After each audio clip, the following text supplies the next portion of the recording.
One day in history, someone asked God, give me a home where the buffalo roam, and thus God made McAlester. It is the beginning of the Mike Deak Shootout here at Mike Deak Field in McAlester, Oklahoma, under beautiful blue skies. Will the McAlester Buffaloes start off their own festival in style with a win, or will it go to the other MHS school? We're about to find out. Hello and welcome to Mike Deak Field in McAlester, Oklahoma, the side of today's Day 1 Game 3 match for the entire festival, but the first game for the McAlester Buffaloes of the Mike Deak Shootout Festival. That's between the Muskogee Roughers and your McAlester Buffaloes. I'm your voice of the Buffaloes, Brandon Green, alongside Philip Jewell Jr., coming to you live on KNED 1150 AM, 98.3 FM, the KNED app, as well as video streaming on the McAlester Radio YouTube channel. I'm pleased to have Mr. Jewell, my dynamic duo, my partner in crime, with me today for 2 out of the 3 broadcasts that we're going to have this weekend. Welcome back to the broadcast. Thank you for having me. It's been a long time because once Pit 8 ends, Championship Saturday closes, I kind of go on a hiatus, but with the back-to-back baseball tournaments, I'll be here, and that's not a prediction. That is a spoiler. So I'll be back with y'all next week for the 5A shootout, but thank you for having me, Brandon. There's just something special about getting to sit to the left of you and call these amazing student athletes. Now, you're going to be here Saturday as well, right? I am going to be here Saturday night. There we go. So, again, the McAlester Buffaloes taking on the Muskogee Roughers. Before we look at the matchup that we have for us today, let's go ahead and look at McAlester in their series with the Tahlequah Tigers. It was a roller coaster of a series. McAlester fell 11-0, was one hit in the first game for their first loss of the district schedule. And then they turn around, deliver a 3-hitter from Gannon Mullins, and then a 3-hit day from Caden Lesnow ended up leading to a 4-1 McAlester win to get back at the Tahlequah Tigers. There are now no unbeatens in 5A4, so everybody has at least a loss, and it's going to shape up for a pretty interesting next 2 weeks to see who's going to host and who's going to be going on the road in the top half of 5A4, getting towards the playoff time. But this is not going to have any bearing on where you go in playoff implications. There's no playoff implications on the line over these next 3 days. It's just trying to get better, getting some reps in, and trying to get some dubs also. And McAlester is going to try to go on another win streak. They had a 7-game win streak that was snapped. That was their first 7-game win streak since 2013. It was snapped last Friday, lost 3 in a row, now trying to start a new win streak, this time against the Muskogee Roughers, a team that McAlester beat last year 7-5. The Buffaloes are 15-7 on the year, the Roughers 5-16. We'll talk a little bit more about the Roughers as we make our way throughout the broadcast today, but it looks like we're about to have our 2 coaches meet at home plate for our coaches meeting. So let's go ahead and look at the starting lineups for the visiting team, the Muskogee Roughers, as they will officially be the visiting team on the scoreboard. Before we do that one more time, a side note, this is the first tournament game that McAlester has played this season where they are the home team. All 7 tournament games before this, they were the visiting team on the scoreboard. That's some bad luck. Let's look at the 1 through 9 lineup for the Roughers. 5-16 on the season, reigning from District 6A3, led by head coach John Singler. Leading off, the pitcher, number 7, Jace Paul. Paul on the mound. Batting second, the third baseman, number 4, Kylan Blue. Blue at the hot corner. Batting third, the shortstop, number 2, Aiden Barnoski. Barnoski at short. Batting cleanup, the second baseman, number 22, Doc Estes. Estes at second. Batting fifth, playing catcher today, number 3, Luke Jameson. Jameson behind the plate. Batting 6th, the right fielder, number 5, Avery Browning. Browning in right. Batting 7th, the center fielder, number 9, Braden Carter. Carter in center field. Batting 8th, the DH, number 8, Owen Gilliam. Gilliam, the DH for the first baseman, number 0, Ryder Wilson. Wilson at first. And for the Roughers, rounding out the starting 9, batting 9th, the left fielder, number 1, Chris Daniels. Daniels in left. For the Roughers, it looked like they're wearing their road gray-on-gray uniforms, of course, with the green accents. For McAlester, who we're about to announce their starting lineups, they're wearing their all-black jerseys from head to toe with the gold accents. Let's look at the Buffalo lineup, 15-7 on the year, led by head coach Justin Mullins. Leading off for the second time this season and consecutive games, left fielder number 21, Aiden Shumway. Shumway in left. Batting second, the shortstop, number 2, Caden Lesnow. Lesnow at short. Batting third, the first baseman, number 6, Gannon Mullins. Mullins at first. Batting fourth, the catcher, number 8, Braden Phillips. Phillips behind the plate. Batting fifth, the third baseman, number 11, Gunnar Hodgel. Hodgel at the hot corner. Batting sixth, playing second base for the Buffs, number 1, Spencer Stinchcomb. Stinchcomb at second. Batting seventh, playing center field, number 10, Ethan Watkins. Watkins in center. Batting eighth, the designated hitter, number 23, Jackson Morgan. Morgan, the DH for the right fielder, number 5, Jordan Clark. Clark in right. And rounding out the starting line for the McAlester Buffaloes, the pitcher, number 3, Jackson Lauerman. Lauerman on the mound. Side note, McAlester only played one game against Muskogee last year. Jackson Lauerman started that game as well. We're about to have first pitch coming up here momentarily. Again, McAlester, the home team, of course, and the Muskogee Roughers, the visiting team. So the Buffaloes will take the field momentarily. We'll take a quick break and be back here on KNED.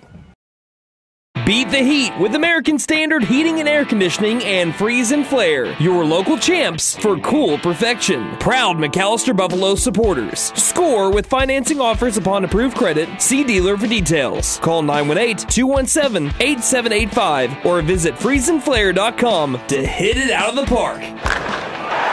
Licensed, bonded, and insured. Freeze and Flare, your home comfort, home run. License number 001-44485. Here at Reagan Auto, we offer a variety of services for your vehicle needs. AC and heat repair, brakes, tires, front-end repair, alignments, electrical repair, and everything in between. We are proud to offer a select line of engines and transmissions backed by a 3-year, 100,000-mile nationwide warranty. Give us a call at 918-715-3236 or stop by and speak to one of our advisors about how we can help. 306 East Wyandotte in McAlester. From the team at Reagan Auto, thanks for your business. Hey guys, it's Sam from Simulcast Freedom Ford in McAlester and Eufaula. With 2 locations to choose from, we have close to 200 vehicles on the ground and coming in. And with vehicles starting at $29.95, we have something for everyone. And if you need parts or service, we are loading up at both locations to serve you better. Plus, with our mobile service van and our pickup and delivery, we can help you with sales and service no matter where you are. So come see us at Sam Wampler's Freedom Ford in McAlester and Eufaula and let us make it happen for you. Welcome back to Mike Deak Field here in McAlester, Oklahoma. The Buffaloes have taken the field. Let's look at the defensive alignment as the Buffaloes are about to start off the Mike Deak Shootout Festival at home against the Muskogee Roughers. Around the diamond, Mullins at first base, Stinchcomb at second, Lesnow at short, Hodgel at third. In the outfield, Shumway in left, Watkins in center, Clark in right. In the battery for the Buffs, you have Braden Phillips behind the plate, now starting at catcher in all 28 games for McAlester, and Jackson Lauerman on the mound. Lauerman's line, a 2-1 record, 1 save, 14 1/3 innings pitched, 3.91 ERA, 11 strikeouts to 7 walks, and a 291 batting average against the senior, throwing a first pitch strike 67% of the time, which leads the team. Speaking of first pitches, we're about to have our first one of the ball game.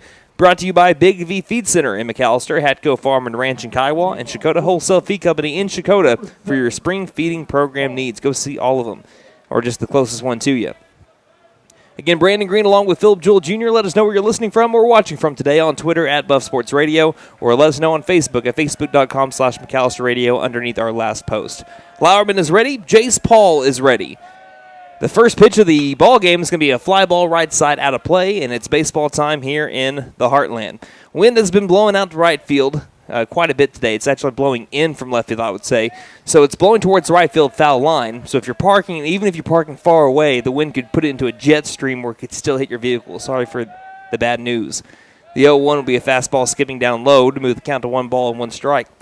This team that McAlster's playing today, the Muskogee Roughers, was McAlster's first scrimmage back in February. As here's the 1-1 from Lauerman. That one will fill plenty of the zone, and the count now in favor of Lauerman. 1 ball, 2 strikes, looking for a strikeout number 12 on the season for the senior. He comes set. And the 1-2.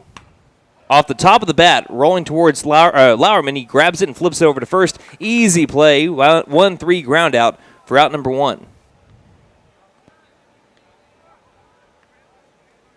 Again, Philip Jewell providing some color commentary today, but he's being the jack of all trades today. He's working the camera, working the scoreboard on the video stream, also just running everything that you see or hear on the video stream other than my voice. That's coming from the legend over here. 1 down, top of the first inning, no score. Brings up Kylan Blue with nobody on for the Roughers. And they're wearing their gray jerseys. That looks like is that green or black? That is green. Looks like, the green, Muskogee Rougher green jerseys with the white numerals on the front and back. First pitch is going to be a fly ball, center field. Straight to Ethan Watkins, having to adjust for the wind, makes the catch, and that'll be out number 2. 2 quick outs for Jackson Lauerman, and the Buffalo defense brings up Aiden Barnowski. Again, the Roughers 5-16 on the season. Last year they were 12-23. They did have a really good win in the first round of regionals, beating Broken Arrow 13-12. Then they lost to Bixby, which a lot of people lost to Bixby. Bixby won 14-0. And then to end their season, another really close game against Broken Arrow, a 6-5 loss. First pitch to the new batter, Aiden Barnowski, is high with the fastball, ball 1. Some wins for the Roughers this year include beating Noah 7-4. 3A Sequoia Tahlequah they defeated 4-3 as this curveball misses inside for ball 2. They also had 2 wins in the Gulf Shores Classic that McAlester went to a couple of seasons ago. And they most recently beat Warner from Class 2A 10-7. That was their last win. That was on March 29th. 2-0 pitch. Way outside, ball 3. So the Roughers are trying to break a 5-game losing streak and snag their first win in 13 days. They've had some really close games against some pretty good teams, too, including a 6-3 loss to Pryor earlier on this season. 3-0 pitch. Barnowski watches this one hit the black on the outside corner. 3 balls, 1 strike. Barnowski batted out the 3-hole last year, too, against McAlester. He went 0 for 1 with an RBI. He walked twice, and he's 1 pitch away from walking here. 3-1. Hard hit ground ball into the hole. Diving attempt by Hodgel, but gets into the outfield. And it's a 2-out single by Aiden Barnowski. You don't start out of the 3-hole in consecutive years unless you're a pretty good hitter. And Barnowski shows off the bat there and provides a Rougher base runner for Doc Estes, who also played last year for the Roughers. In fact, the Muskogee Roughers bring back 4 starters from a season ago. Their 3-hole hitter, which was Barnowski. Doc Estes, who is stepping up to the plate, another right-handed batter. He batted out the 7 spot last year. Also, Luke Jameson and Jace Paul, who grounded out to the pitcher Lauerman earlier. He started last year out at the 9 spot. First pitch curveball by Lauerman is a beaut in there for strike 1. Estes, he reached on an E6, lined out to the shortstop, so a couple of hits to Lesnau's way. So I'd keep my head on a swivel if I was the senior Lesnau. 0-1 pitch. Fastball just missing the letters. 1 ball, 1 strike. But he also walked in his final 2 plate appearances to go 0 for 2 against McAlester a season ago.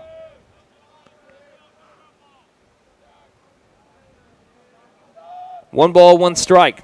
Runner takes off. The pitch, a swing and a miss for strike 2, and the runner will take second easily as Barnowski slides in. Didn't need to, but just for safe measure. Better to be safe than sorry. And the count is now 1 ball and 2 strikes on Doc Estes. All the way back in the box. The 1-2 pitch. Fastball misses high for ball 2. That back foot of Estes, I mean, it's standing on that white line. Deuces are wild. 2 balls, 2 strikes, 2 outs, and a runner on second. Lauerman trying to end the Muskogee threat. 2-2 to Estes. Hits him in the elbow guard. So hits him on a 2-2 pitch right to the elbow of Estes.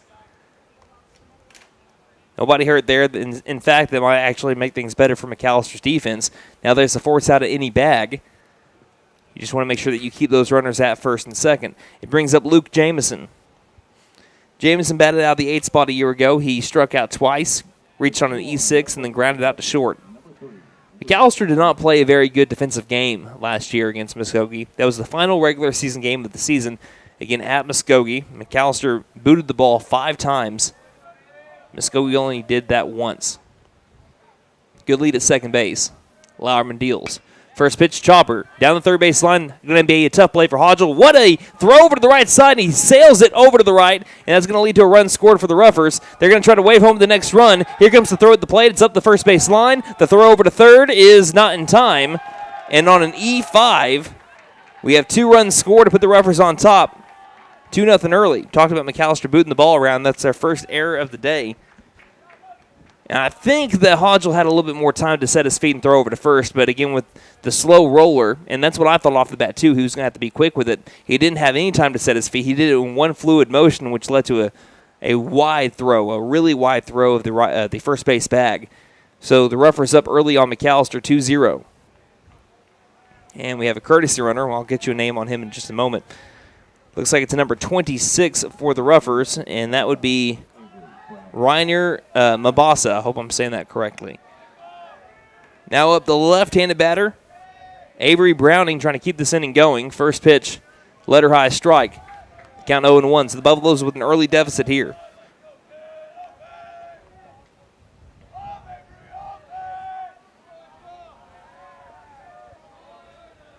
0-1 the count. Lauerman takes a deep breath and the pitch. This one's in the turf. Phillips keeps it in front, keeps the runner at third base. Count evens up at 1 ball and 1 strike.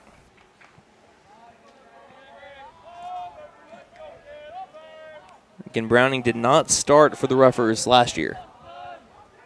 1-1 pitch. Curveball just clipping the outside corner. Browning not liking the call, but it'll clip that corner, and the count moves to 1 ball and 2 strikes. Lauerman trying to keep the deficit at just 2. 1-2 pitch. Curveball hit him in the foot. That's the second straight 2-strike hit by pitch given up by Lauerman in this inning, and it brings up Braden Carter. And ironically, that's what McAllister's really doing here in the first inning. They're shooting themselves in the foot. Carter, the center fielder, number 9, runners at the corners for the Roughers. Trying to expand an early 2-0 lead in the top of the first. Again, first pitch time today was at 3:10 first pitch time. Righty on righty matchup, 7-hole hitter, and we have a balk. Lauerman was going through his stride and his rhythm, and he held onto the ball and didn't let it go, and that leads to a balk and a run scored. Talk about an ugly first inning for the black and gold. Last year in the Mike Deak Shootout, again, we have 2 different ones this year, so it's not just one tournament at McAlester. We have 2 this year. That's what Philip was alluding to earlier on in the pregame show. So here's the first pitch officially. It'll be swung on and missed for strike 1 to Carter. Runner at second base with 2 down, 3-0 Muskogee lead. We have the Mike Deak Shootout Festival this week, and then next week it's the 5A Shootout, which will feature teams like Carl Albert as the 0-1 will be fouled off, and the count quickly moves to 0-2. So the schedule this week for McAlester, it's changed a couple of times. It's now Muskogee, who McAllister's playing now. Tomorrow at 7, the Buffaloes play Eufaula. And then to end off this festival, McAllister plays on Saturday at 4:45 against Rattan. 0-2 pitch. Curveball just missing the outside corner. Mullins was wanting to come in from the first base position. Did not clip the corner, and the count is 1 ball, 2 strikes. Carter staying alive. Buffaloes have had a couple of chances to get out of this inning a few times, actually. But 2 hit by pitches on 2 strike at bats, and then a E5 led to the run scored. The 1-2, this one does clip the outside corner with the fastball from Lauerman, and that will end the damage by the Muskogee Roughers. But they do inflict 3 runs on McAllister on 1 error and a couple of hit by pitches, including 1 single also by Aiden Barnowski. We head to the bottom of the first. Roughers lead the Buffs 3-0 here on KNED. My wife makes the best lasagna, even in that old kitchen of ours. She deserves the best kitchen money can buy, but all our cash was tied up. So we went to the Bank N.A. for a loan for our kitchen remodel, and the folks at the Bank N.A. came through for us and our family. Plus, the Bank N.A. is local, so the money stays in town. Call 918-423-2265 or go into the Bank N.A. to get your loan for whatever your family wants or needs. The Bank N.A. Strong, secure, and ready to loan. Member FDIC, Equal Housing Lender.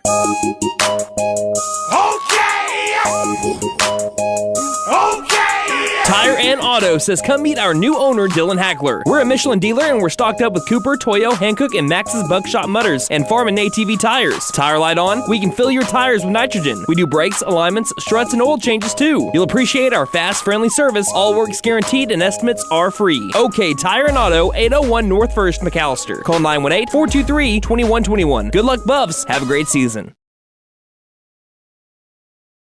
Graduation is only a month away, And Fenton Nissan of McAlester has some great deals to celebrate the graduate of your family.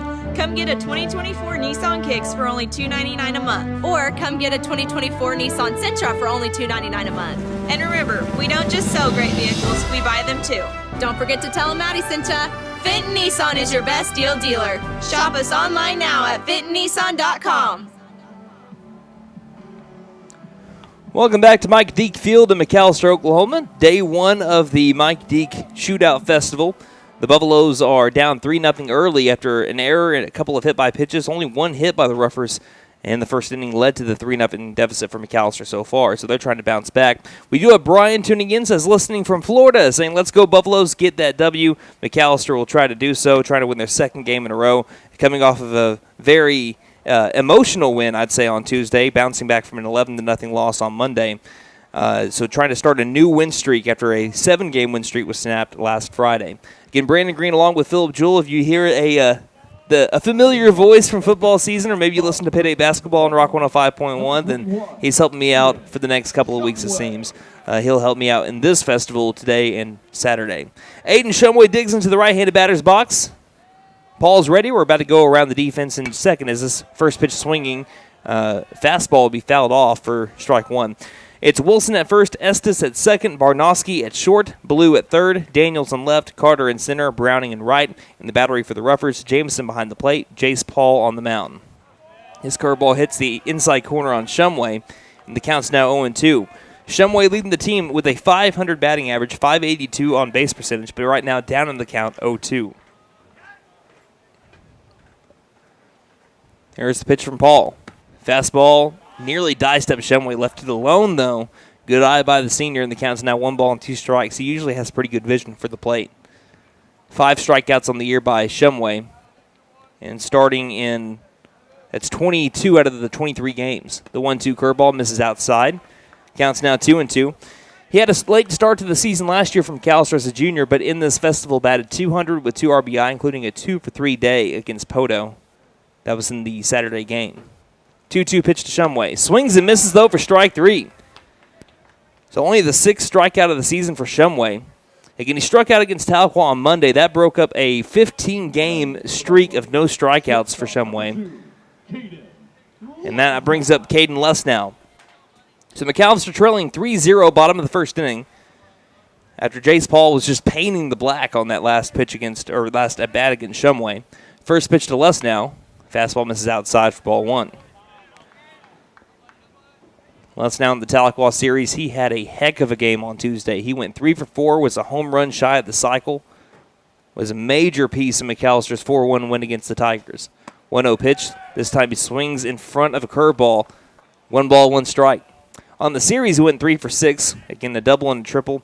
Out of his 12 extra base hits, 7 of them triples. Makes it look easy. 1-1 pitch. Fastball. Bringing a little bit of heat here is Paul. That one's going to miss outside. Count now 2-1. Paul comes set, and the pitch. Fastball just clipping at the knees, and the count is now 2-2 to Lesnow. Coincidentally wearing number 2.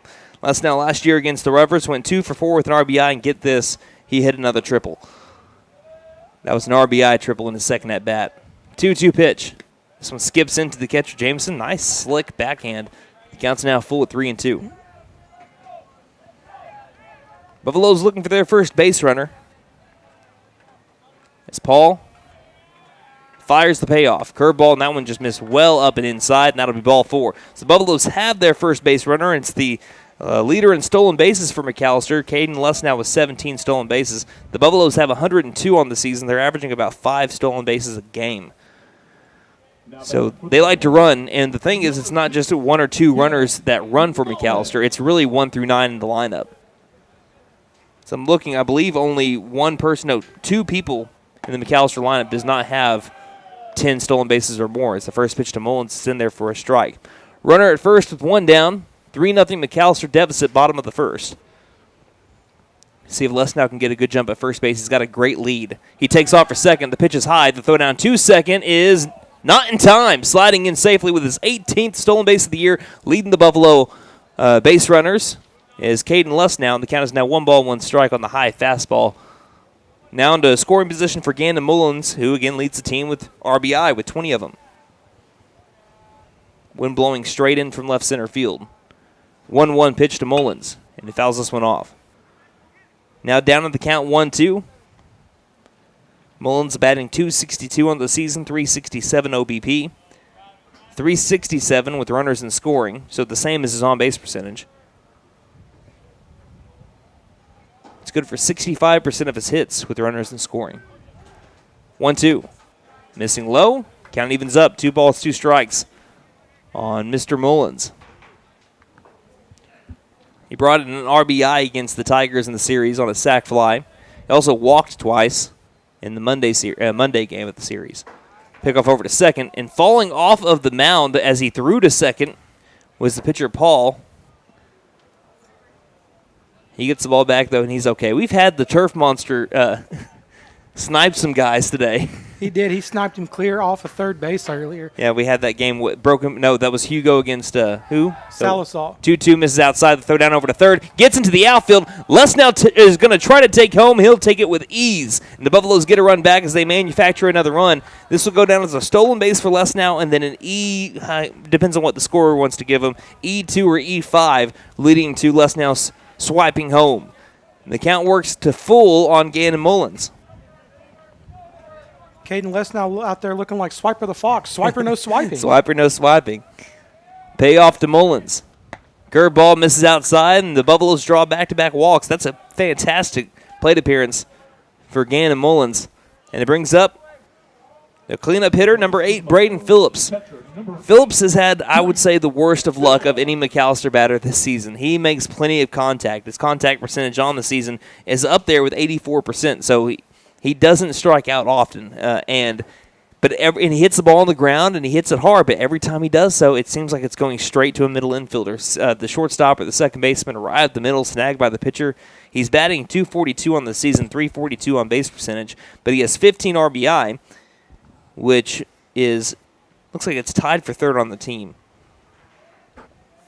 So Mullins at first, one down. Buffaloes trail 3-1, trying to get 2 more runs back that they gave up back in the top of the first. Pickoff over to first. Not really a huge lead as Mullins, but he'll get back in diving anyway. Better to be safe than sorry.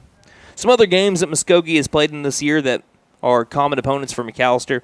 They lost to Coweta 15-7 and 11-1, which McAlester will play 2 weeks in 2 weeks. Is this one a hard hit line drive? Look at that. Straight to the shortstop for one. Over to first. That's a 6-4-3 double play. I was just telling you, Braden Phillips, the most unlucky guy, and that's why I'm looking at Coach Meadows, too. He goes, you hit it hard. There's not really much more you can do. It's just straight on a one hop to Barnoski, who flips to Estes to Wilson to get the 2-for-1 special. Buffaloes do get a run back. They trail 3-1 as we head to the top of the second. You're listening to McAlester Baseball here on Angel's Diner, Steakhouse, and Pub serves great breakfasts all day and juicy burgers too. Angel's Diner also serves brick oven pizza on Friday and Saturday nights from 5 p.m. to close. Angel's Steaks are certified Angus beef, and the pub offers beer, wine, and mixed drinks. Breakfast, lunch, and dinner make it Angel's Diner, Steakhouse, and Pub. 1402 South George Knight Expressway, McAlester. Call 918-423-2633. Open Monday through Saturday, 7 a.m. to 9 p.m. Sundays, 8 a.m. to 2 p.m. Like us on Facebook.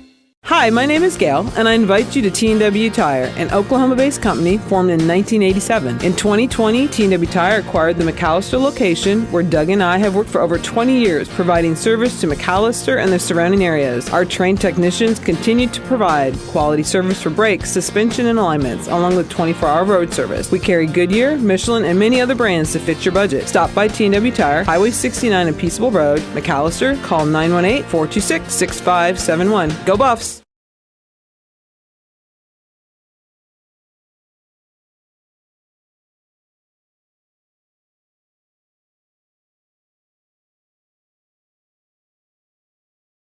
Hi, my name is Gail, and I invite you to T&W Tire, an Oklahoma-based company formed in 1987. In 2020, Beat the T&W heat Tire with acquired American the Standard McAlester Heating and Air Conditioning and Freeze and Flare, your local champs for cool perfection. Proud McAlester Buffalo supporters. Score with financing offers upon approved credit. See dealer for details. Call 918-217-8785 or visit freezeandflare.com to hit it out of the park.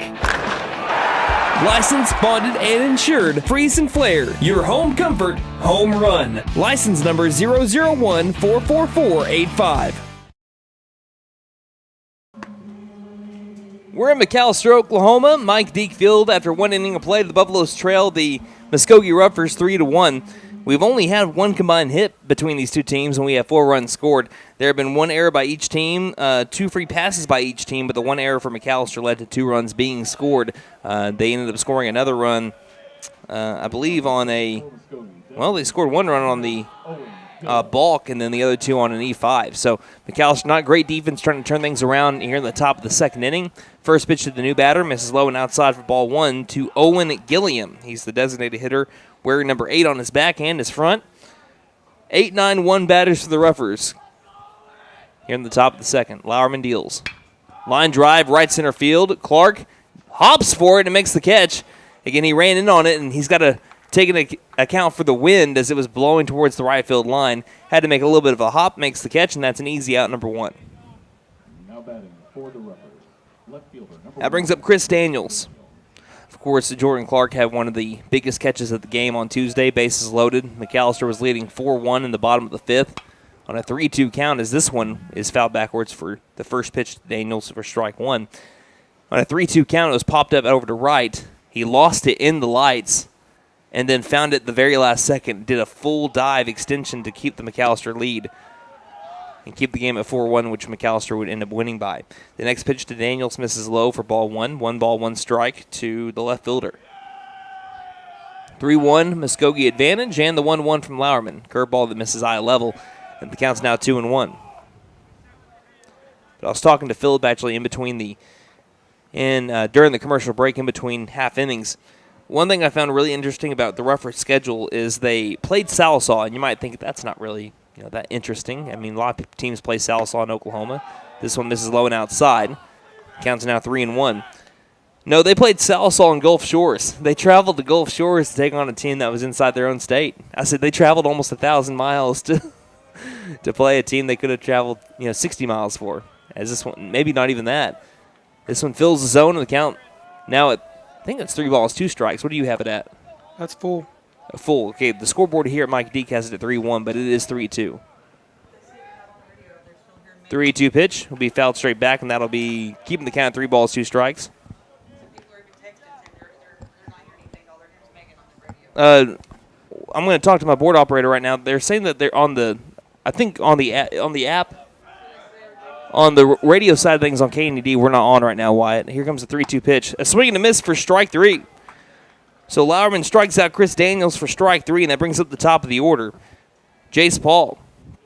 So 2 up, 2 down for the Buffalo defense. Again, our board operator back at the KNED studios, Wyatt, if you can kind of help resolve that a little bit. They're saying they're hearing Megan Waters right now instead of us. So I think that might be... Okay, we're not going out over the app right now. Is that going to be changed at all, Wyatt? Is this one's a line drive over towards the first base side? That'll be strike 1. Wyatt is talking back to me. I'm not talking to myself, I promise you. He said he's going to go look.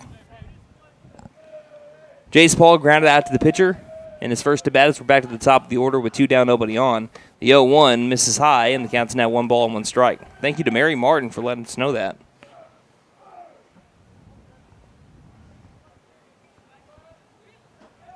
One ball, 1 strike. Buffaloes trail 3-1, top of the second inning.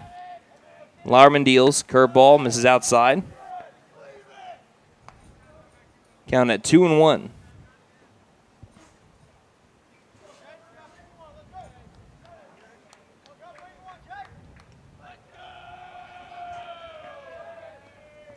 And the pitch. Fastball just misses the knees. Maybe a little bit outside, too, and the count's a hitter's count for Paul. 3 balls, 1 strike. Kylan Blue is on deck. Barnowski with the only hit today for either team out of the 3-hole. He's in the hole. 3-1 from Lauerman. And this will be fouled off. That moves the count now to full 3 balls, 2 strikes. Lauerman, he had the start against the Roughers last year, too. I was mentioning that in the look around the diamond. He pitched in 2 innings there, gave up only 1 hit, no earned runs, 1 walk, 2 strikeouts. Looking for strikeout number 3. Can he get it? 3-2 pitch. Chopper over towards the third base side, right by head coach John Singler, and we'll do it again at 3-2.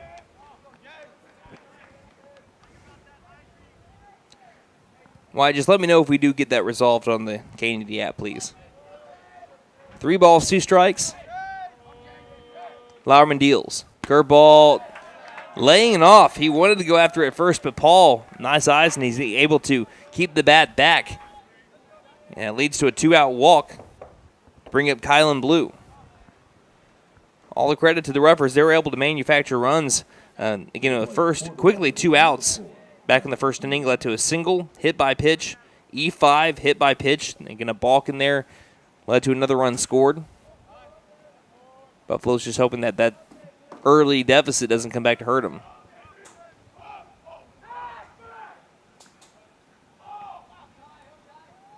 So 2 down, runner at first is Jace Paul. Kylan Blue flew out to the center fielder, Watkins, and now he did give it a good ride as the first pitch misses high for ball 1. I'd say if the wind wasn't blowing to the right field foul pole, that would have traveled a little bit further. Maybe just shift directions and blow more towards center field. It could have went out to the warning track. 1 ball, no strikes to the lefty, Kylan Blue.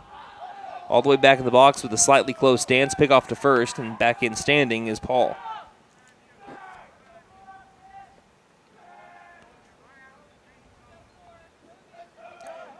And we had some changes, a couple of changes in the Mike Deak Shootout Festival.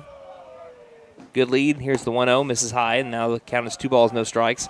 Originally, it was supposed to be for McAlester 7 o'clock Thursday, 7 o'clock Friday, 4:45 on Saturday. Then it got moved to 2:30 today, like we have now, 10 a.m. and 7 o'clock tomorrow, and then 7 o'clock 4:45 on Saturday.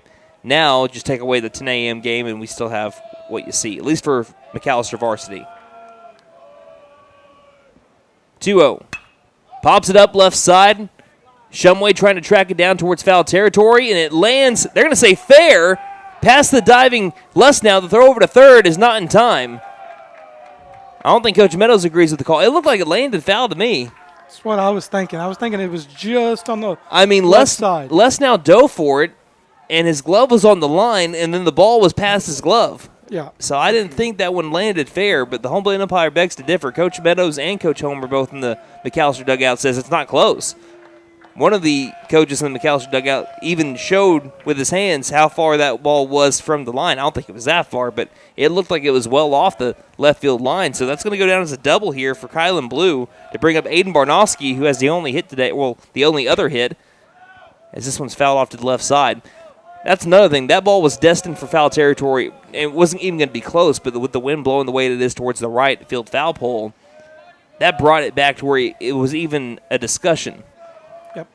Count is 0-1 on Barnowski. Roughers trying to extend their lead, the 0-1. This one misses up above eye level. 1 ball, 1 strike. Infielders playing normal positioning.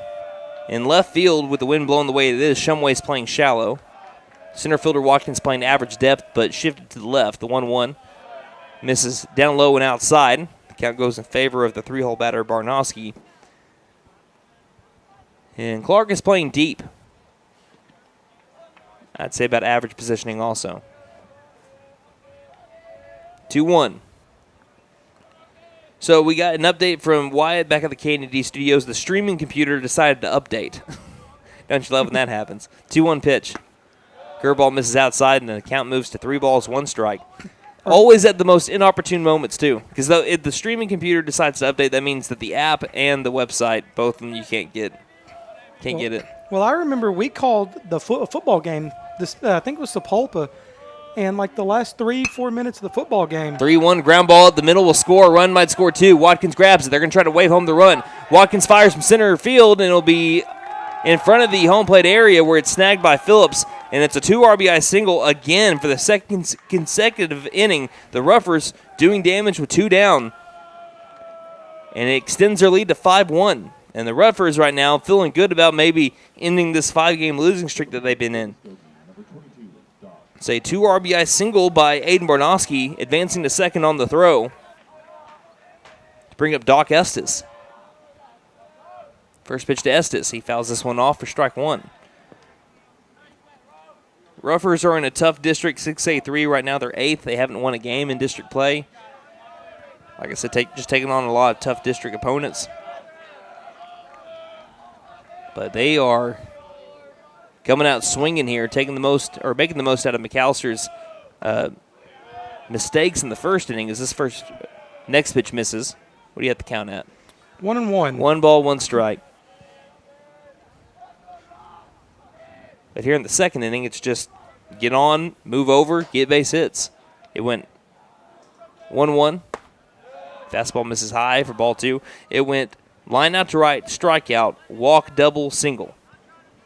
In the first inning, it went ground out, fly out, single, hit by pitch, E5, hit by pitch.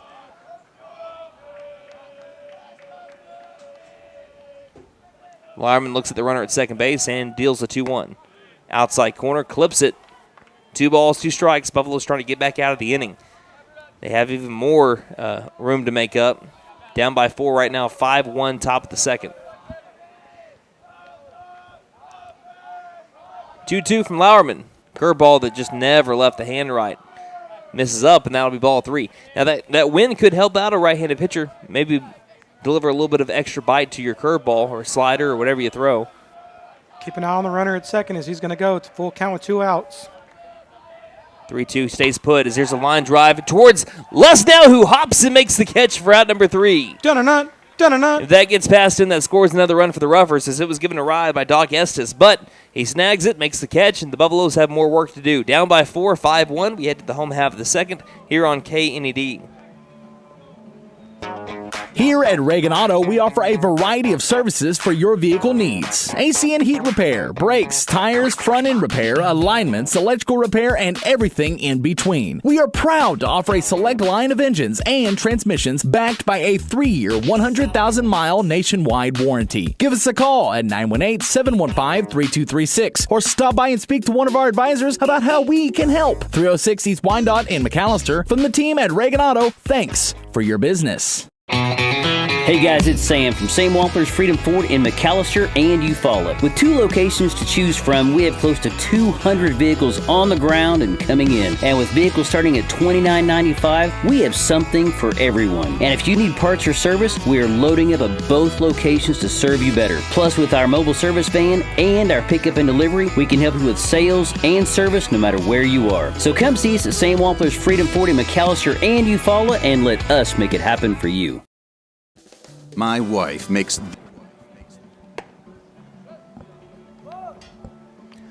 Welcome back to Mike Deak Field here in McAlester, Oklahoma. It's been 3 runs by the Roughers in the first, 2 in the second have led to a 5-1 Rougher advantage. Buffalo's still looking for their first hit, but they were able to score a run on a walk. A couple of steals by Caden Lesnow, and then an E2 led to him scoring. Buffalo's Braden Phillips hit it hard, but it led to a double play.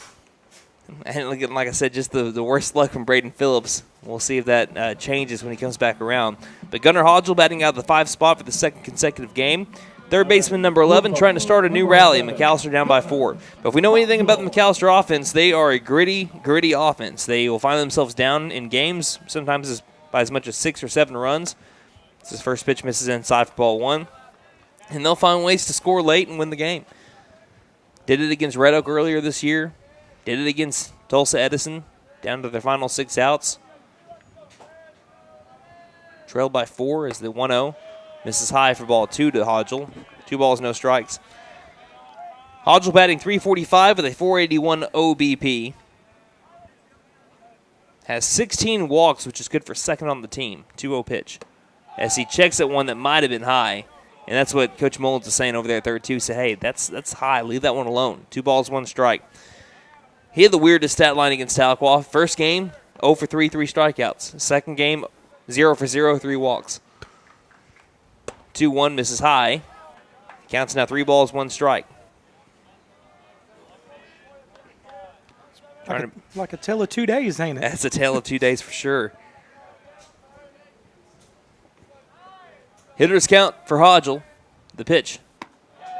That one just clipped the bottom outside part of the zone. We're back to full. 3 balls, 2 strikes on Gunnar Hodgel. Hodgel last year went 1 for 3 against the Roughers. 3-2 pitch.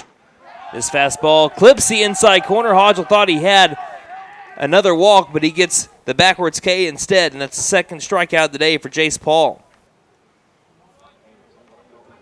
So Paul works back from a 2-1 count to a 3-1 count to a strikeout to bring up Spencer Stinchcomb. McAlester trailing 5-1, bottom of the second inning, nobody on. First pitch to Stinchcomb misses down by the ankles for ball 1.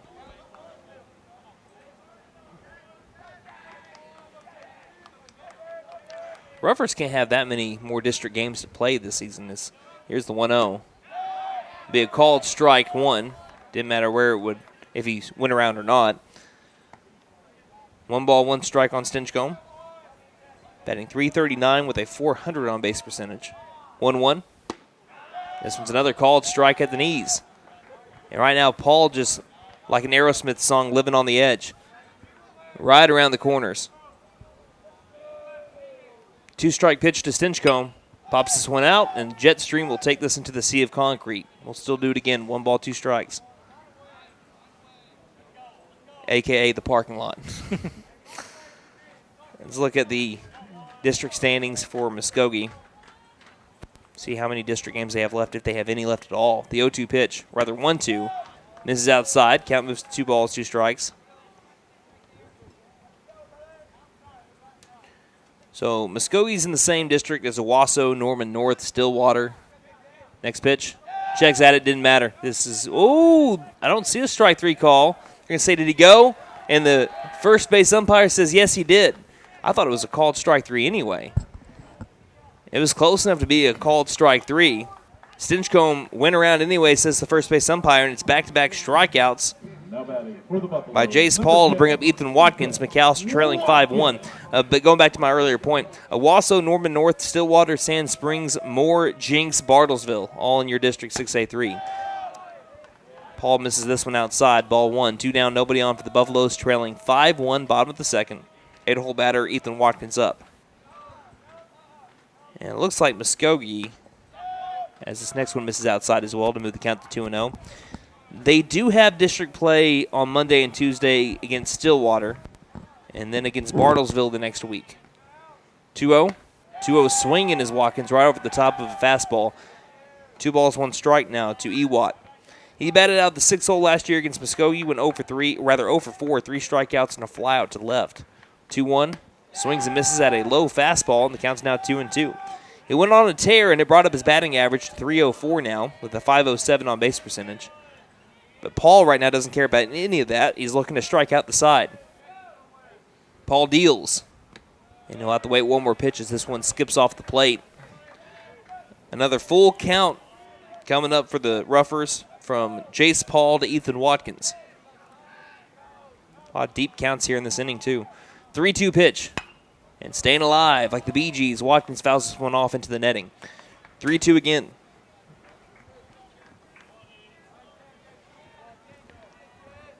Watkins last year in the shootout went 1 for 8, 3 hit by pitches to him. The 3-2 misses high, and he'll take his walk. The team leader in walks, draws his 18th of the season, his first in quite a while, though.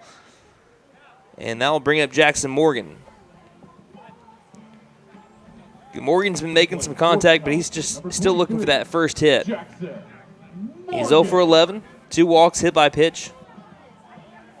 Watkins always a threat to steal, had 29 a season ago. He drives this one, and it'll be bobbled by the shortstop, throws over to second base, and they get the out at second. And Watkins, the throw beat him, that's for sure, but I think Watkins might have been arguing that his foot wasn't on the bag. I think that it was from our angle, but that's what we see here. So we end the second inning on a fielder's choice 6-4, which sends us to the top of the third. Buffaloes trailing 5-1. Roughers trying to extend their lead. Buffaloes trying to keep it at a 4-run deficit. You're listening to McAlester Baseball on. My wife makes the best lasagna, even in that old kitchen of ours. She deserves the best kitchen money can buy, but all our cash was tied up.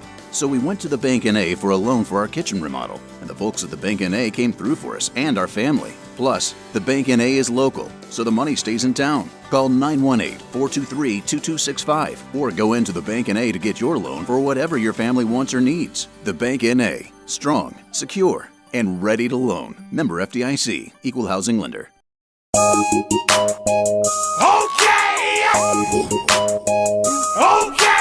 Tire and Auto says come meet our new owner, Dylan Hackler. We're a Michelin dealer and we're stocked up with Cooper, Toyo, Hankook, and Max's Buckshot Mutters and Farm and ATV tires. Tire light on? We can fill your tires with nitrogen. We do brakes, alignments, struts, and oil changes too. You'll appreciate our fast, friendly service. All work's guaranteed and estimates are free. OK Tire and Auto, 801 North 1st, McAlester. Call 918-423-2121. Good luck, Buffs. Have a great season.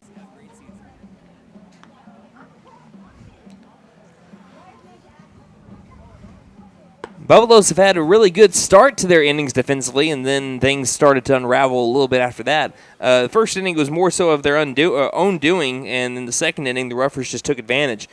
So we head now to the top of the third, Roughers leading the Buffaloes 5-1, and it brings up Luke Jameson, Avery Browning, and Braden Carter. They're so far today 0-for-2 with a hit-by-pitch in between a reach on an error and a backwards K. It was the Jameson error as this first pitch misses outside for ball one. It was his struck ball that led to the 2-run score to start off the scoring for the Roughers. That was back in the first inning. It's 5-1, top of the third. Just now getting that started as this one's fouled off the top of the bat towards the Muskogee dugout along the first base side. There is no excuse to not come to a McAlester baseball game over the next 2 weeks. There will be plenty of them over the next 2 weeks. McAlester playing today, of course, against Muskogee. That'll be, well, that's going on right now, obviously. And then you follow it tomorrow at 7 o'clock. You have Rattan on Saturday at 4:45. Then next Tuesday, you have Sapulpa scheduled for 5:30, another big-time district matchup. I mean, the last two district matchups that you have, Sapulpa defending district champions from a season ago, and then you have Coweta, which Coweda's kind of a rivalry in its own. So don't miss them. Next pitch misses outside. Counts now 2-1, I believe, on Jameson. But you have the next home game after this festival is Tuesday. Then you have the 5A shootout. Host another tournament, 2-1. Ground ball, shortstop position. Les now fields cleanly, gathers his steps, fires over to first in time for out number one. Which brings up Avery Browning, who reached on a hit by pitch. But the 5A shootout, a lot of 5A teams coming back to McAlester. Buffaloes play the Shawnee Wolves at 7 on Thursday. Then the defending state champions, the Carl Albert Titans, on Friday at 7. That is a Friday night matchup. I love to see that. And then you have the Collinsville Cardinals, who's at the top, I think second place right now in the 5A3 district. Here's a foul ball down the first base line. You have them on Saturday at 2:30. And they're due a little bit of revenge because they came in on Good Friday a year ago, beat you by a couple of runs in a game that you were in. Mm-hmm. And just a couple of errors, and that's what led to that loss eventually. 0-1 pitch. Misses outside. 1 ball, 1 strike to Browning. He was hit by a pitch right on his foot, that front foot. On a curveball.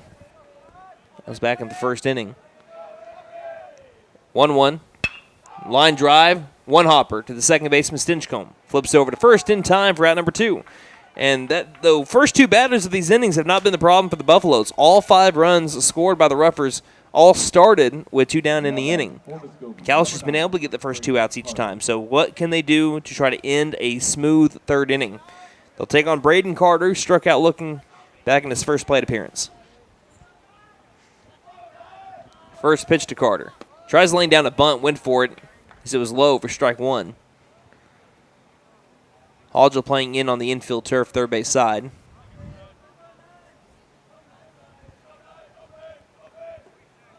Here's the deal, though. I mean, McAlester played much better in the second inning. Here's a swing and a miss for strike 2 defensively, but they got to get a hit first. Still hitless as we'll go to the 9-1-2 batters when McAlester comes up in the bottom of the third. Count 0-2 on Carter. The pitch. Fastball misses high. 1 ball, 2 strikes. I think the Buffaloes had 7 hits back on Game 2 against Tahlequah. But before that, had 2 hits in 2 full games. 1-2 pitch.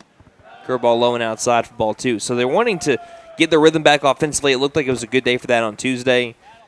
But it was predominantly 2 hitters 2 hitters had 5 out of the 7 hits. Well, 3 hitters had 5 out of the 7 hits for McAlester. We need the whole lineup to start getting back into a rhythm. Next pitch. Fouled back into the mitt of Braden Phillips for strike 3. And it's a smooth 1-2-3 inning for Jackson Lauerman and the Buffalo defense. They're trailing by 4, though. 5-1 the score as we head to the home half of the third. It'll be Lauerman, Shumway, Lesnow up when we return here on K. Graduation is only a month away, And Finn Nissan in McAlester has some great deals to celebrate the graduate of your family. come get a 2024 Nissan Kicks for only $299 a month. Or come get a 2024 Nissan Sentra for only $299 a month. And remember, we don't just sell great vehicles, we buy them too. Don't forget to tell them Maddie sent ya. Fenton Nissan is your best deal dealer. Shop us online now at fentonnissan.com. Angel's Diner Steakhouse and Pub serves great breakfasts all day and juicy burgers too. Angel's Diner also serves brick oven pizza on Friday and Saturday nights from 5 p.m. to close. Angel's Steaks are certified Angus beef and the pub offers beer, wine, and mixed drinks. Breakfast, lunch, and dinner make it Angel's Diner Steakhouse and Pub. 1402 South George Knight Expressway, McAlester. Call 918-423-2633. Open Monday through Saturday, 7 a.m. to 9 p.m. Sundays, 8 a.m. to 2 p.m. Like us on Facebook.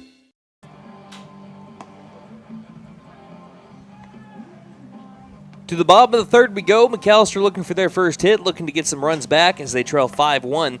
And we have the 9-1-2 batters coming up. Jackson Lauerman, Aiden Shumway, Caden Lesnow. Now, Lauerman, he's been able to have his on-base percentage up there. He kind of struggled a little bit to get some hits early in the season, but he had a good day against the Tahlequah Tigers back on Tuesday. Had 2 out of the 3 hits. Probably should have scored 2 runs. I thought that one of the calls he slid in a little bit early, but he was 2 leadoff hitters for McAlester to get on base that set the tone for McAlester offensively. As this first pitch misses low and outside for ball 1, we could see him start to maybe hit his stride. One of those hits were a bunt single, and it was a great one down the first base line. I wouldn't be surprised if he gets the opportunity. He might do it again. This one, though, a chopper down the third base side. It's going to be a tough play for the third baseman. He eats it up, and it goes past him. Lauerman will stay at the first base bag. More than likely going to go down as an E5 there. Although, even if it's fielded by the third baseman Blue, I think Lauerman's got that one beat out. So, more than likely an E5 there for Lauerman. So, the Buffalo's still looking for their first hit, but it doesn't matter right now. They need base runners. That sends us now to the top of the order in Aiden Shumway. Now, there's been a running, I don't know if it's a gag, but there's something that's going on between the McAlester offense. They're saying there's a curse of the one hole. And Caden Lesnow started off as the one-hole batter, kind of struggled to begin the season. As Shumway shows bunt, can't get it down. The back throw over to first is not in time. Lauerman back in safely. So he struggled to start off the year. Then Gunnar Hodgel goes into the one-hole. Had a pretty good first couple of games, and then started not seeing the ball well. So then Aiden Shumway is selected. He's drawn, and he goes to the one-hole spot. And Shumway, this is what I was told, Shumway, he walks up towards the lineup, which he was the leadoff man for the first time on Tuesday. As here's a bunt attempt that's low for a ball. The throw down over to second, hits Lauerman, goes into the outfield. Lauerman sees it late and can't take third base. But he'll be in there with the stolen base of second. So the count is now 1 ball, 1 strike on Shumway. But what was funny about it is Shumway looks at it and says, curse of the leadoff batter. There's no curses on Aiden Shumway. And he does a 2-for-3 day against Tahlequah on Tuesday. He's got a runner in scoring position here. We'll see if the bunt is still on or if they let him swing away. He's batting .545 with runners in scoring position this season. Not showing bunt, swinging away. It will be a pop-up in the infield, but the wind might make this one hard. Right side by the right field line area will be caught by the second baseman. That is Estes for out number 1. And it brings up Caden Lesnow. Lesnow with an excellent 12 extra base hits this year. That's 3 more than any other McAlester batter. 7 of those triples. Now get this, the guy that's second place on the team in extra base hits has 9 of them. He's got 7 triples. Speed mixed with some power, and he pops this one sky high into the blue sky, right center field. Right fielder, that is Browning, gets underneath it. Again, not far enough for Lauerman to try to take third. That'll be out number 2. Buffalo's getting underneath the ball quite a bit. The only 2 groundouts we've had have been Jackson Morgan and Braden Phillips. And McAlester still looking for their first hit officially. Well, let me again look back at the official scoring. Again, that's what the stats that we use. They ended up ruling Lauerman's hit earlier. They gave that one a single to him. It was bobbled a little bit by the third baseman Blue, but like I said, I thought that he probably would have got the first safely regardless. First pitch swinging, Gannon Mullen, strike 1. Reached on a walk his first time up. There have been 3 walks by Jace Paul and 3 strikeouts. And we have a courtesy runner. Oh, this is a pinch. This is a courtesy runner. Number 4, that's Jaden Cheney. So Cheney now running for Lauerman. Huge lead by Cheney at second base. They'll throw over to second. The second baseman fell. Cheney gets up. He'll move his way over to third. Another turf monster getting another victim Estes was breaking towards the second base bag and slipped, and still throwing the ball was Paul, and he sailed into the right center field area, allows Cheney to get 90 feet from home. McAlester trying to chip away at this lead, or this deficit they're in right now. Counts 0-1 on Mullins. And the pitch. And it hits him. Tried getting out of the way, and it got him right on the arm. He flips the bat over to his on-deck man. And they'll put runners at the corners with 2 down. This has been the difference in the game so far. Muskogee's made the most out of their opportunities. McAlester has not. With 2 down, the Roughers have been able to manufacture runs. McAlester has done that with 1 batter so far. But Aiden Barnowski had a really good base hit with 2 down to score 2 runs. It's up to Braden Phillips to try to do the same. He hit the ball hard last time, but it was a straight shot to the shortstop Barnowski that led to a 6-4-3 double play. First pitch to Phillips. Skips in for ball 1. We got the legend, Mr. Randy Hughes, here in the studio as well. Coach Hughes, man. It's good to be here. That's right, Coach. Good to be a Buffalo every day. 1 ball, no strikes. Love that, man. 1-0 pitch. And that one hits him, too. So back-to-back hit by pitches, and Braden Phillips did not like that. He'll make his way down to the first base side. I think I heard it hit off that elbow pad, but he looks at the elbow a little bit. I think he got a little bit of his elbow and the pad. But back-to-back hit by pitches loads the bases. We'll have a mound visit right now. This bases loaded alert is brought to you by Pop's Kettle Corn in Old Town. Choose your flavor of kettle corn or try their freshly made pork rinds at Pop's Kettle Corn in Old Town. I promise you what, you don't want to miss those. So go check out the pork rinds if you're fans of them. I love a good pork rind, and Pop's Kettle Corn is right down the road from my house. That makes me want to walk there, get the exercise, eat some pork rinds, and I can walk them back off on the way back home. Yeah, that's what we call it. The calorie math right there. That works out. You've heard of girl math. That's calorie math. That's calorie math. All right, so here's an early opportunity for the Buffaloes to get back in this game. Down 5-1, bottom of the 3rd inning.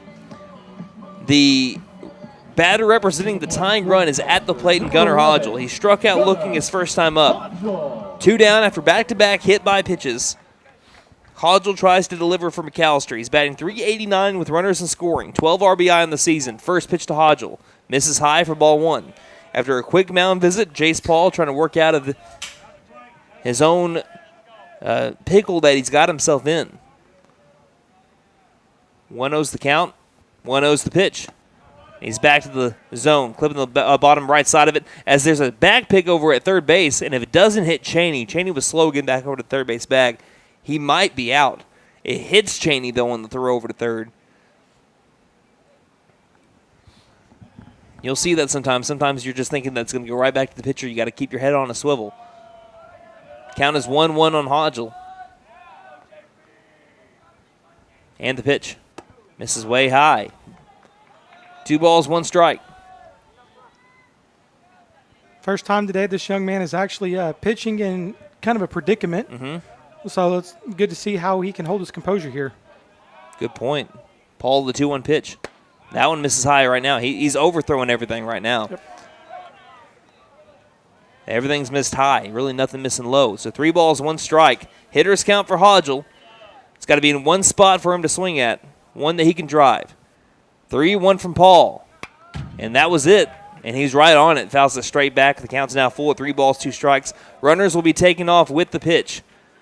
Cheney at third, Mullins at second, Phillips at first. So far, the biggest pitch of the game for the Buffalo offense. 3-2, Gunnar Hodgel at the dish. Buffs down by 4. Bases loaded. The pitch. Pops it up. Right center field area.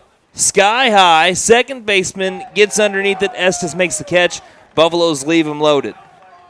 They can't take advantage in the bottom of the 3rd. Buffaloes trail 5-1 as we head to the top of the 4th inning. You're listening to McAlester Baseball here on K.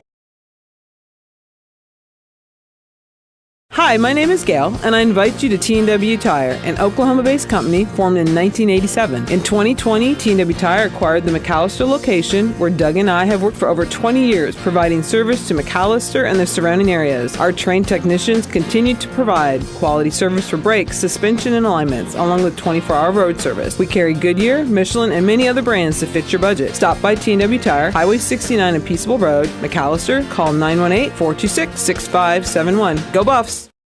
Beat the heat with American Standard Heating and Air Conditioning and Freeze and Flare. Your local champs for cool perfection. Proud McAlester Buffalo supporters. Score with financing offers upon approved credit. See dealer for details. Call 918-217-8785 or visit freezeandflare.com to hit it out of the park.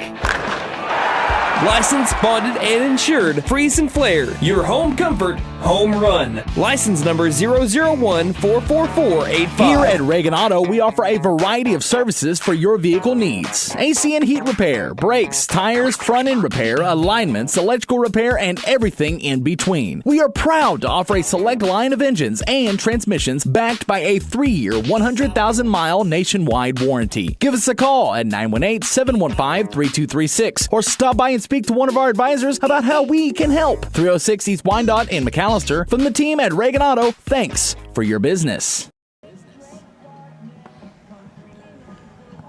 Heading to the top of the fourth inning, McAlester trailing 5-1. McAlester has had one hit. It's been by Jackson Lauerman, officially from Game Changer. So those are the official stats that we go off of for the McAlester Buffalo offense. He had a little dribbler down the third base line that, again, the scorer said he would have beat out anyway. I agree. It was one of those borderline calls. He gets the single, and McAllister's not being no-hit anymore, and it's continuing a really good series, or good week for Jackson Lauerman. He's now 3 of his last 4, trying to keep that momentum up now on the mound. First pitch of the top of the fourth misses high to Owen Gilliam for ball 1. He lined out to the right fielder, Jordan Clark, back in the second inning. So 5-1 McAlester disadvantage, top of the fourth. This one's another line drive right side. Hopping and making the catch is Spencer Stinchcomb for out number 1. A couple of bleeders there by Owen Gilliam. But on the right side of the field, Clark nabbed one and Stinchcomb grabs the other. Out number 1. Boy, the Roughers are hitting the ball hard today, aren't they? Yeah, they're hitting it right on the screws just at people. Les now had a great play. Clark had a great play. And there's Stinchcomb. They're hitting the ball hard just right at the Buffs. First pitch, swing and a miss to Chris Daniels for strike 1. I do think that the reason why that's happening a lot also is Lauerman is leaving some of the pitches kind of up in the zone. But he went right back to the knees on that last pitch for a swing and a miss. The 0-1 goes back to high, 1 ball, 1 strike. And I was talking with Coach Mullins, and that was mainly why you saw Tahlequah. Tahlequah saw some higher pitches in the zone on Monday, took advantage of every single one of them, a lot of hard hit balls. And Gannon Mullins is walking into what would be 1-1 is going to be a foul ball. To what would be the grass area. That second pitch, he was in the bunt. He was playing bunt. Yeah, on the 9-hole, yeah. Yeah, that 1-1, if you're wondering what was happening, if you're watching on the video stream, it hit the butt of the bat. So he checked at it, hit the butt of the bat. So the count is 1 ball and 2 strikes on Daniels. The pitch from Lauerman. This one a little bit up and inside, and the count's now 2-2. Daniels struck out swinging back in his first at bat. That happened back in the second. Top of the order lurking on deck, who's responsible for all 3 hits for the Roughers. 2-2. Ground ball shortly hit towards the shortstop. Les now quickly fields, fires to first. Nice play. Les now showing a little bit of a smile coming off of that play. Slow roller towards the 6th position area. Quick transfer from glove to hand, firing over to fellow senior first baseman Gannon Mullins in the process. We've seen that young man not only flash leather on the diamond, but drop dimes with the pigskin on Friday nights. That's right. It's been an honor to watch that young man as he's went through high school. First pitch swinging, strike 1, Jace Paul. And if you've really been with us, we've even seen him do it on some Saturdays as well. Yep, some on some Saturdays. He's in different states. Yeah. 0-1. He fouls off for now the count 0-2. Paul is 0 for 1 today. He's grounded out to the pitcher and walked. Again, we're still trying to get that streaming computer kind of back up. It went through an entire update, completely hard reboot in the middle of this broadcast, pretty much as soon as it started. 0-2. Curveball misses low. Really good at bats here so far from Jace Paul. But like you said, the 3rd time this season that we've started the game, and shortly after the start of the game, our streaming computer that leads to our app and our website, if you want to listen that way, completely shuts off once you go through an update. That is our luck here at K&D. The 1-2 pitch is fouled up the first base line and has some English on it, which will let it bounce back over to the catcher, Phillips. That was hardly a swing. He stayed put, just flipped his wrists at the ball and stayed alive. He was fooled on that pitch, but that is why he's leadoff batter, because he puts together some really good at-bats. Jace Paul staying alive. Count 1 ball, 2 strikes. And the pitch again. Curveball, misses, hits off the front of the plate, counts now 2-2. He's not really swinging at anything close to out of the zone. Paul with a really good eye in his first 2 at-bats.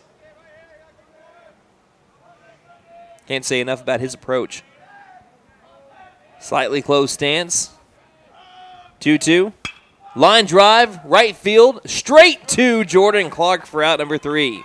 Another hard hit ball by the Roughers. This time, great location from Lauerman, just a great rip from Paul, but luckily for the Buffalo defense, straight to the number 9 position.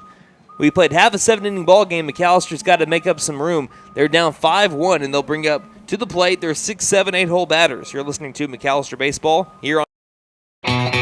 Hey guys, it's Sam from Sam Wampler's Freedom Ford in McAlester and Eufaula. With 2 locations to choose from, we have close to 200 vehicles on the ground and coming in. And with vehicles starting at $29.95, we have something for everyone. And if you need parts or service, we are loading up at both locations to serve you better. Plus, with our mobile service van and our pickup and delivery, we can help you with sales and service no matter where you are. So come see us at Sam Wampler's Freedom Ford in McAlester and Eufaula and let us make it happen for you. My wife makes the best lasagna, even in that old kitchen of ours. She deserves the best kitchen money can buy, but all our cash was tied up. So we went to the Bank N.A. for a loan for our kitchen remodel, and the folks at the Bank N.A. came through for us and our family. Plus, the Bank N.A. is local, so the money stays in town. Call 918-423-2265 or go into the Bank N.A. to get your loan for whatever your family wants or needs. The Bank N.A. Strong, secure, and ready to loan. Member FDIC, Equal Housing Lender. Tire and Auto says come meet our new owner, Dylan Hackler. We're a Michelin dealer and we're stocked up with Cooper, Toyo, Hankook, and Max's Buckshot Mutters and Farm and ATV tires. Tire light on? We can fill your tires with nitrogen. We do brakes, alignments, struts, and oil changes too. You'll appreciate our fast, friendly service. All work's guaranteed and estimates are free. OK Tire and Auto, 801 North 1st, McAlester. Call 918-423-2121. Good luck, Buffs. Have a great season. Leading off for the Buffaloes, number 1, Spencer Stinchko. Welcome back to McAlester, Oklahoma. Buffalo's looking to spark a rally here. They're down 5-1, bottom of the 4th inning. If you're listening to us, if there's any way, like maybe you're listening on the FM AM side, or if you're watching on YouTube, let anyone know that usually listens on the app that we are streaming, we promise. And we're just still trying to get the app and the website streamed back up. Again, hard reboot as soon as we started the game. First pitch to Spencer Stinchko, misses up high for ball 1. McAlester trailing 5-1. We've played half a 7-inning game. It's the bottom of the 4th inning. And 6-hole batter up as Stinchcomb fouls this one off to move the count to 1 ball and 1 strike.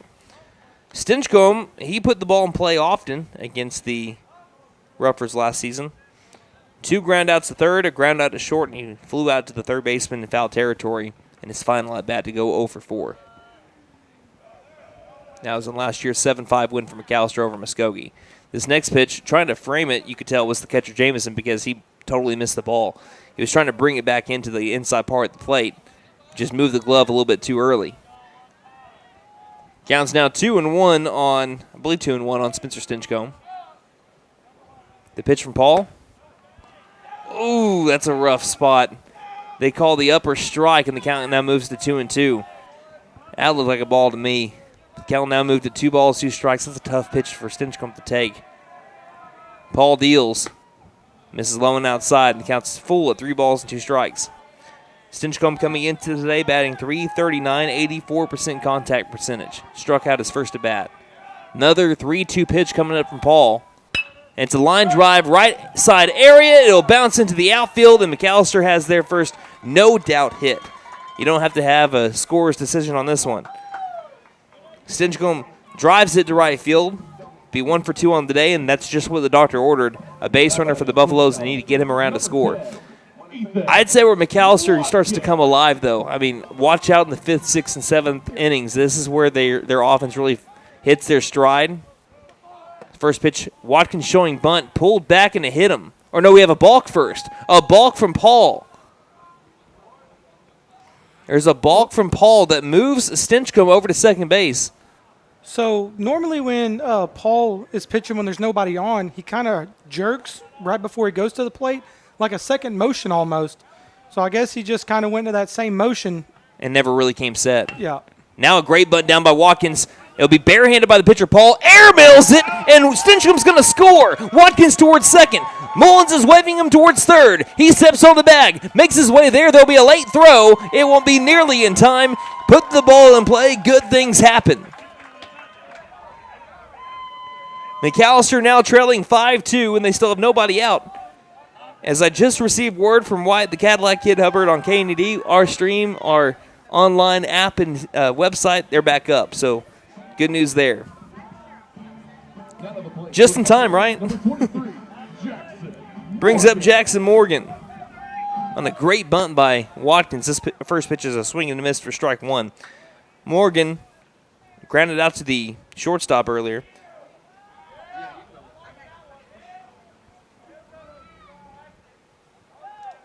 Next pitch, line drive left side. There's your first varsity hit for Jackson Morgan, and it's a big one. An RBI single brings in Ethan Watkins, and McAllister's cut the deficit to 5-3. All barrel there for Mr. Jackson Morgan. Drives it between the shortstop Barnowski and the third baseman Blue. There you go. You're not going to forget that. Jordan Clark will pinch run for Morgan. Morgan is DHing for Clark. So now, with still nobody out, Jackson Lauerman represents the tying run for the Buffaloes. 5-3 the score, bottom of the fourth inning. What'd I tell you? You start to get into these final 3-4 innings, McAlester starts to find their groove. And this is a sign of a team that really looks at the pitcher the first time through the lineup, maybe even the second time through the order. You start to get a rhythm, and you start to see them better, and you start to hit them better. They're just a late-game team. There have been multiple comebacks by this team. Now batting for the Buffaloes. You can never count them out. Jackson Lauerman trying to help out his own cause. And he had a bunt single his last time up. I would not be surprised if you have another bunt here. And with the speedster and Jordan Clark sitting here on first base, you get a bunt, make them roll. That's right. He may take off with the first pitch. Does not. And Lauerman was showing bunt, and the ball went to the backstop on an inside pitch to Lauerman. So not having the bunt there was Lauerman. Bunt could still be on to move him over to third. 1 ball, no strikes on Jackson Lauerman, who's 1 for 1 today on a dribbler down the third base line. Aiden Shumway, by the way, was going to the bullpen as this one's low and outside for ball 2. He was warming up just a moment ago, but he's now on deck. So if Lauerman needs some help, Aiden Shumway is waiting in the wings. 2-0. They'll throw over to second. Sliding back in on the pickoff attempt, Jordan Clark. Buffaloes have brought it back to 5-3. All starting off with a base hit by Stinchcomb. Reaching on an E1 was Watkins. That's what is officially ruled. And then an RBI single by Jackson Morgan. They'll pick off again, and there'll be no throw to second base this time. Holding on to it is Paul after another spin move.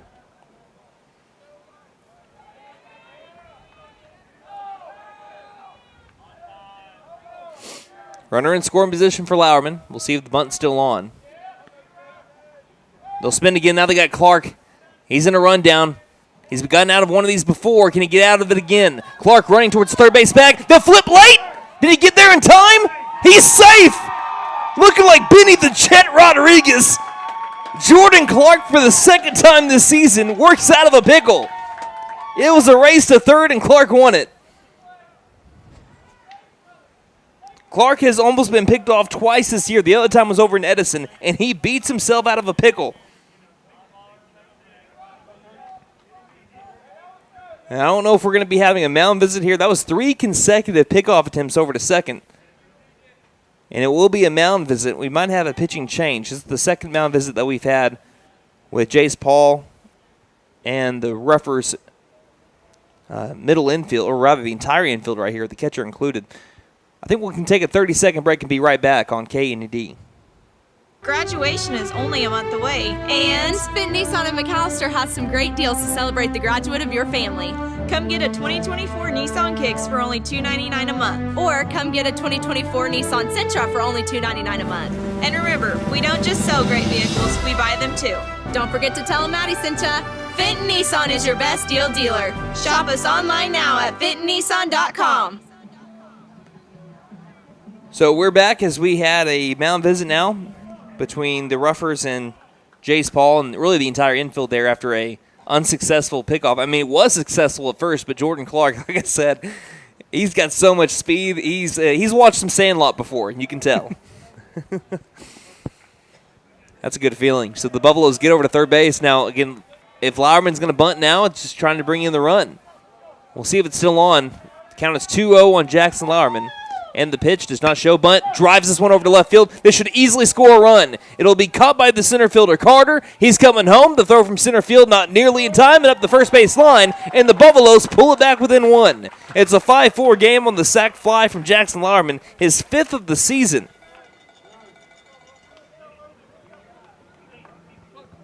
As that brings up the top of the order, now base is clear. McAlester has brought it back to a 5-4 game. With 1 out.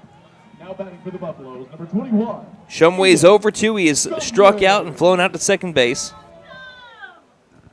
Last year, really started off his year that he's had this year, is his line drive down the first base line. What a sliding smooth stop by Wilson at first. A slide at first base and just getting him in time is Wilson. A lot of sliding on one play. First pitch you saw, Shumway one-hop line drive over to the right side. Snagging it on a slide was Wilson. And then both guys slid towards the first base bag and just beating him Number 2. was Ryder Wilson. That brings up Caden Lussnow. Buffaloes trailing 5-4, bottom of the 4th inning. First pitch to Lussnow. Lower inside fastball, strike 1. Lussnow is walked and flown out to right field. 2 down, 5-4 deficit. The pitch missing low and outside for ball 1. 1 ball, 1 strike.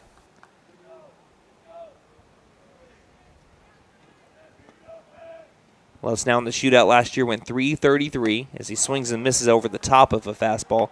1 ball, 2 strikes. He had 3 RBI and 2 extra base hits. Guess what? Had a triple in that series, too, in that tournament. Just a triple machine. 1-2 to Lussnow. This one bounces after traveling about 50 feet. Did the home plate umpire try to catch that barehanded? It was close. It bounced, and he saw it go off of the catcher's mitt, and he reached his hand up in the air. If he would have snagged that, that would have been the highlight. Forget it. Home plate umpire highlights, and you just have the sports music in the background. 2-2 pitch. Fastball misses inside, and Lussnow's worked the count full. 3 balls, 2 strikes. And he represents the tying run. He's hit 1 home run this year, but I don't think he's going to hit one over the left field wall today. 3-2 pitch. Up and inside, he'll take another walk. So now the tying run on base for McAlester brings up Gannon Mullins. And that's not me saying that he doesn't have the power to hit one out over the left field. You have to take on not just the pitcher, but nature to hit one out today. That flag is standing, and it's almost facing us now. You can see every star on the flag. Wind gusts are at 25 miles per hour, blowing in from left center field. First pitch to Mullins. Fouls it off the top of the bat, rolls it towards the first base dugout. 0-1 the count on Mullins, who has walked and been hit by a pitch. So no official at bat yet.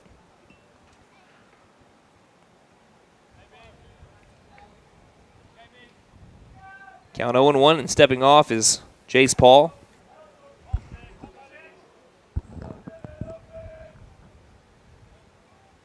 And the pitch. Pops this one up and again into the jet stream. Watch out for anyone's cars. Count is now 0-2 on Mullins. Paul's starting to get up there a little bit in the pitch count. He'll throw his 75th pitch coming up, so he's not at a, at a rhythm or at a pace right now to finish the game, with this being his 75th pitch in the bottom of the 4th. The 0-2. Curveball missing low and outside. 1 ball, 2 strikes. What exactly is the pitch count for high school You now? can go a total of 120 in a day. Okay. But if you do that, you got to wait a long time before you can pitch again. 1-2, Lesnow takes off for second, won't matter. Swing and a miss for strike 3, but the Buffaloes do score 3 runs to make this a brand new ball game. 5-4 McAlester trails as we head to the top of the 5th inning. You're listening to McAlester Baseball here on Angel's Diner, Steakhouse, and Pub serves great breakfasts all day and juicy burgers too. Angel's Diner also serves brick oven pizza on Friday and Saturday nights from 5 p.m. to close. Angel's Steaks are certified Angus beef, and the pub offers beer, wine, and mixed drinks. Breakfast, lunch, and dinner make it Angel's Diner, Steakhouse, and Pub. 1402 South Georgia Expressway, McAlester. Call 918-423-2633. Open Monday through Saturday, 7 a.m. to 9 p.m. Sundays, 8 a.m. to 2 p.m. Like us on Facebook. Hi, my name is Gail, and I invite you to T&W Tire, an Oklahoma-based company formed in 1987. In 2020, T&W Tire acquired the McAlester location, where Doug and I have worked for over 20 years, providing service to McAlester and the surrounding areas. Our trained technicians continue to provide quality service for brakes, suspension, and alignments, along with 24-hour road service. We carry Goodyear, Michelin, and many other brands to fit your budget. Stop by T&W Tire, Highway 69 and Peaceable Road, McAlester. Call 918-426-6571. Go Buffs! Beat the heat with American Standard Heating and Air Conditioning and Freeze and Flare, your local champs for cool perfection. Proud McAlester Buffalo supporters. Score with financing offers upon approved credit. See dealer for details. Call 918-217-8785 or visit freezeandflare.com to hit it out of the park. Licensed, bonded, and insured. Freeze and Flare, your home comfort, home run. License number 001-44485.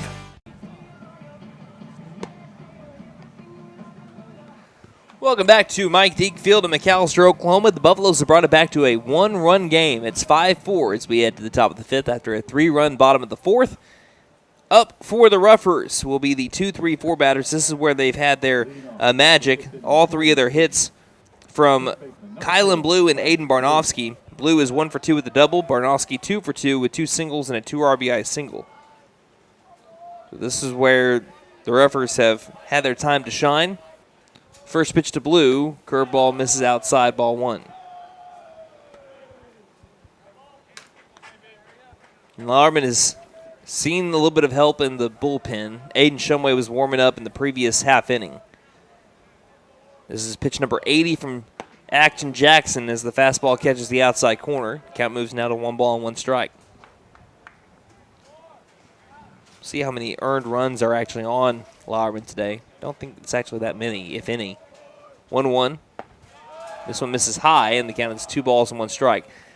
It looks like, only 2 earned runs on Jackson Lauerman. Those 3 runs scored in the first were not earned runs. The 2 in the second were. 2-1 pitch. That fastball misses high, and it's 3-1 strike.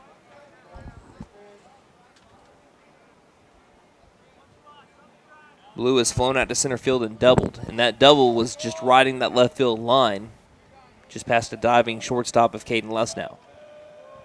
3-1. And misses low, and it's a leadoff walk to Kylan Blue. Brings up Aiden Barnofsky, who's hit the ball hard twice. Has led 2 singles and 2 RBIs. Barnofsky, again, he walked last year, reached on an E5, walked again, and then had a, looked like a sac fly, an RBI sac fly. Get this, a sac fly to the second baseman. Don't see that every day. Runner takes off at the first pitch, throw down to second is in time. He got him. Braden Phillips firing down to the second base bag was able to get Kylan Blue on the first pitch of the at-bat. And that's out number 1.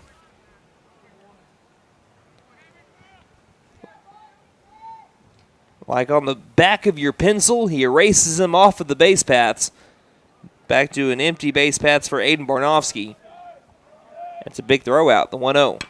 Chopper slowly hit towards Lauerman. Quick flip over to first in time for out number 2. Can't tell you how big of a caught stealing that was for Braden Phillips and the Buffalo defense, because if he gets to second base, that moves him over to third with only 1 down for Doc Estes. So big time outs on back-to-back plays, back-to-back pitches brings up Doc Estes, who hit a hard line drive to Caden Lesnow his last time up, but Lesnow said ain't nothing but a thing, leaped and made the catch. First pitch just above the upper part of the zone for ball 1.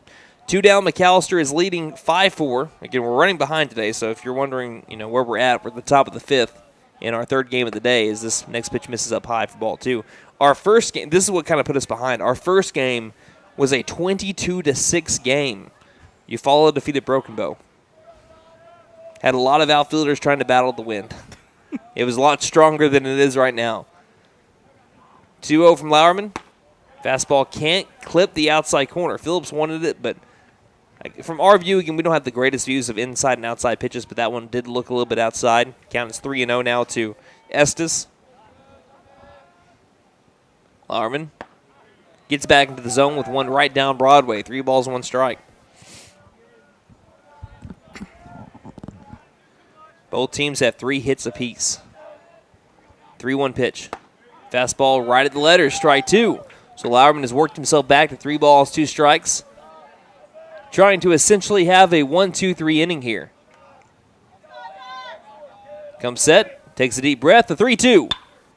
Line drive, center field. Ethan Watkins breaking that way, makes the catch on the run in the alleyway for out number 3. So essentially a 1-2-3 inning after a walk. The very next pitch, a caught stealing a blue. The ground out by Bernowski and the line out to center field by Doc Estes keeps McAlester down by 1. Ever since they allowed 5 runs in the first 2 innings, it's been 3 blank spaces like a Taylor Swift song at the top of the innings.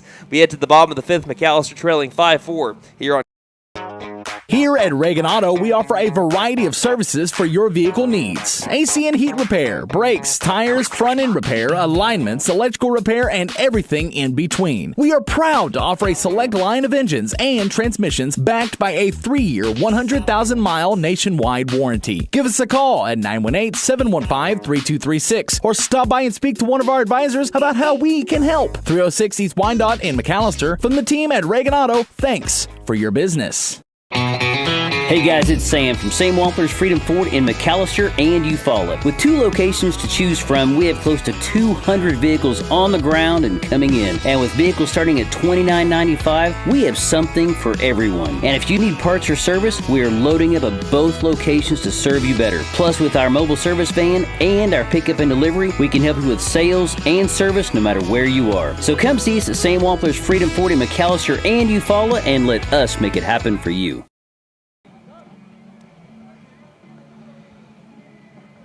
Buffaloes have once again worked themselves back into the game. Just comeback Buffaloes is what they've been so far. And right now they're down by 1, 5-4 as we head to the home half of the 5th inning. McAlester has 9 outs to work with to try to take the win from the Muskogee Roughers. It was a 7-5 win last year for McAlester and what ended up being a pretty close game. And it featured 7 pitchers in that game. It was the regular season finale a year ago, which right now McAlester is scheduled to do the same thing this year. Here's the first batter of the bottom of the 5th, Braden Phillips, the first pitch from Jace Paul. As he checks, curveball misses low, and he goes to the backstop for ball 1. Yeah, as of right now, McAlster's regular season finale is scheduled to be against Muskogee Roughers. That's on April 29th. So usually, I feel like a lot of years, they are the last team that McAlester plays, and they'll go to Muskogee again. So this is not the first or not the last time McAlester will see the Roughers before the season's over. 1-0 to Phillips, curveball, outside corner, clipping the black again. Count it's 1 ball, 1 strike. When Paul's been really good today, he's been living on the outside corner. Count is even at 1 ball, 1 strike. Coach Hughes is breaking everything here. Next pitch misses outside for ball 2. Yeah, Philip, if you didn't know, our door handle over here to our press area is broke. I wonder who did that. 2 balls, 1 strike. This fastball is going to hit Braden Phillips, and he's hit for the 2nd time today. It's probably our senior board op, Austin Sweet Wheat. Probably. Enough time has gone by. Mary said, I'm sorry. So after the hit by pitch, we're having the head coach, John Singler, for the Roughers. He's pleading his case to the home plate umpire, trying to say he doesn't think it was a hit by pitch, maybe hit the butt of the bat. Home plate umpire disagrees and allows to Phillips taking first base. That is the tying run for McAlester. Phillips runs for himself. He has 11 stolen bases on the season. Gunnar Hodgel up, who is 0 for 2. Big lead at first, and the pitch. Hodgel shows bunt, snap throw over to first. Called strike anyway on the outside corner for strike one. No balls, one strike on Gunnar Hodgel. Over two with the strikeout and a fly out to second base. Hodgel showed bunt, did not go with it. It's a clip on the outside corner regardless. 0-1 shows bunt again, can't get it down. Fouls it back into the netting. The count's now 0-2 on Hodgel. Got to swing it this time. Hodgel last year in the McAlester Shootout went 2 for 9 with 2 RBI. His 2 hits were against Poto.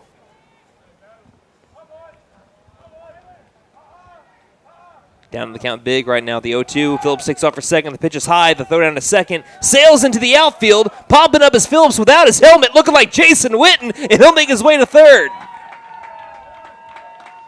There's a first baseman in Philadelphia who is very happy with that one. That's the way he likes to run the bases. A little like Bryce Harper there. That's exactly what I'm talking about. So it's going to go down as a stolen base for Braden Phillips and taking third on an E2. And now the tying run 90 feet away with nobody out. So Hodgel just needs to drive one, the 1-2 pitch. Swings and misses, though, for strike 3. Goes after the curveball, can't grab it. And that brings up Spencer Stinchcomb. Now, right here, you don't have to be like, you don't have to swing for the fences, play hero ball. Fly ball base hit, it's going to tie the game. Even if you make contact with the ball, more than likely, unless it goes to one area, maybe two, you're going to get a run scored here. Next pitch misses low and outside. First pitch to Stinchcomb. 1 ball, no strikes. Now the infielders come in on the infield turf. It took them a little bit. They were kind of in the middle of doing it during the first pitch. That's a smart decision there by Coach Singler, trying to keep the tying run from scoring. 1-0. High fastball, misses high. 2-0 the count. You know, we talk about, the top of the order sometimes. They're the ones that carry McAllister's offense. Today, it's been the bottom of the order. So here's the 2-0. Fastball outside corner, strike 1. All 3 hits for McAllister from the 6, 8, and 9-hole batters today. That'll do, donkey. That'll do. That'll do. 2-1 pitch. Curveball low outside. Hitters count here for Stinchcomb.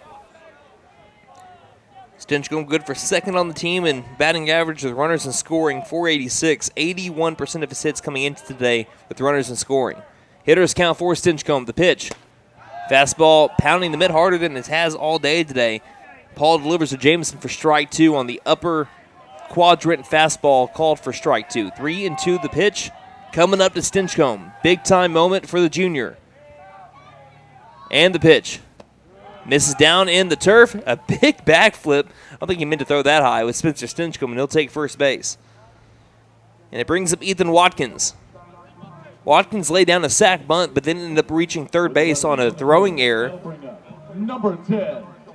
Ethan Watkins is 0 for 0. Again, he reached on the sack bunt and then walked also. So runners at the corners. Buffalo's down by 1. First pitch. Watkins' first pitch swinging. Comes up empty for strike 1. 1 down, bottom of the 5th. 5-4 deficit for the black and gold. Paul trying to work out of it again. He'll do a 31 move. This is the first time he's kind of looking at the runners.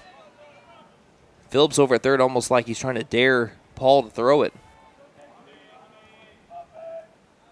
Count 0-1 on Watkins. Big lead at first by Stinchcomb. Stinchcomb does not take off. The pitch is a swing and a miss for strike 2. Big cuts from Watkins on both pitches.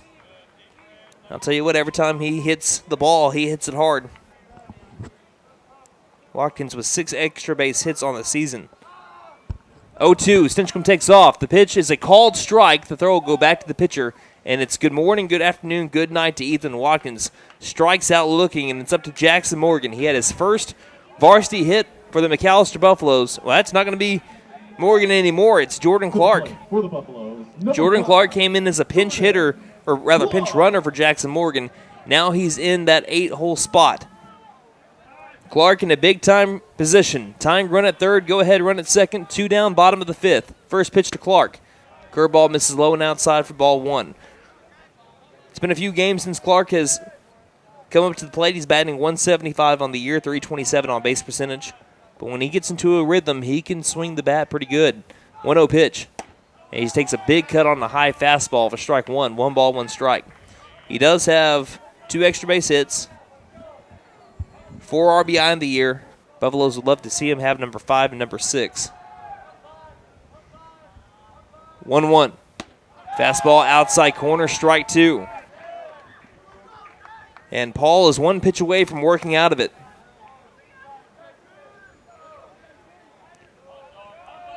Clark trying to change that script. The 1-2 to Clark. It will just miss the knees on a borderline pitch at the bottom of the zone. Count moves to 2-2. And if I'm Clark, if I see one that close again, you gotta swing at that one. Paul gets the signs from the catcher, Jameson. 2-2 is the count. 2-2 is the pitch. Swing and a miss for strike 3. And coming off the mound, Paul, he's pumped up, and he tries to tell his offense, give me a little bit more runs. 5-4, McAlester is down by 1. They leave the tying run at third, the go-ahead run at second. They'll have 6 more outs to work with as we head to the top of the 6th here on K. My wife makes the best lasagna, even in that old kitchen of ours. She deserves the best kitchen money can buy, but all our cash was tied up. So we went to the Bank N.A. for a loan for our kitchen remodel, and the folks at the Bank N.A. came through for us and our family. Plus, the Bank N.A. is local, so the money stays in town. Call 918-423-2265 or go into the Bank N.A. to get your loan for whatever your family wants or needs. The Bank N.A. Strong, secure, and ready to loan. Member FDIC. Equal housing lender.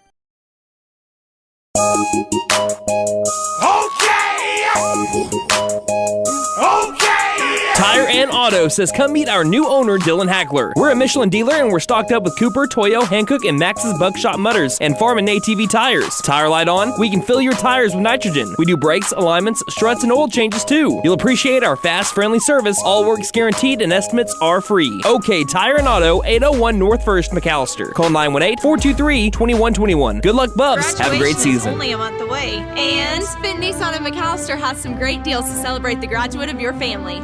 Come get a 2024 Nissan Kicks for only $299 a month. Or come get a 2024 Nissan Sentra for only $299 a month. And remember, we don't just sell great vehicles, we buy them too. Don't forget to tell them Maddie sent ya. Fenton Nissan is your best deal dealer. Shop us online now at fentonnissan.com.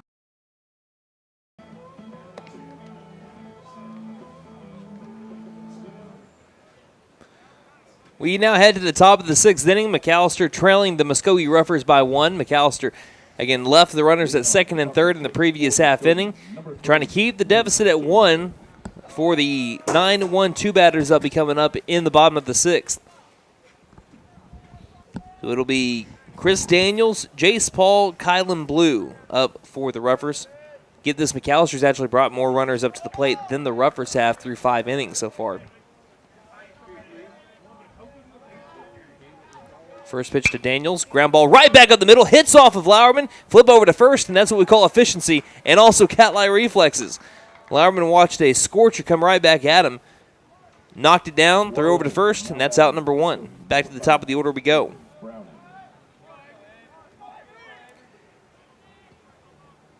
That actually finishes the 3rd time through the order for the Roughers. Brings up Jace Paul, who is 0 for 2. Trying to help out his own cause. That's not him. That's number 5. Where are we at in the lineup here? It was Luke Jameson that did that. So Luke Jameson was the one that hit the 1-3. Thank you. So Avery Browning's up at the plate. That's the 0-1. Checked at. Grounder to the left side. Coming in on his left now. Couldn't handle it. And there'll be an infield single on a check swing for Avery Browning. And that just goes to show you baseball is a weird game. Sometimes you can do everything wrong and it still leads to a base hit. But also you can do everything right and it leads to an out. Also, very smart play there by Les now.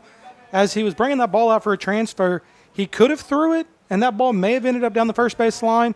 Runner takes second, maybe even third. The senior eats it. Good, smart baseball play right there. Brings up Braden Carter, who has struck out twice. First pitch is up for ball 1. When Paul comes back in the bottom of the 6th at pitch, if he does, he'll be throwing his 99th pitch. This will be Lauerman's 96th. So he pops this one up, and I'd say forget about it. The wind's going to take this one out of play. Out to that concrete jungle. That's where dreams are made of. That is what dreams are made of.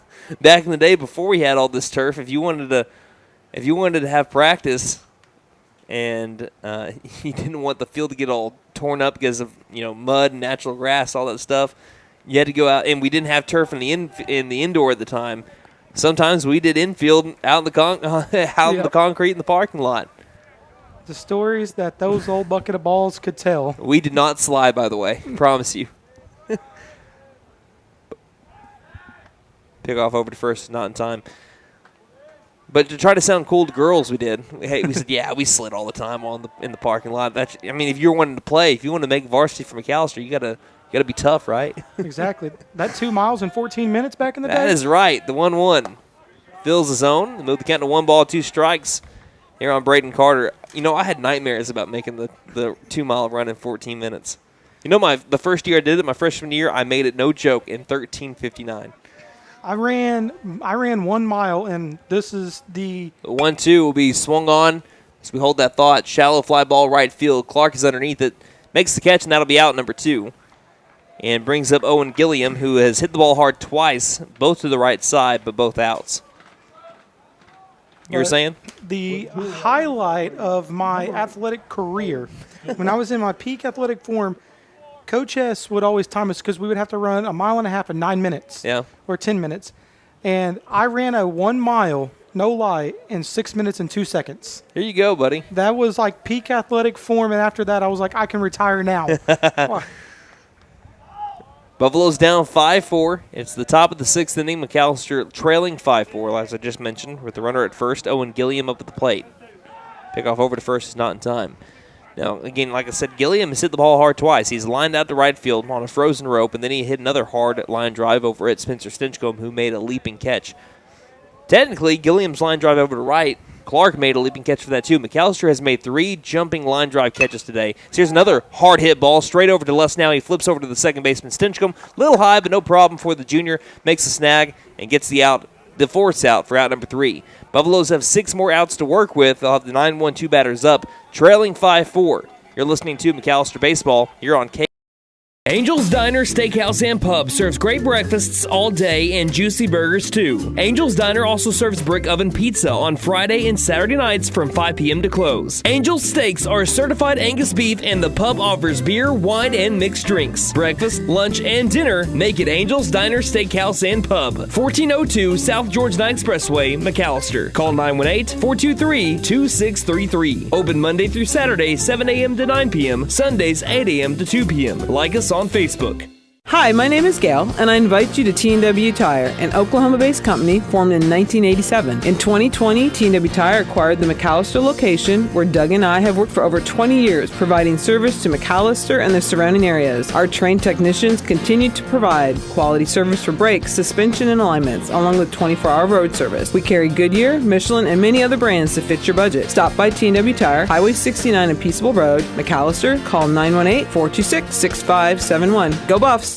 Beat the heat with American Standard Heating and Air Conditioning and Freeze and Flare, your local champs for cool perfection. Proud McAlester Buffalo supporters. Score with financing offers upon approved credit. See dealer for details. Call 918-217-8785 or visit freezeandflare.com to hit it out of the park. Licensed, bonded, and insured. Freeze and Flare, your home comfort, home run. License number 001-44485. Now batting for the Buffaloes, number 3. Buffaloes need to be able to start a rally here. Again, down by 1, bottom of the 6th inning. 6 more outs to work with. 9-1-2 batters up for the black and gold. Starts off with Jackson Lauerman trying to help out his own cause as the first pitch clips the bottom of the zone for strike 1. Lauerman is 1 for 1 with an RBI sac fly. He also singled on a dribbler down the third base line in his first at bat. Trying to be a leadoff base runner for the Buffaloes for the top of the order that's on deck as he fouls this one off and into the netting. Counts now 0-2 quickly on Lauerman. Also, the Buffaloes, I don't know if I think you'd want to be able to get the Roughers into their bullpen here. That was pitch number 100 on Jace Paul. He's got 20 more to work with. Count 0-2 on Lauerman. The pitch. Swings and misses at strike 3. They'll have to throw down over to first, which will be done with ease over to Wilson for out number 1. So 3 pitches, 3 strikes. Is that strikeout, I believe, number 8? Yeah, number 8 on the day for the Buffalo offense. Brings up Aiden Shumway. Buffaloes have struggled against Chase Paul. Paul's worked himself into some trouble as he's also given up some free passes. 5 walks and 3 hit by pitches. Aiden Shumway trying to get on base for the McAlester. So first pitch misses outside for ball 1. Shumway has struck out, flown out to second base, and pretty much a line out over to first base. It's a 1 hopper and a great play by Wilson at first to be able to get him sliding in over to the first base bag. 1-0. At the knees, strike 1. 1 ball, 1 strike. Shumway went 2 for 3 a day ago. Well, game ago on Tuesday. Paul, the 1-1. Down the first base line, another dribbler. It'll be fielded cleanly by the pitcher, Paul. He'll step on first himself for out number 2. So 2 up, 2 down, not what McAlester needed here. Again, even if you don't score this inning, you really wanted to work up Paul's pitch count. It's been 6 pitches, 2 outs, and it brings up Caden Luss now. He is 0 for 1 with 2 walks and a fly out to right in between those 2 walks. Top of the order has just not gotten it done for McAlester. 3 hits, and it's been the 6, 8, and 9 hole batters doing it. First pitch low and outside, ball 1. 1-0 the count on Luss now. Buffs down to their final 4 outs, as this one's going to be another dribbler, this time foul, towards head coach Justin Mullins. 1 ball, 1 strike. Getting 5-4 Rougher lead. Paul's been very efficient over the last 2 innings. Helping get back into the pitch count to try to go the full game. Is this one, bounces about 48 feet towards the plate, and it took a bounce, and if he looks up any further, it catches the neck of the catcher, Jamison. I thought it did at first. Count is 2-1 now. Luss now trying to work a deep count here, trying to get on base. 2-1 pitch. This one will miss down low. It'll be ball 3. 3 balls, 1 strike, hitters count. Pitch coming up to Caden Luss now. On deck is Gandon Mullins, who's 0 for 1. The walk and a hit by pitch. Looking for 1 pitch that Luss now can drive, the 3-1. And he does drive it. It's a 1 hopper towards the shortstop. Barnowski bobbles it, throws over to first, and it's not going to be in time. It'll go down as an E6 on Barnowski. As the Buffaloes have once again the tying run on base. And fortunate for McAlester, it's your leading stealing base guy, who has 19 now in the year. Now at the plate for McAlester, number 6. So it brings up Gandon Mullins. Team leader in RBI. Looking to get a gapper here. And a tying run on base once again for McAlester. 5-4 deficit. Roughers have not scored since the second. McAllister's been trying to chip away. First pitch. Fastball misses low, ball 1. And that was pitch number 110 for Paul. So we got 10 more to work with, and you can start in at bat before the 120 mark and go through it. 1-0. As it runs up and inside, nearly hits Mullins again. He's been hit once. There's been 3 hit by pitches delivered by Paul today. The count's now 2-0 on Mullins. Braden Phillips is on deck. He's been hit by a pitch twice. Pickoff over to first. Back in safely is Luss now. Not a lot of hits in today's game. We've had 4 by the Roughers, 3 by the Buffaloes. 2-0. Luss now takes off for second. Ground ball left side. Diving stop by the third baseman. Blue pops up, fires him. Guns him down at first base. And that will end the 6th inning. McAlester still down by 1. If they're going to win this game, they got to walk it off. We head to the top of the 7th inning. McAlester trailing 5-4 to the Muskogee Roughers here on KNED.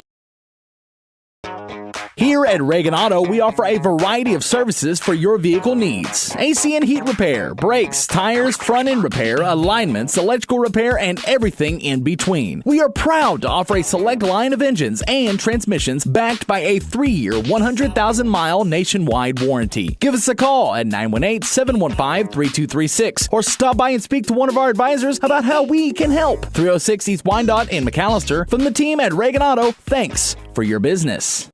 Hey guys, it's Sam from Sam Wampler's Freedom Ford in McAlester and Eufaula. With 2 locations to choose from, we have close to 200 vehicles on the ground and coming in. And with vehicles starting at $29.95, we have something for everyone. And if you need parts or service, we are loading up at both locations to serve you better. Plus, with our mobile service van and our pickup and delivery, we can help you with sales and service no matter where you are. So come see us at Sam Wampler's Freedom Ford in McAlester and Eufaula and let us make it happen for you.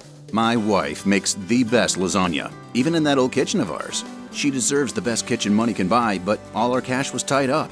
So we went to the Bank N.A. for a loan for our kitchen remodel, and the folks at the Bank N.A. came through for us and our family. Plus, the Bank N.A. is local, so the money stays in town. Call 918-423-2265 or go into the Bank N.A. to get your loan for whatever your family wants or needs. The Bank N.A. Strong, secure, and ready to loan. Member FDIC, Equal Housing Lender.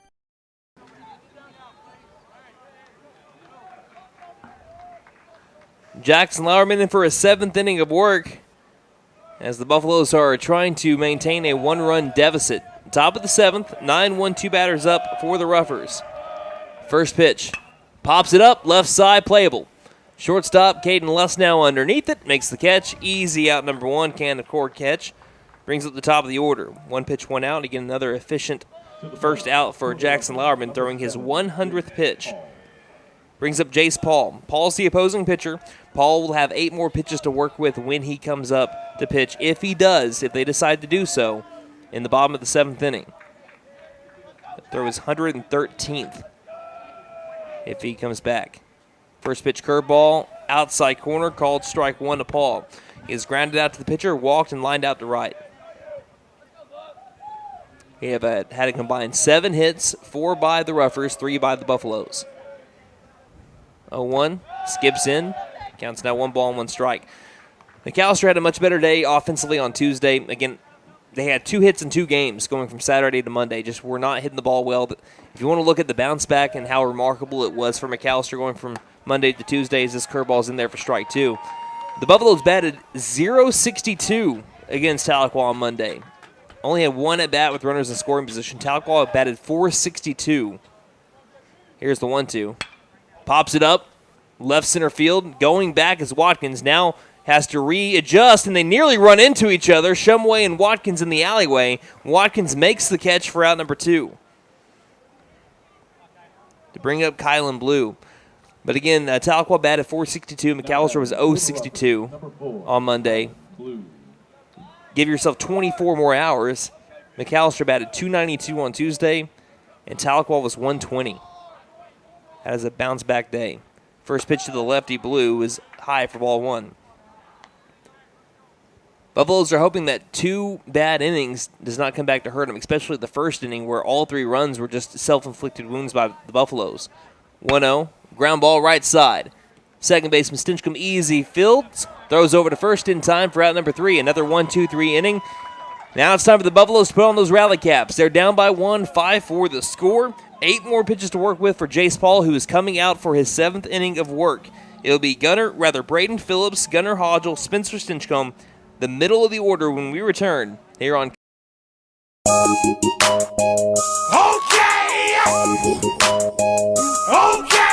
Tire and Auto says come meet our new owner, Dylan Hackler. We're a Michelin dealer and we're stocked up with Cooper, Toyo, Hankook, and Max's Buckshot Mutters and Farm and ATV tires. Tire light on? We can fill your tires with nitrogen. We do brakes, alignments, struts, and oil changes too. You'll appreciate our fast, friendly service. All work's guaranteed and estimates are free. OK Tire and Auto, 801 North 1st, McAlester. Call 918-423-2121. Good luck, Buffs. Have a great season.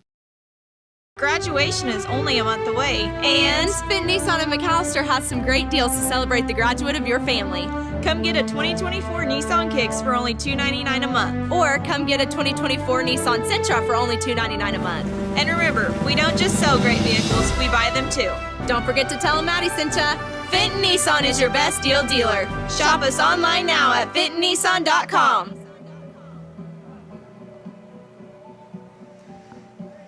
So it's up to Braden Phillips, Gunnar Hodgel, Spencer Stinchcomb to try to get the Buffaloes back in the game. Down by 1, bottom of the 7th inning. Jace Paul trying to finish what he started, but he only has 8 pitches to do it. Again, he can start a batter before 120 and go through the at-bat. That is important when you only have 8 pitches to work with and you're starting the 7th. Braden Phillips against Jace Paul. 1-run game, first pitch at the bottom of the 7th. And it's a first pitch called strike on the outside corner. So I wonder if McAlester is taken until they get a strike here to try to work up Paul's pitch count. There was a first strike, the 0-1 from Paul. Misses high, and the count is now 1 ball and 1 strike. The Roughers have lost 2 games in a row to the Buffaloes. Trying to break that, as the count is now 1-1. The pitch. Line drive, left field, and it's caught on a dime by Barnowski. The unluckiest batter in 5A baseball. He gets another out like that. Right on the barrel, line drive straight to the shortstop. I feel for the kid, man. He hits the ball hard nearly every time, but always straight to the fielders. McAlester down to the final 2 outs. First pitch to Gunnar Hodgel. Misses the outside corner for ball 1. Now it's pitch number 116.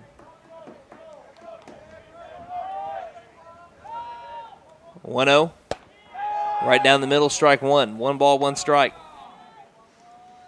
If this at-bat lasts 3 more innings, or 3 more pitches, what am I saying? As it's popped up, he can finish the game. If this is caught right side out of play, it won't be caught here. 1 ball, 2 strikes. And Hodgel wants to make sure that this at-bat can at least last 2 more pitches. Because if it does, he cannot pitch the next batter. 1-2. Skips down the turf. 2 balls, 2 strikes. That was 119. He'll have to have someone else come in. He cannot finish the game. 2-2 pitch. Outside corner, called strike 3. Paul is pumped up, but that will be it for him. He'll have to have someone try to close it. As Spencer Stinchcomb will be McAllister's lone batter. That was pitch number 120 for Jace Paul. He will have to have someone come in to pitch for him. Can the Buffaloes spark a 2-out rally down 5-4? We'll find out when we come back. You're listening to McAlester Baseball on K. Angel's Diner, Steakhouse, and Pub serves great breakfasts all day and juicy burgers too. Angel's Diner also serves brick oven pizza on Friday and Saturday nights from 5 p.m. to close. Angel's Steaks are certified Angus beef, and the pub offers beer, wine, and mixed drinks. Breakfast, lunch, and dinner make it Angel's Diner, Steakhouse, and Pub. 1402 South George Knight Expressway, McAlester. Call 918-423-2633. Open Monday through Saturday, 7 a.m. to 9 p.m. Sundays, 8 a.m. to 2 p.m. Like us on Facebook. Hi, my name is Gail, and I invite you to T&W Tire, an Oklahoma-based company formed in 1987. In 2020, T&W Tire acquired the McAlester location, where Doug and I have worked for over 20 years, providing service to McAlester and the surrounding areas. Our trained technicians continue to provide quality service for brakes, suspension, and alignments, along with 24-hour road service. We carry Goodyear, Michelin, and many other brands to fit your budget. Stop by T&W Tire, Highway 69 and Peaceable Road, McAlester. Call 918-426-6571. Go Buffs!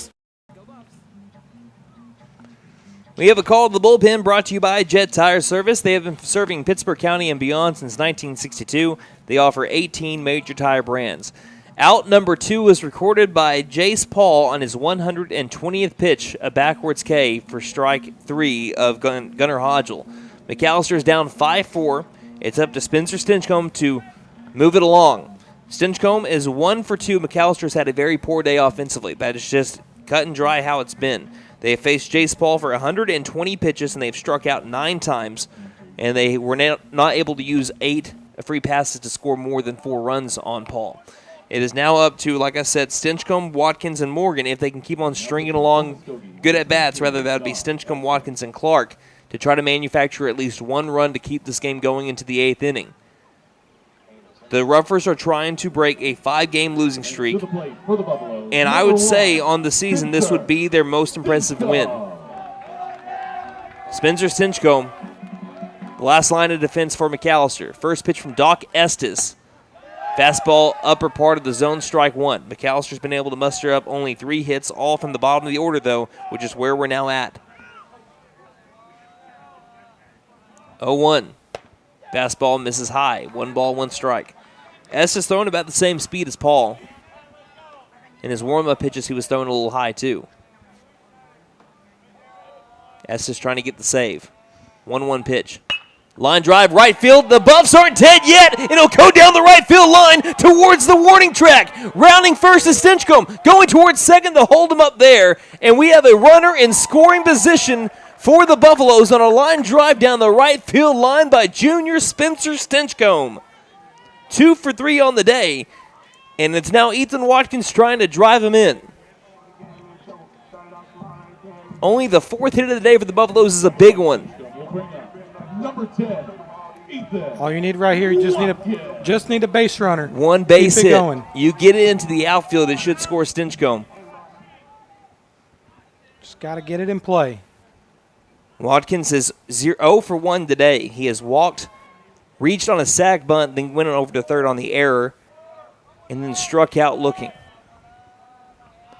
2 down, tying run at second. Buffs down to their final out.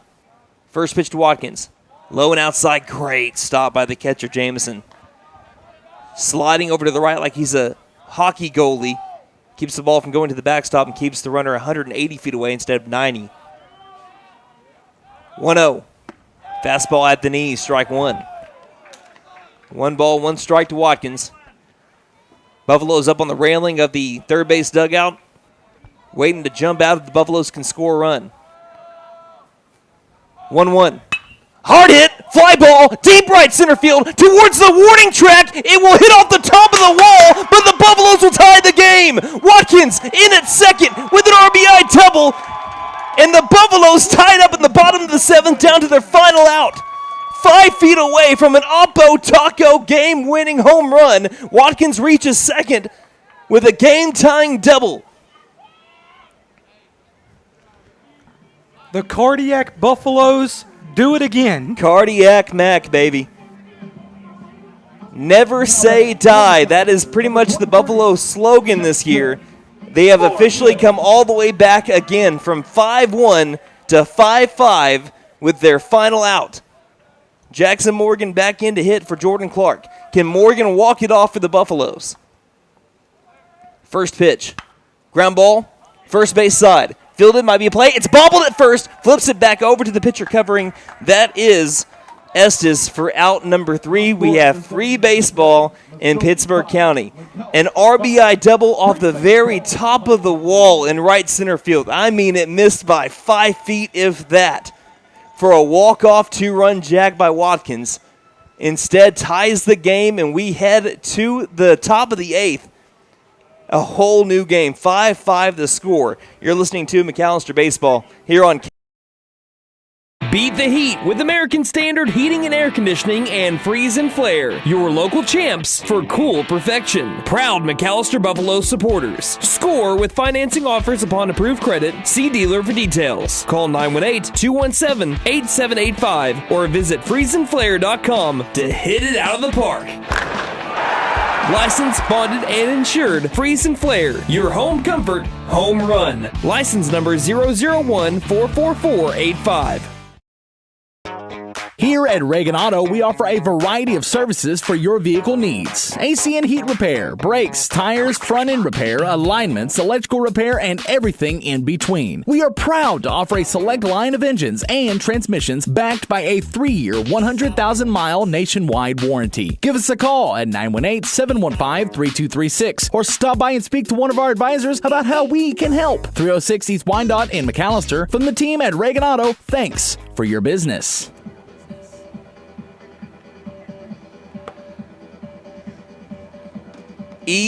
What? That boy just drove another one to deep right center field. I mean, he was clutch in football season, he's clutch in baseball season, and he's led to a tie game and free baseball. As we head to the top of the 8th, this will be the first time. Obviously, there's not a lot of people that end up getting the pitch in 8 consecutive innings. Lauerman will try to do so as we start off the top of the 8th inning. But in the words of Mark Jackson, when you talk about Ethan Watkins, whether it's football or baseball, mama, there goes that kid. It'll be Aiden Barnofsky leading it off. 3-hole hitter for the Roughers as he drives this one to deep center field. Going back on it is Watkins towards the warning track. Makes the catch on the run. That kept carrying and carrying, but Watkins, being the hero in the bottom of the 7th, snags that one to keep the Roughers off the base paths. Another 1-pitch, 1-out for Barnofsky, or for rather Jackson Lauerman of Aiden Barnofsky. Brings up Doc Estes. Those are the at-bats you love as a pitcher and a coach. Quick outs, get your starter to go a little longer. First pitch misses down low for ball 1 to Estes, who has been hit by a pitch, lined out to short and lined out to center. Another batter that just keeps on barreling up pitches. If you're wondering where Lauerman's at, this will be pitch number 109. 1-0. Fills the zone. Count now even at 1 ball, 1 strike. If anyone comes in for Lauerman, it will be almost certainly Aiden Shumway, and they'll just switch. Lauerman will go to left. Shumway will come to the mound. Shumway was warming up in the bullpen earlier in the game. 1-1, ground ball, third base side. Diving forward is Hodgel, but passed him down the line. Shumway trying to track it down before he gets to the warning track. He does so. It's going to be a 1-out double by Doc Estes, and the go-ahead run is in scoring position for the Muskogee Roughers.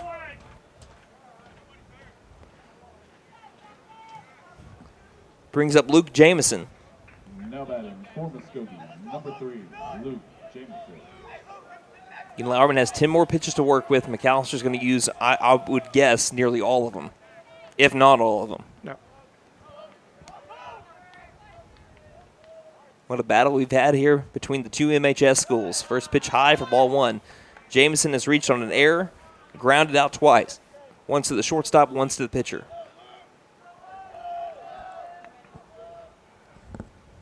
Next pitch, chopper, third base side, well foul. And that'll be strike, what is that, 2? Strike 2. Strike 2. What about the Buffaloes, though? Down to their final out, pitch number 120 led to a backwards K. Had to force Jace Paul out of the game. Back-to-back doubles by the Buffaloes lead to tying the game. So the count is 1-1, actually. 1-1 is the count, thank you. That was my fault, sorry. The pitch, this one misses high with the curveball. Count 2-1. This could be Lauerman's last inning. Yeah, actually, I'm almost certain it will be. The 2-1 pitch. Hard hit ground ball left side. What a snag by Hodgel at third. Fires over to first in time for the out, and they'll try to go over to the other side. But on the transfer, Mullins couldn't get it cleanly, and it leads to an easy take of third base for Doc Estes. But what an incredible snag by Gunnar Hodgel on a hard hit ball that way. Took a funky hop, and he had to go back up to make the catch up by his hip. Gunnar Hodgel sucked that one up on the hot corner like somebody I know that used to play the hot corner here at Mike Deak, the best third baseman to walk the face of the earth. Not that well. Not that well. First pitch to the new batter. It's going to be a called strike to Avery Browning. Browning has been hit by a pitch, grounded out to second, and singled. He's trying to give the Roughers a lead in the top of the 8th inning. 5-5, runner at third, 2 down. 0-1. Line drive. Left field, diving, coming up empty is Aiden Shumway. The Roughers will take the lead, and it rolls all the way towards the fence. It'll be maybe at least a triple. Watkins grabbing it late, fires in, hits his cutoff man less now. It's an RBI triple by Avery Browning, and the Buffaloes will have to do it again. Back and forth we go in Pittsburgh County. Braden Carter now up to the plate. To the plate. Muskogee takes a 6-5 lead, scoring for the first time since the second. For Lauerman, this will be pitch number 117 to Braden Carter. He's 0 for 3 with 2 strikeouts and a fly out to right. Runner at third again. First pitch. Fouls this one off for strike 1. So McAlester will have to score another run just to keep this game going if they can in the bottom of the 8th. They'll have the 9-1 two batters up.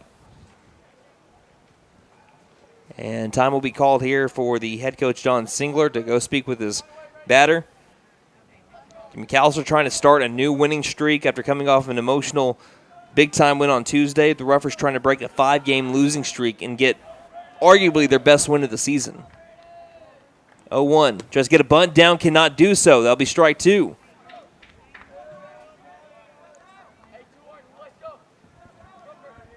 And the count is now 0-2. They tried to catch the Buffaloes off guard. Carter could not lay it down. 0-2 the count. Lauerman, the pitch. Curveball right down Broadway, strike 3. Got him looking. And that is how Jackson Lauerman's day will more than likely end. That was pitch number 119. He still had himself a great game. 3 earned runs in 8 innings pitched for Jackson Lauerman.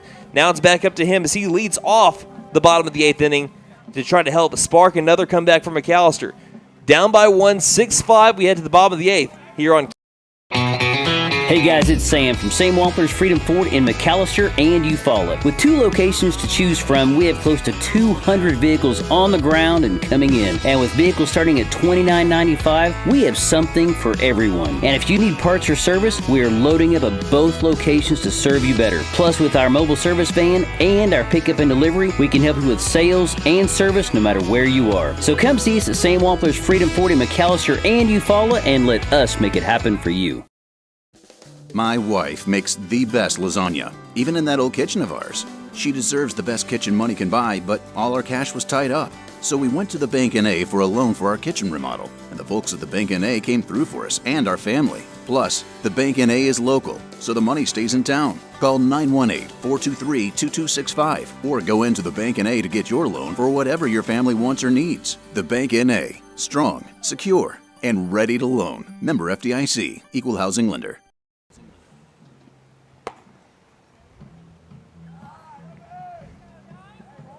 This has been a game to remember. No matter who wins, who loses, this will be a game to remember. As we head to the home half of the 8th inning, it has been back and forth. Buffaloes down to their final out. 2 consecutive doubles tied the game. The Roughers hadn't scored since the 2nd inning. They get a double and a triple to take the lead here in the top of the 8th inning as we have a time called here by Jackson Lauerman. They scored 1 in the top of the 8th inning. Now here to begin the bottom of the 8th, it's Jackson Lauerman, who is 1 for 2 with a single, sac fly, and then a strikeout. His first time facing Doc Estes. First pitch.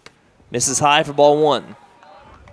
This is the big deal about being the home team. You put the pressure on the visiting team. They got to get 3 outs to win the game. You can't walk it off as the visiting team. Pressure's on the Muskogee Roughers to once again end it.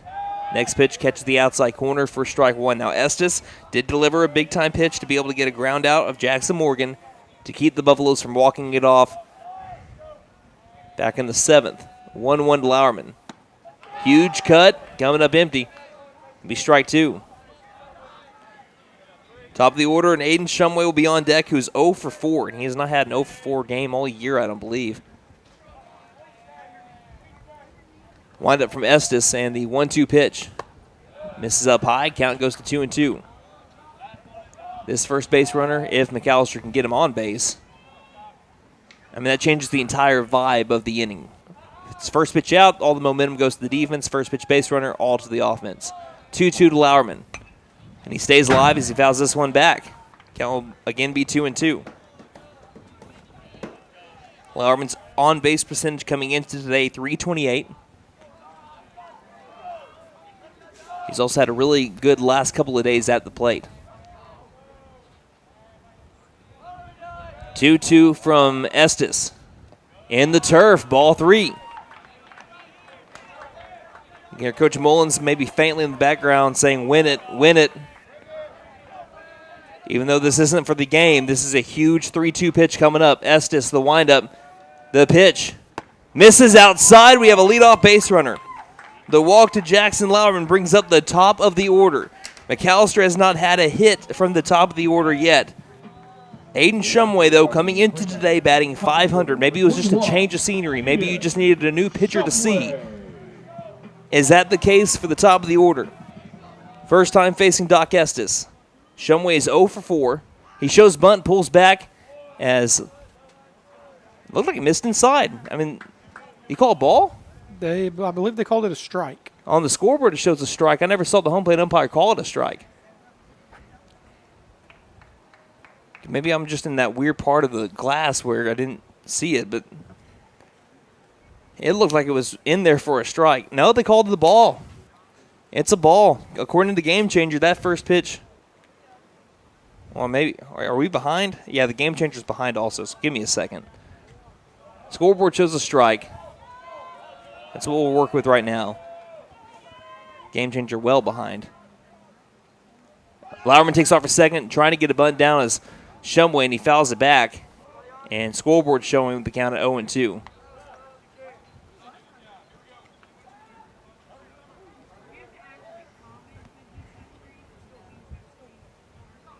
Let's see here. Yeah, that first pitch was called a strike. I had the little bar in front of me, so the count is 0-2. I was about to say, if that was called a ball, that's a generous thing for McAlester. 0-2 pitch. Fouling it off will be Shumway. Runner at first, McAlester down 6-5, bottom of the 8th inning. Nobody out, tying run on the base paths already. Shumway at the top of the order. Down in the count 0-2 to Doc Estes. The pitch, Lauerman takes off. Line drive, left center field. This one's going to drop. Lauerman stays put at second base wisely. Is coming in on it is Carter on the one hopper to him. And now the winning run is on the base paths. Aiden Shumway, he does get that base hit. A blooper towards center field. Now Caden Lesnow, who has 7 triples on the season, comes up to the plate. If he were to hit another triple, the Buffaloes will win it. Nobody out, runners at first and second. He shows bunt, and it hits him. As he pulled back, it hit him in the elbow, or did it hit the bat? Lesnow's not taking his base. It hit the bat. What an unlucky thing for the black and gold here. He was pulling back to get out of the way, and it hit the bat and rolled down the first base sign. Goodness gracious, man. So instead of the bases loaded with nobody out, it's just a foul ball. Count 0-1 to Lesnow, who is 0 for 2. Buffaloes have been showing bunt the last 2 batters, though. The pitch. It's popped up, caught. Going over to second. They're gonna double up McAlester. And they throw it away! They throw it away! Lauerman's gonna make his way towards third. They'll hold him up there. They had an easy double play on a bunt lineout, but they never came back to touch the first base bag. Mullins is coming over to speak with the field umpire. Coach Meadows is trying to say he did touch the bag and then made his way to second. And now the field umpire will speak with the home plate umpire. Coach Meadows, he was trying to say that he came back and touched the bag. We can go back and look at the... Now, the umpires do not have the luxury of doing this, but we do. As we'll look at the YouTube stream. Well, Philip, you weren't looking over that way. I was trying to move it. I'm sorry. Oh, you're okay. They call him out anyway.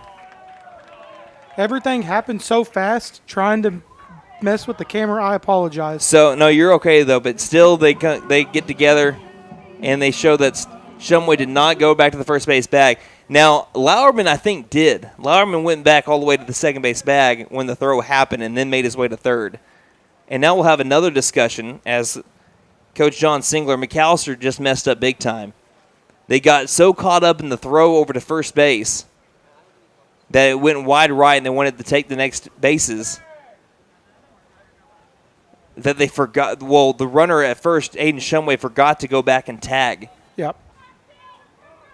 Lauerman did get back to the bag as he was breaking back that way. He was there. I'm almost 100% certain he was there. Yeah, Jackson Lauerman went back all the way to second, and as Shumway was coming back to first, the throw went wild, and it's a double play on a bunt attempt that was lined straight back to the pitcher.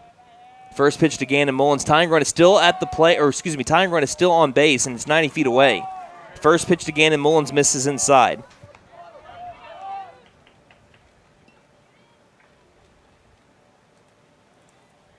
Mullins trying to drive in the tying run. Can the Buffaloes once again, down to their final out, tie the game? Pitch to Mullins. Pops this one up and out of play. Count even at 1 ball, 1 strike. Mullins came in today the team leader in RBI, batting out the 3 spot at 20 RBIs on the season. He's got Lauerman at third base. The 1-1 pitch. Fastball misses outside. 2 balls, 1 strike.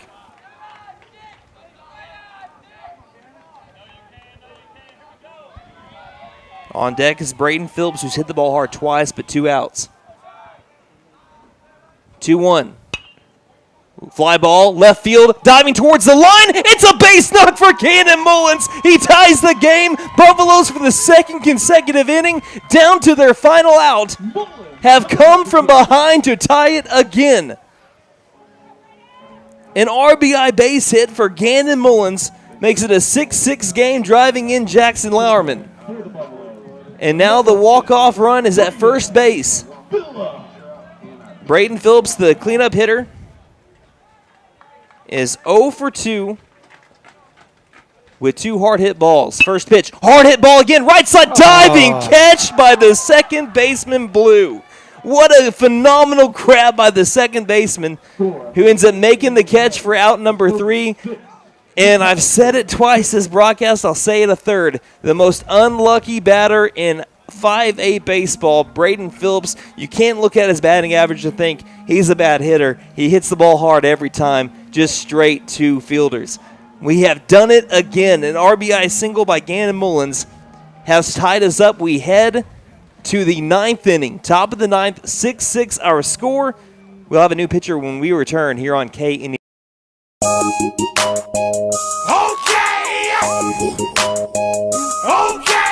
Tire and Auto says come meet our new owner, Dylan Hackler. We're a Michelin dealer and we're stocked up with Cooper, Toyo, Hankook, and Max's Buckshot Mutters and Farm and ATV tires. Tire light on, we can fill your tires with nitrogen. We do brakes, alignments, struts, and oil changes too. You'll appreciate our fast, friendly service. All work's guaranteed and estimates are free. OK Tire and Auto, 801 North 1st, McAlester. Call 918-423-2121. Good luck, Buffs. Have a great season. Graduation is only a month away, and Finn Nissan of McAlester has some great deals to celebrate the graduate of your family. come get a 2024 Nissan Kicks for only $299 a month. Or come get a 2024 Nissan Sentra for only $299 a month. And remember, we don't just sell great vehicles, we buy them too. Don't forget to tell them Maddie sent ya. Fenton Nissan is your best deal dealer. Shop us online now at fentonnissan.com. We head to the top of the ninth inning. Well, hey, last year's first game in the Mike Deak Shootout ended in a walk-off from McAlester over the Antlers Bearcats in 9 innings. It was a 2-run home run by Ethan Gillespie at the time that gave McAlester the win. That broke a 13-game losing streak at the time for the Buffaloes. Does McAlester repeat? Do it again? We'll see. As we head to the top of the ninth inning, 6-6 is our score. Hey, if you're just now joining us, this game has lasted 2 hours and 20 minutes, and it's still rolling strong. We have a new pitcher. This is called the Bullpen, brought to you by Jet Tire Service. They have been serving Pittsburgh County and beyond since 1962. They offer 18 major tire brands. The new pitcher for the McAlester Buffaloes, number 21, Aiden Shumway. As we have a straight switch to left field goes Lauerman, as he threw 118 pitches. And he pitched 8 innings of only 3 earned runs. Yeah, give him a salute there. Now Shumway tries to give McAlester or keep it at a tie. It'll be the 8-9-1 batters up for the Muskogee Roughers. We'll give you a line here on Shumway in just a second. Shumway on the year, he has an 0-1 record with 1 save. He's pitched in 12 2/3 innings. His first pitch of the day be fouled straight back by Gilliam for strike 1. He has an ERA of 4.42. He has struck out 15. He's walked 8. And for Shumway, batting average against him is at .222 on the season. He's thrown a first pitch strike 47% of the time. Count 0-1 to the 8-hole batter Owen Gilliam, who has hit the ball hard each time he's come up. 0-1. And he'll hit that one hard again, but this will be fouled down the first base line. Count now 0-2. So this is the first time the Roughers are having to see a left-handed pitcher today. Again, 8 strong innings from Jackson Lauerman. All 3 runs in the first inning were unearned runs. The last 3 were. 0-2 from Shumway. And with the curveball barely staying alive, you heard the faint ping of the bat. Staying alive. Don't quit your day job. Count 0-2. You having fun, Phillip? Hey, I'm having a lot of fun. You picked a great game to to get on the color commentary for the first time this year for baseball. 0-2 from Shumway. Fastball misses up and outside, ball 1. So again, Gilliam is lined out to right, lined out to the second baseman, and reached on a fielder's choice, a 6'4" fielder's choice. 1-2 from Shumway. Looking for the K. Does not get it there. Really good at bats from the Roughers today. Going deep into a lot of counts, not swinging anything really that far out of the zone. Count is 2-2. Really, everybody 1 through 9 have been tough outs. 2-2 pitch. Curveball, swing and a miss for strike 3. Sit him down, throw it around, 1 down in the top of the 9th inning. As we're playing a Major League Baseball game today. That brings up Chris Daniels. Daniels has struck out, grounded out, flown out. Well, it would be Daniels, but we're having a pinch hitter. Now into the game. Number 18 for the Roughers. We'll give you a name on him in just a moment. It looks like it's going to be, is that Rock Gilliam? Early contender for coolest name of the year. Rock Gilliam. Easy there, Billy Madison. Sorry. First pitch to Gilliam. Swing and a miss for strike 1. You know, if Muskogee does, walk-up songs, they have to use the People's Champ walk-up song. They do. They have to use his intro, right? The 0-1. Pops it up, right side. Mullins gives it a chase, but it'll get out of play. Past foul territory and into the Sea of Concrete, a.k.a. parking lot. The count is now 0-2. So which People's Champ walkout are we talking about? The final boss? Well, you choose, man. You have been on cloud 9 with WrestleMania here recently. Oh, I have. It has been one of the greatest weeks ever. Getting to finally see Rhodes hold the WWE Championship. And The Undertaker looks like he can still go at 60 years old. The 0-2. Ground ball up the middle. Base hit. Pinch hit. Base hit by Rock Gilliam. Puts the go-ahead run back on base. After going 0 for 3 in the 9 hole, they get a pinch hit base hit on 2 strikes from Rock Gilliam to bring up the top of the order. Again, the Muskogee Roughers' top of the order has been a hard out. Like I said, 1 through 9 have been tough outs. There hasn't been a ton of strikeouts from the Roughers. There's only been, it looks like 5 strikeouts today by the Roughers, but none of them from the 1 through 6 batters. We got number 1 is pinch running, courtesy running. It's going to be a pinch runner. That's Chris Daniels. So he's back into the game. So he's re-entering. He was the 9-hole batter. Pickoff over to first. Got him. Oh, they're going to call him safe underneath the tag. They call him safe right underneath the tag. That's a close play. Gannon wanted it, didn't get it. 6-6 ball game, 1 down, top of the 9th inning. Top of the order up, Jace Paul. Shumway delivers. It's going to be low, and it goes up the third base line into scoring position. For the Roughers goes Chris Daniels. I hope that you've been on the edge of your seat, whether you're rooting for the Roughers or the Buffaloes today, because we have had a pitcher's duel, clutch hitting by both teams. It has had a little bit of everything. 1-0 to Paul. Pops it up, left field area. Lauerman, who is playing left field for the first time today, gets underneath it. Does make the catch, and that'll be out number 2. Lurking on deck is Aiden Barnowski, who is 2 for 4 with 2 RBI. But right now it's going to be Kylan Blue. He has hit a double today.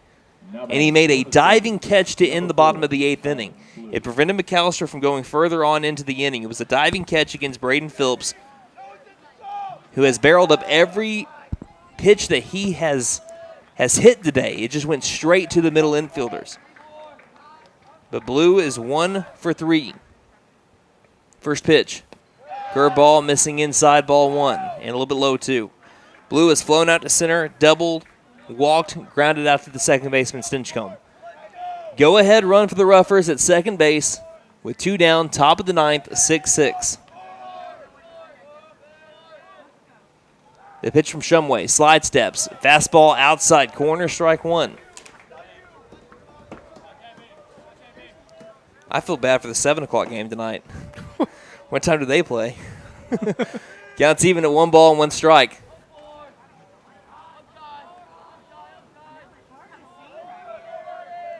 Shumway takes a few looks at second, and the 1-1 pitch. Curveball, they're going to say nicked Kylan Blue. He tried getting out of the way. Coach Meadows over in the third base dugout is saying that when he was trying to get out of the way, he might have leaned into the pitch.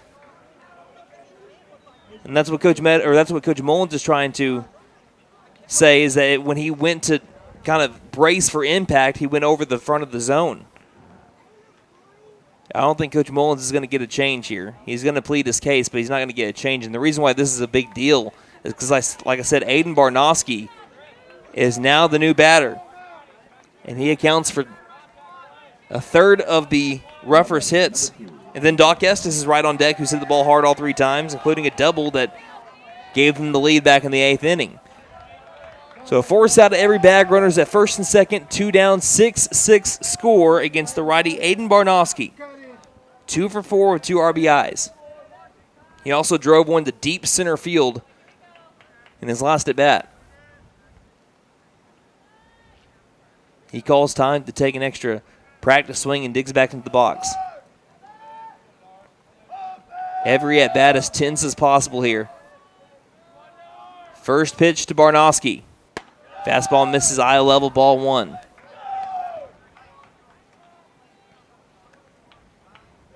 So neither Jace Paul nor Jackson Lauerman will get a decision today. 1 through 6 2/3. Lauerman went 8 innings pitched. 1-0. Ground ball, up the middle. Sliding stop by Lesnow. Flips to second and gets the out. Amazing play by the shortstop, Caden Lesnow, keeping that run off the board, and it gives the Buffaloes a chance to walk it off in the bottom of the 9th. A sliding stop, fielder's choice, 6-4. Let's go walk it off, baby. 6-6 our game as we head to the home half of the 9th here on KN. Angel's Diner Steakhouse and Pub serves great breakfasts all day and juicy burgers too. Angel's Diner also serves brick oven pizza on Friday and Saturday nights from 5 p.m. to close. Angel's Steaks are certified Angus beef, and the pub offers beer, wine, and mixed drinks. Breakfast, lunch, and dinner make it Angel's Diner Steakhouse and Pub, 1402 South George 9 Expressway, McAlester. Call 918-423-2633. Open Monday through Saturday, 7 a.m. to 9 p.m., Sundays 8 a.m. to 2 p.m. Like us on Facebook. Hi, my name is Gail, and I invite you to T&W Tire, an Oklahoma-based company formed in 1987. In 2020, T&W Tire acquired the McAlester location, where Doug and I have worked for over 20 years, providing service to McAlester and the surrounding areas. Our trained technicians continue to provide quality service for brakes, suspension, and alignments, along with 24-hour road service. We carry Goodyear, Michelin, and many other brands to fit your budget. Stop by T&W Tire, Highway 69 and Peaceable Road, McAlester. Call 918-426-6571. Go Buffs!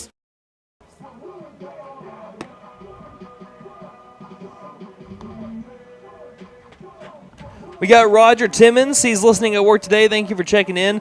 Roger, as you have tuned into a great baseball game today, the McAlester Buffaloes are tied up with the Muskogee Roughers 6-6, heading to the home half of the 9th. We have played a Major League Baseball game today, as it'll be the 5, 6, 7-hole batters up for the Buffaloes. Gunnar Hodgel, Spencer Stinchcomb, Ethan Watkins. Can McAlester win it here in the 9th, as we'll have Doc Estes, who started his windup, time was called, and Hodgel back into the box. To start off last year's Mike Deak Shootout, as the first pitch to Hodgel is in there for a strike. To start off last year's Mike Deak Shootout, McAlester won in a walk-off in the bottom of the 9th. Can they do the same here to start off this year's? 0-1. Skips in to the catcher Jameson. 1 ball, 1 strike. The longest game I've ever called is an 11-inning game. I called an 11-inning 4-3 win for McAlester. That's the 1-1. Misses low and outside for ball 2. That was against Choctawhatchee, in Choctawhatchee, Florida. 2018, that was in Pensacola. That's a 2-1 at the knees for strike 2. 2 balls, 2 strikes. Choctawhatchee. Choctawhatchee. Say that 3 times fast. I'm not going to try. Here's the 2-2. Pops it up and out of play. Yep. And the count will stay at 2-2. Hodgel struggling here in the last few games for him. He has struck out 3 times today. He's also flown out to second base. He's gone from the 1 spot down to the 5 spot. This is his second consecutive game at the 5 hole. Still batting on the year, though, .345, just in a little bit of a rough patch right now for the junior. Good time to break out of it. 2-2 pitch. And they'll give him the high strike 3 call for out number 1. It's the 4th strikeout of the day to Gunnar Hodgel with another backwards K. 3 out of his 4 strikeouts have been backwards Ks today. And it brings up Spencer Stinchcomb. He hit the big double back in the 7th inning to put him in a scoring position to drive home Ethan Watkins. Can he have another big hit here in the 9th to get on base for the Buffs? First pitch, high fastball, ball 1. He is 2 for 3. Strikeout, single, walk, double. 1-0. Thought about going after the high fastball. Lays off, and the count is 2-0. Lurking on deck is Ethan Watkins, who is 5 feet away from ending this one all the way back in the 7th inning. Hit it off the top of the wall in right center field. 2-0 pitch. This one's way high, and you can believe that Stinchcomb is going to have to take the sign here all the way. Don't risk a 3-0 pitch being popped up in the air. If he can throw a ball here, gets you the winning run on base. 3-0, but he does not do that. Fills plenty of the zone, and still a hitter's count for Stinchcomb at 3 balls, 1 strike. Still looking only for 1 pitch that you can drive. Estes with the windup and the 3-1 delivery. Hard hit, line drive up the middle. Another base hit for Mr. Spencer Stinchcomb. A 3-hit day for the junior. And that is the winning run for the Buffaloes. Brings up Ethan Watkins. McAlester has scored in 3 out of their last 4 innings. Ethan Watkins is the one that, with McAlester down to their final out, drove one to deep right center field to tie the game. First pitch, misses high, ball 1.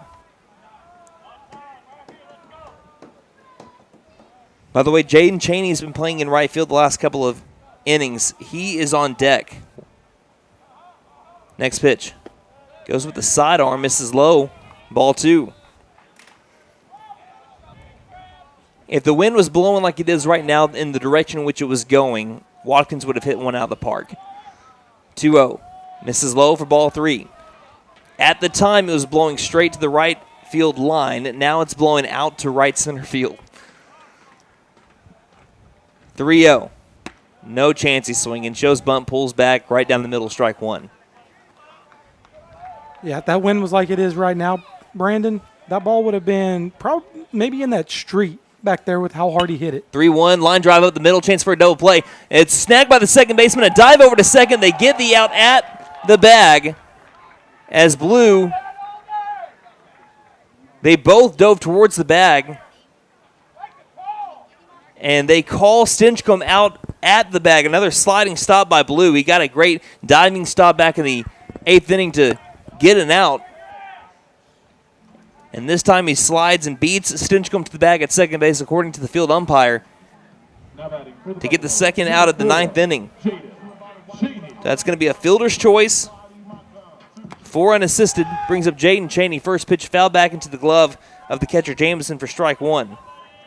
The 3rd batter to bat out of the 8th spot for the Buffaloes today. Watkins goes for second, and that's a balk. He's going to be at second base anyway. I think we would have had it regardless, but either way, it's a balk.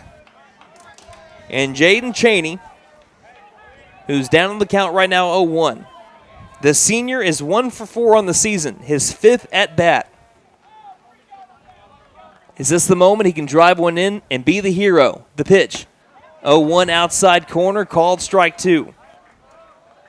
Estes 1 pitch away from sending this one to a 10th inning. There are no more innings after 10 on the McAlester scoreboard in left field. Winning run in scoring position.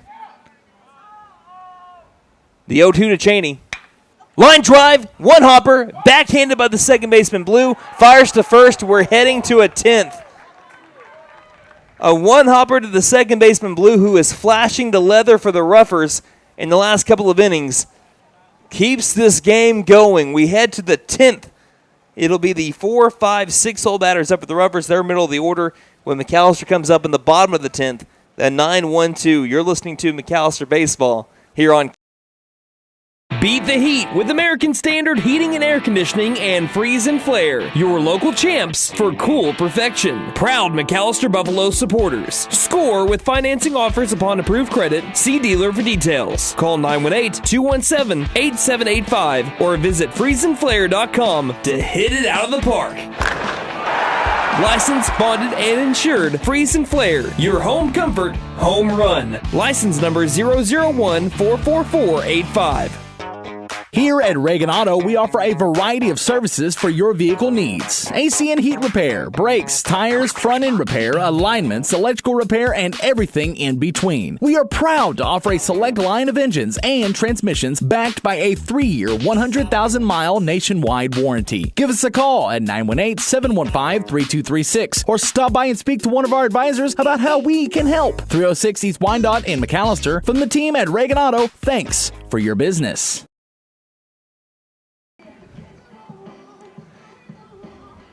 As we get to the 10th inning, really it comes down to who wants it more. 6-6 is our score. Muskogee and McAlester knotted up.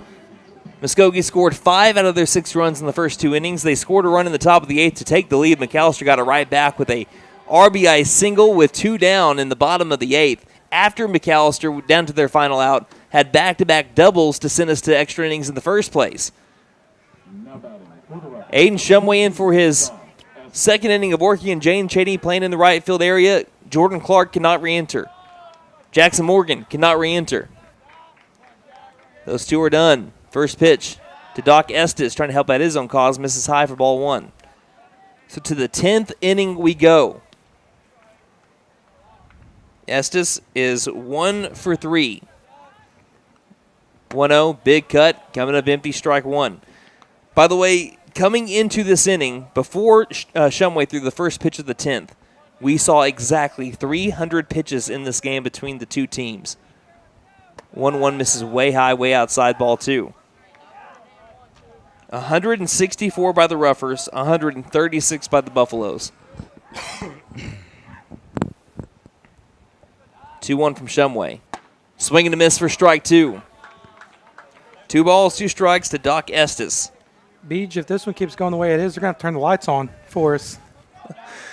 This game already started late. It started at 3:10. That was almost an hour behind schedule. And then we have gone to 10 innings now.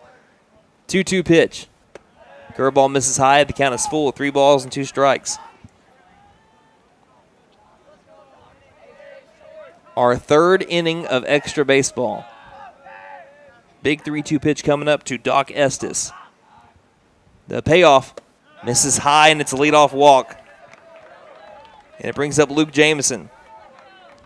He has hit the ball on the ground all 4 times today. He's reached on an error his first time up, and since then, he's hit the ball nearly to everybody in the infield except for the first base. Except for the right side. So he's gone to the pitcher, to the third baseman twice, and to the shortstop. So Estes is now on the base path. That's the go-ahead run for the Roughers.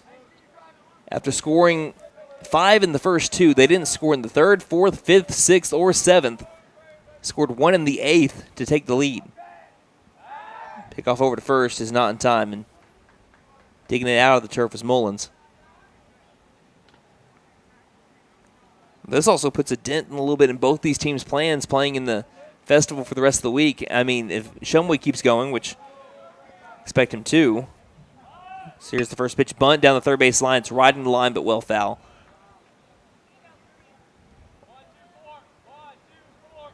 And the count is, 1 ball, 1 strike? Unofficially 0-1. Yeah, on the scoreboard it shows 0-1. Yeah, because he didn't throw a pitch before that. He tried to pick him up over to first.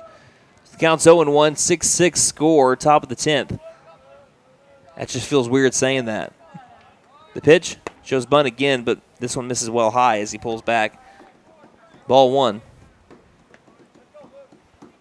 This is where these umpires are probably like, man, we don't get paid overtime. We get paid for the game. So do we. Count is even at 1-1. Not much of a lead at first base.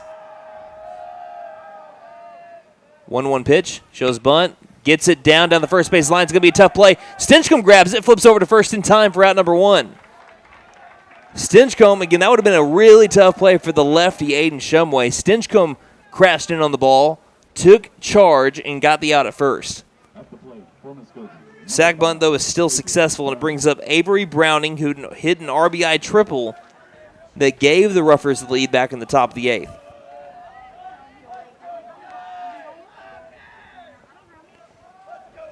Lefty batter, 2 for 3 on the day. Runner at second, 1 down. The pitch. Curveball right down the middle, strike 1. I can't brag enough about the Rougher batting. They have seen the ball extremely well today. Not a lot of strikeouts. 1 through 6 has not struck out today.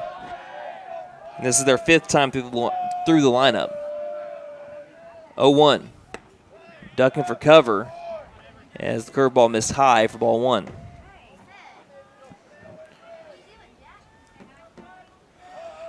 For Shumway, if he throws, 9 more pitches, he can't pitch tomorrow.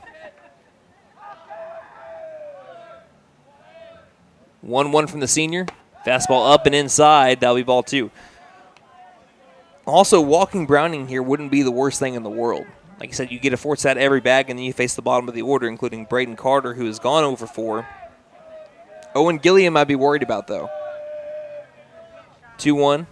Line drive, right field, into the outfield area. Chaney will try to grab it, and he will. They'll try to wave home the go-ahead run. The throw-in from right field is up, and it is an RBI single, advancing to second on the throw for Avery Browning to take the lead in the top of the 10th. Back and forth we go. The pendulum swings. Avery Browning has hit the go-ahead base hit after being 1 for 2 in his first 3 at-bats because he was hit by a pitch in his first plate appearance. He has been the hero for the Roughers in the 8th and the 10th. And he once again gives the Roughers a 1-run lead. I don't know the last time that McAlester has had to see the 10th inning being used over here at the scoreboard. I thought the bulbs might be out. First pitch to the new batter. Up high, ball 1 to Braden Carter. Not saying that, and I want to go back to my previous statement, not saying that Carter can't get a big base hit here because he can, because he also hit a high fly ball out to right field earlier, but you'd rather take your chances against Carter than Owen Gilliam, who's hit the ball hard each time. Runner at second with the count 1-0. They'll spin over.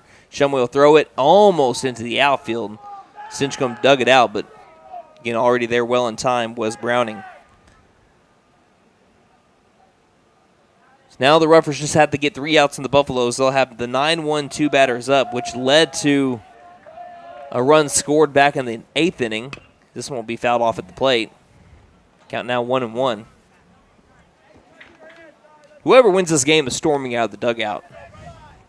I mean, come on. Who wouldn't? I don't think that either one of these teams will play a game like this maybe for the rest of their careers.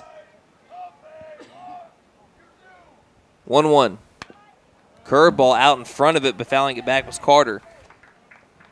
Count now 1 ball, 2 strikes.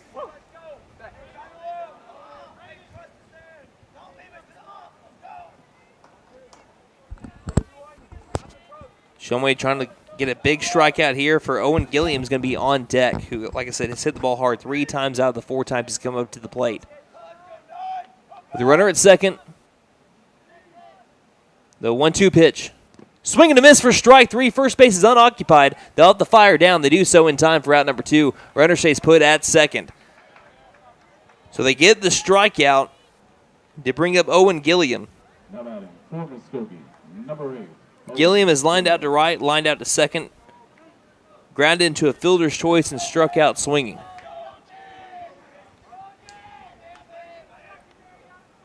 And at first, Braden was looking at the McAlester dugout. I didn't know if they were going to try to intentionally walk or not, but I don't know if that would be, I'm not going to say smart. Rock Gilliam right now, well, Chris Daniels came back to jury check in for him as we have a pickoff over to second, not in time. I think Chris Daniels, as of right now, is set to bat in the on-deck circle. Rock Gilliam hit for him, hit a single before Daniels checked back into the game. That was back in the 9th. 2 down, first pitch. Ground ball down the first base line, foul. Strike 1 to Gilliam.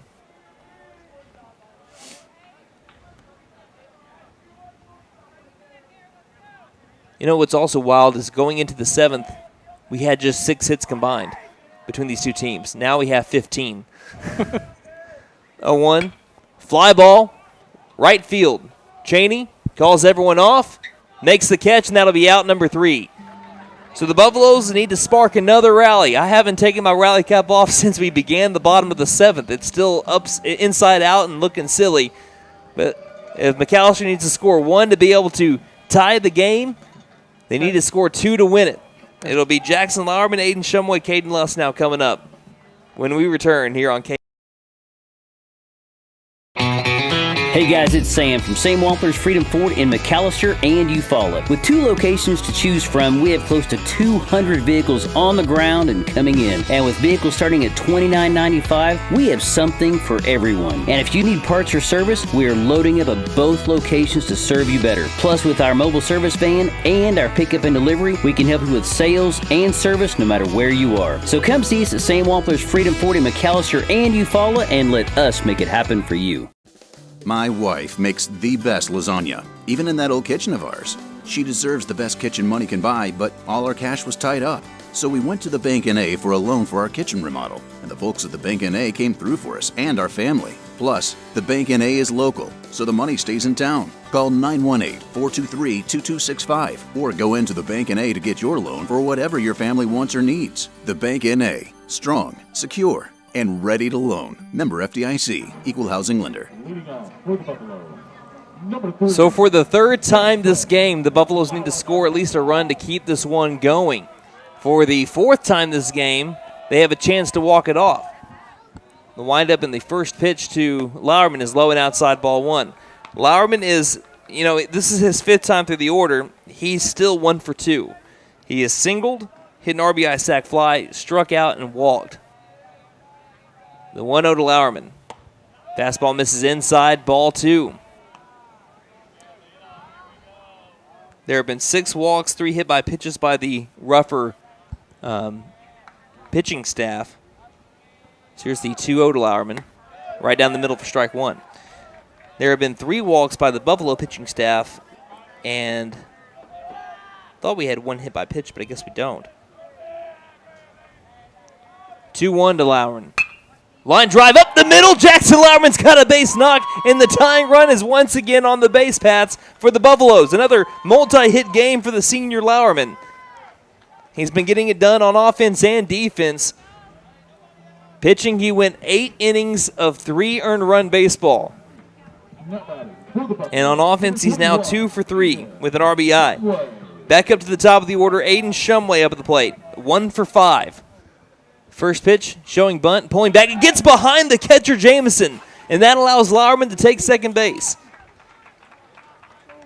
Jamison has been so good today behind the plate at being a wall. I think that is his first pass ball of the game.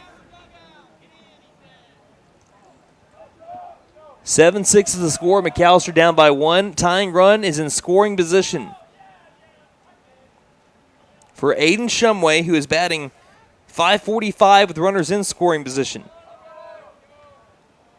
Nobody out. Bottom of the 10th.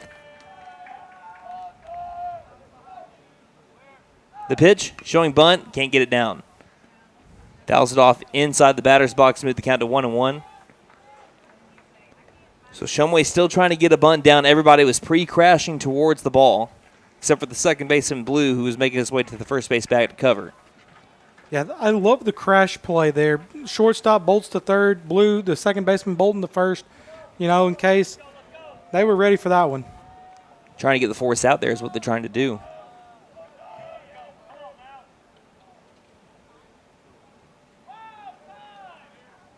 Pickoff over to second. And we have a balk. There's a balk on the mound by Estes, and now Shumway does not have to bunt. And it moves Jackson Lauerman from second to third. The Buffaloes have the tying run at third base, 90 feet away, with nobody out in the bottom of the 10th inning. If you're ready for this game to end, you can blame Philip Jewell Jr., who said that, hey, why don't we go 14 innings? In my case, in my defense, even whenever we're calling football games, I'm like, what's the most overtimes we can play on a Friday night? You do say that. You're all for chaos. Shumway trying to drive in the tying run at third base. Bottom of the 10th inning, 7-6 the score. Top of the order up for McAlester. Infield in on the infield turf, the 1-1 runs inside, and the count's 2 balls, 1 strike. Caden Luss now is on deck, who's 0 for 3, but coming off a red-hot game a game ago. 2-1. Ground ball up the middle, base hit, McAlester ties it again. For the 3rd time this game, they have tied it up to keep it alive. An RBI single from Aiden Shumway, and it's either McAlester walks it off here in the 10th or we go to an 11th. Nobody is out. Winning run at first base. Caden Luss now tried laying down a bunt his last at bat. He lined it to the pitcher that led to a double play. Let the young man have his time right here, the senior. He's had many memories already on Mike Deak. What about another one, Brandon? He's swinging away. This one's going to be popped up and out of play for strike 1. Luss now does have 1 bunt single this year. He's 0 for 3. He came off of a game on Tuesday where he was a home run shy of the cycle. Shumway obviously going to try to take second if he can get a good jump. Doesn't take here, as this one will miss low for ball 1. 1 ball, 1 strike. Again, McAlester had 3 hits going to the bottom of the 7th. They have had 7 hits since then. 1-1. Great stop by Jamison. Bouncing the turf, and that keeps Shumway where he's at instead of second base. He has been phenomenal behind the plate. I use that word a lot, but I mean it in every sense of the word with Jamison. Counts 2-1 to Luss now. The pitch. Pops it up. Right side. Might be tough. Blues chasing it down, and the wind takes this one out of play. Luss now can look up into the skies and say, thank you, baseball gods. I got a second life. Counts 2-2. On a normal day where the wind isn't blowing in from left center field at 25-mile-per-hour gusts, that one's caught in foul territory.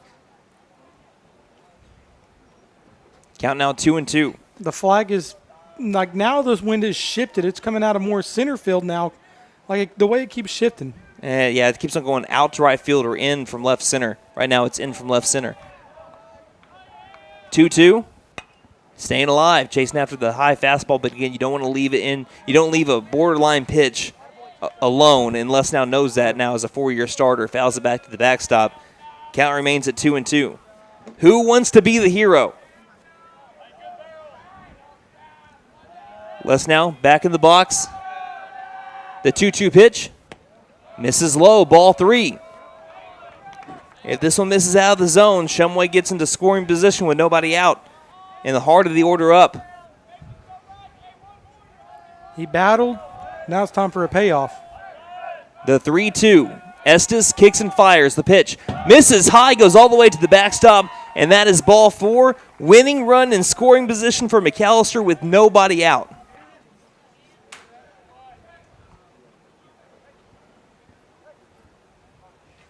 Mullins has 1 hit today, but it was one of the most clutch. It's hard to pick the most clutch hit of the game today. But if Mullins can drive one in here, it will be undoubtedly the most clutch of the ball game. His last hit sent us to the 9th, back in the bottom of the 8th, with the Buffaloes down to their final out. Shumway, the winning run at second base, here in the bottom of the 10th, with nobody out, 7-7 score.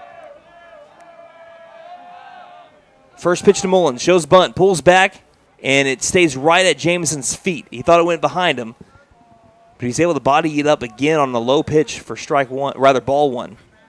Partner, I just want to let you know something. We are about to eclipse the 3-hour and 8-minute mark live on YouTube in this broadcast. This game's at 2 hours and 56 minutes right now. Runners at first and second, one down, or nobody down. 1-0 is the count. And Mullins will call time.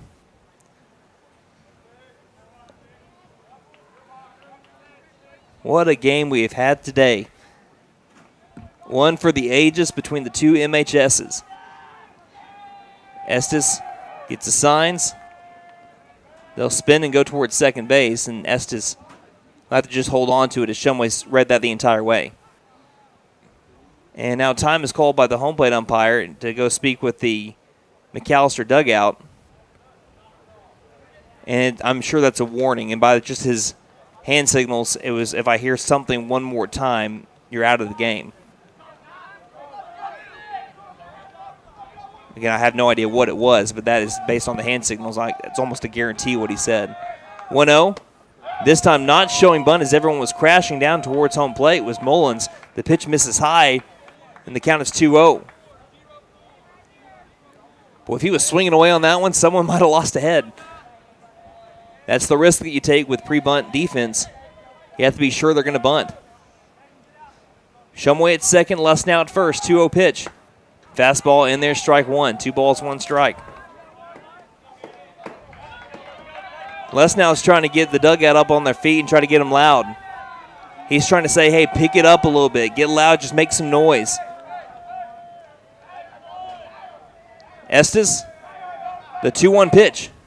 Misses low, it's ball 3. 3 balls, 1 strike to Gannon Mullins. That pitch has got to be right in your wheelhouse if you're going to swing at this one. Estes comes set and deals the 3-1. And he does swing. It's a high fly ball.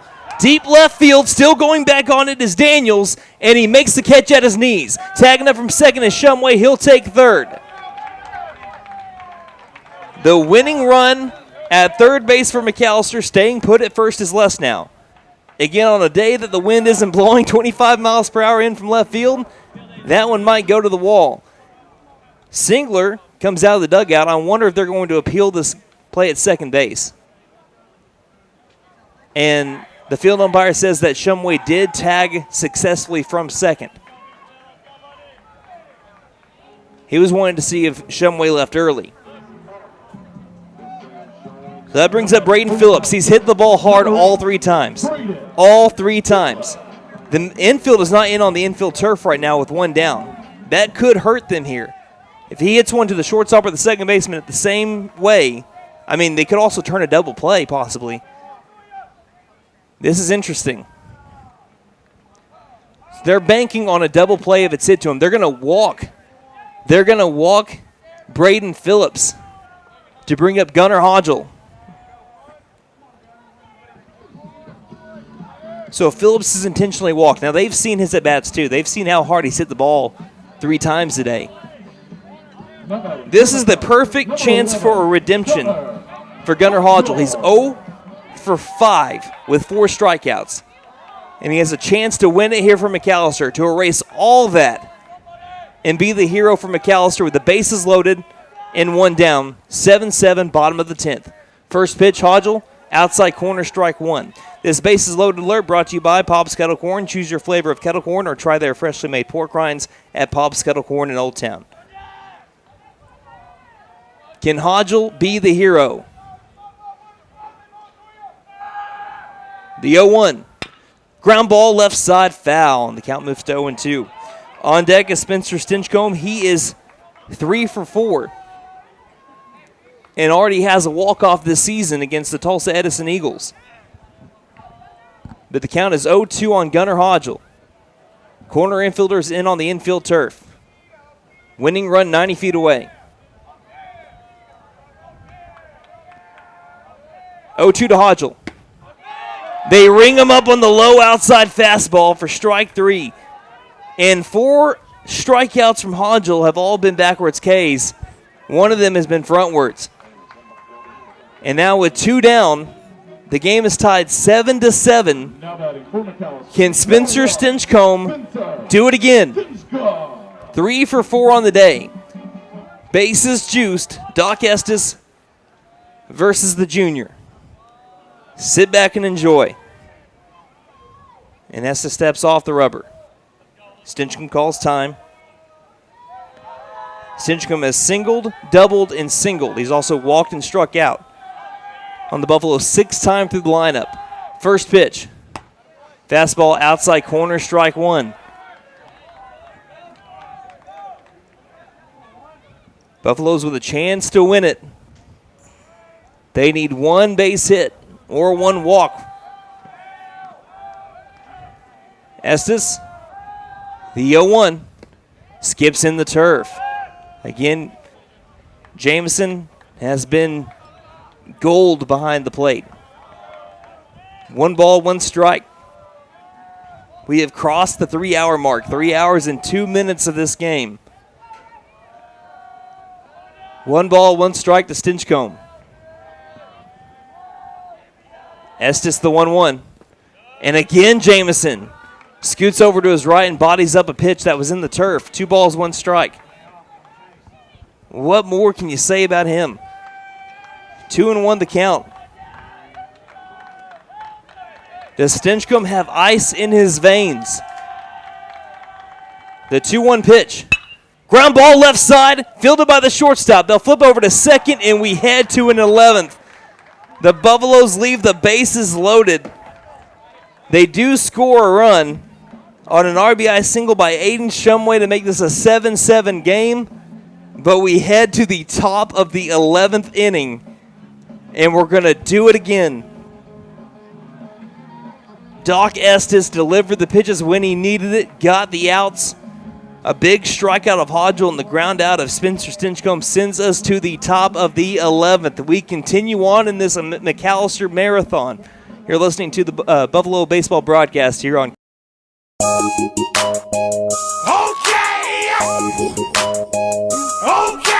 Tire and Auto says come meet our new owner, Dylan Hackler. We're a Michelin dealer and we're stocked up with Cooper, Toyo, Hankook, and Max's Buckshot Mutters and Farm and ATV tires. Tire light on, we can fill your tires with nitrogen. We do brakes, alignments, struts, and oil changes too. You'll appreciate our fast, friendly service. All work's guaranteed and estimates are free. OK Tire and Auto, 801 North 1st, McAlester. Call 918-423-2121. Good luck, Buffs. Have a great season.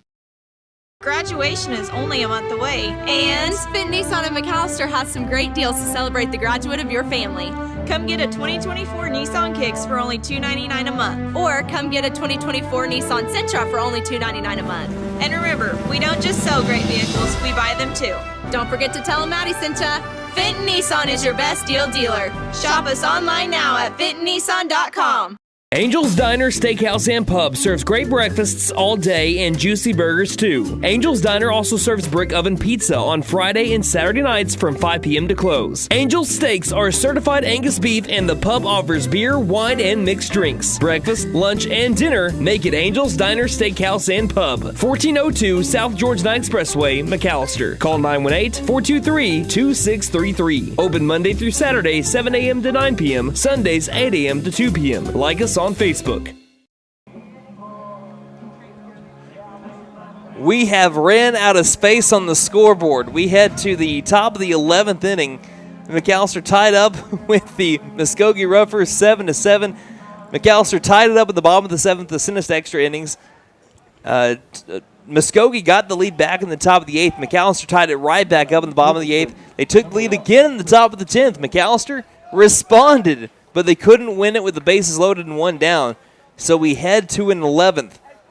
And it'll be the 9-1-2 batters up for the Muskogee Roughers when McAlester comes back up in the bottom of the 11th, the bottom of the order. Showing bunt, pulling back, called strike 1 to Chris Daniels. So Daniels is back up at the plate. This is just finishing off the 5th time through the lineup for the Roughers. McAlester is working their 6th time through. The 0-1 will miss low for ball 1. Daniels has struck out, grounded out, flown out. Rock Gilliam came in to pinch hit for him what seemed like ages ago back in the 8th inning on a single. 1-1. Misses upstairs, ball 2. 2 balls, 1 strike to Daniels. Well, if we're going to play 11 innings today, aren't you just glad we didn't start this game at 7 p.m.? I am glad. I mean, if you're looking at glass half full mentality, yeah.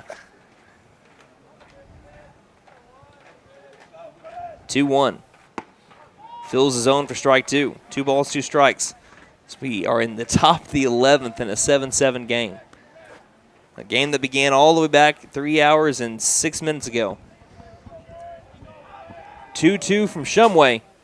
And staying alive, here's Daniels. Fouls it back. Staying alive. Count even at 2-2. Who's staying with us? That's what the question. Have you made it over here to the field yet? Unless you're listening or watching from somewhere else out of state or out of town.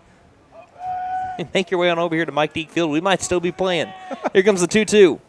Bobs it up in the infield, foul territory. Hodgel tracks it late, gets underneath it, though, and makes the catch in foul territory, about 15 feet in front of the third base bag for out number 1. But we're back to the top of the order. There's only been one inning in extra innings thus far that the Roughers have not scored. Well, obviously, same way for the Buffaloes. McAlester would love to just get a 1-2-3 inning or just not have the Roughers score. That'll only be the second time, though, in 4 innings. 5 innings, actually, as the next pitch will miss up high as we're back to the top of the order for Jace Paul. Yep, 6th time through the order for the Muskogee Roughers. McAllister's almost done with their 6th time through. 1-0. Curveball outside corner, strike 1. 1 ball, 1 strike.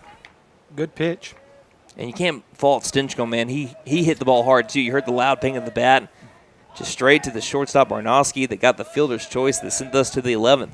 1-1. Fouling it straight back as Paul, and the count is 1-2. And you got to give it to that young man from Muskogee, too. Behind home plate, Jameson. And also the pitcher. Doc Estes. Doc Estes putting the pitches where he needed to do it, you know. Yep. Especially with the bases loaded with 1 down. Yep. 1-2. Delivers the fastest heater that Shumway has delivered today. Misses high, though. 2 balls, 2 strikes. 3rd inning now for Shumway. He struck out 2 and walked 1. 2-2 pitch. Curveball staying alive. Paul fouls this one off, and the count is still at 2-2.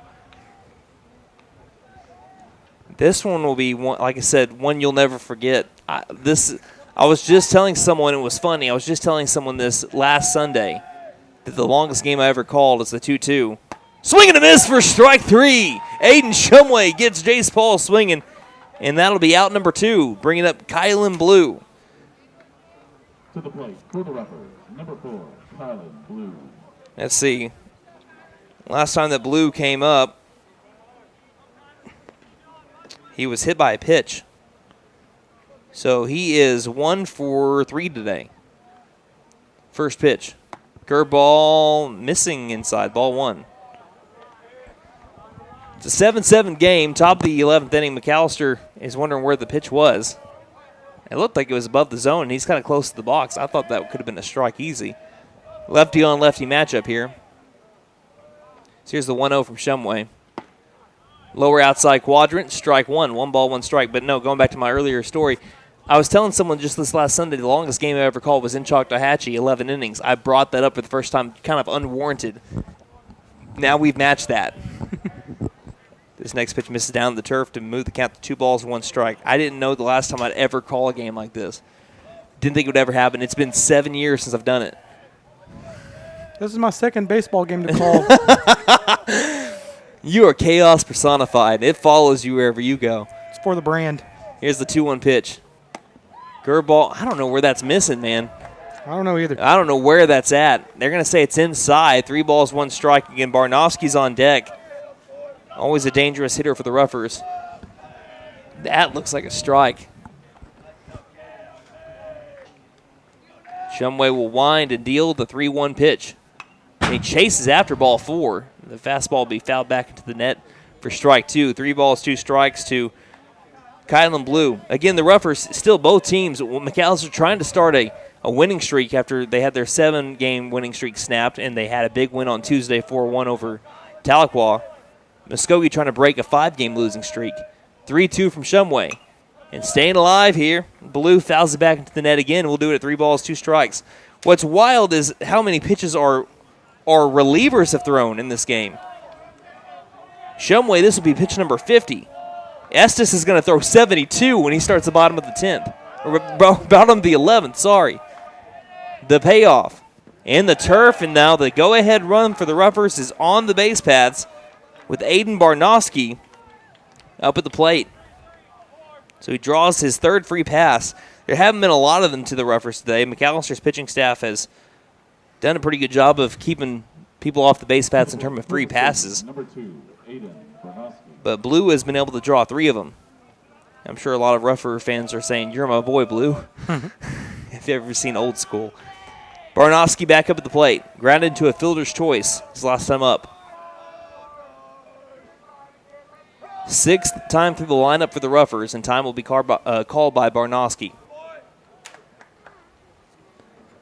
Shumway cannot pitch tomorrow. He now can't even pitch for the rest of the tournament. Runner at first. First pitch. And it won't be a pitch. It'll be a pickoff over to first instead. Back in safely is Blue. Obviously, the Roughers wanted to get Blue into scoring position for one of their top hitters, Barnoski, who's now batted 3-hole for the last 2 seasons for the Roughers. I'm surprised. Shout out to Duracell. Those batteries are strong, keeping our field mic on right now. First pitch. Checks at it, but it's going to miss high for ball 1. And McAlester will still need the bottom of their order to string together hits and put people on base. Lauerman has been awesome today. So is Watkins. 8-hole Jackson Morgan drove in a run to pull McAlester within 1 at the time. That felt like ages ago. But now neither Morgan nor Clark can re-enter the game. Step off and throw over to first. And kind of crumbling at the first base bag. And that's not a great sign at all. Blue was going to the first base bag as his knee buckled. And now he's down on the ground. And we'll take an injury timeout, and hopefully everything's all right with Kylan Blue here. We'll take a break and be back here on. Hi, my name is Gail, and I invite you to T&W Tire, an Oklahoma-based company formed in 1987. In 2020, T&W Tire acquired the McAlester location, where Doug and I have worked for over 20 years, providing service to McAlester and the surrounding areas. Our trained technicians continue to provide quality service for brakes, suspension, and alignments, along with 24-hour road service. We carry Goodyear, Michelin, and many other brands to fit your budget. Stop by T&W Tire, Highway 69 and Peaceable Road, McAlester. Call 918-426-6571. Go Buffs!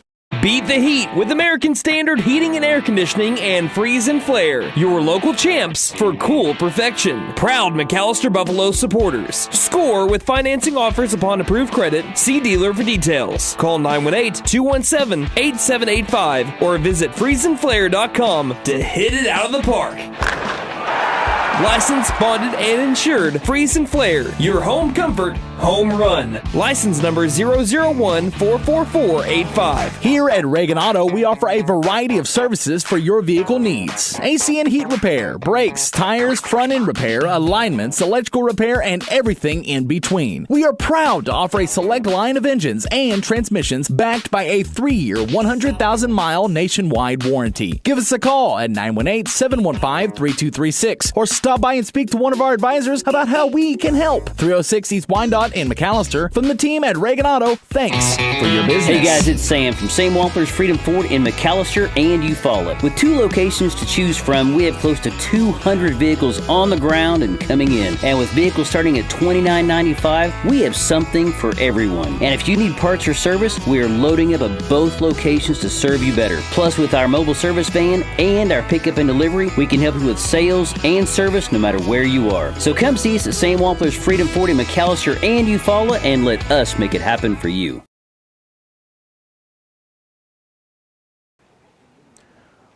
Welcome back to McAlester, Oklahoma. A little scary sight here as we had a pickoff attempt over at first base, and coming back into first was Kylan Blue. And as he stepped on the first base bag, I think it was his right knee buckled. It was one of his knees, but it buckled, and he went straight down to the ground. And he tried walking it off after he was attended to by Mr. Jonathan Herrick over at first base. He gets up and he kind of walks down the right field line area, but he's still with a big-time hobble. And like I said, hopefully everything's okay with him. We wish for the best for Mr. Blue, and hopefully it's nothing too serious. But as it stands right now, it looks like we have a player for Muskogee ready to come in. That's number 26. I hope I'm saying his name right, Rainier Mabasa. Well, he was ready, and it looks like Blue might be coming right back over to the bag, which is what we hope to see. We don't hope to see him being injured. It's going to be another runner instead, number 15.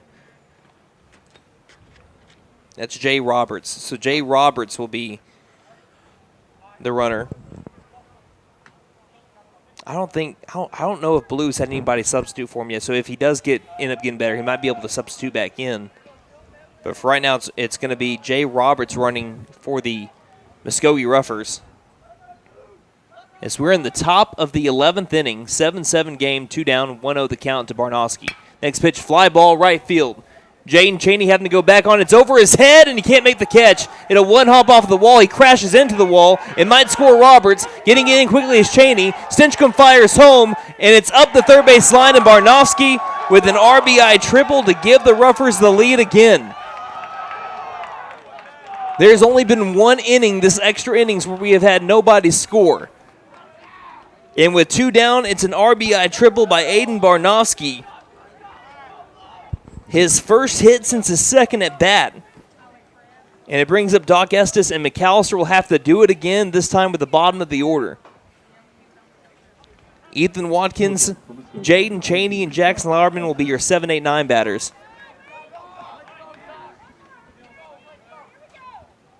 And Coach Meadows is just trying to make sure that the runner touched every bag. And the home plate umpire says, yes, he did. So that was an appeal by the Buffalo dugout. Not successful. Brings up Doc Estes, who tries to pile on some more runs. It's a 1-run lead with 2 down, runner at third.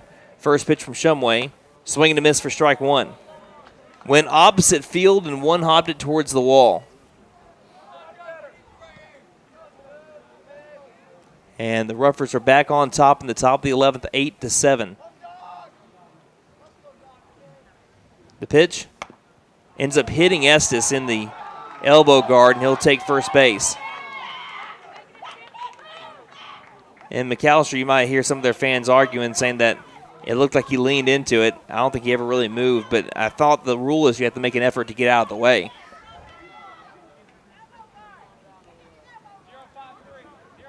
And that brings up Luke Jamison. Jamison is 0 for 4. He laid down a sac bunt his last time up. It's an 8-7 McAlester deficit in the top of the 11th inning. And I'm just wondering why in the bottom of the 7th we couldn't have an Ethan Watkins fly ball go 5 feet further. 2 down, runners at the corners, first pitch. Fouled straight back by Jamison for strike 1. Now, Luke Jamison, you can also look at him for the Roughers and how he's done behind the home plate. But the reason why this game is still going on. He's made, just incredible stops behind home plate to bail out his pitchers to keep McAlester from scoring on pass balls. 0-1. And he checks at this one, ground ball to the second baseman, Stinchcomb. He'll grab it, try to tag out the runner, and he does so. Oh, that was close. Instead of flipping it, he tried going for the tag, and he does get it down. And that'll be a 4 unassisted fielder's choice. It's time for the Buffaloes to do it again. Bottom of the 11th we go. 7, 8, 9 batters. Let's see if they can do it for a 4th time in extra innings. You're listening to McAlester Baseball here on. My wife makes the best lasagna, even in that old kitchen of ours. She deserves the best kitchen money can buy, but all our cash was tied up. So we went to the Bank N.A. for a loan for our kitchen remodel, and the folks at the Bank N.A. came through for us and our family. Plus, the Bank N.A. is local, so the money stays in town. Call 918-423-2265 or go into the Bank N.A. to get your loan for whatever your family wants or needs. The Bank N.A. Strong, secure, and ready to loan. Member FDIC. Equal housing lender.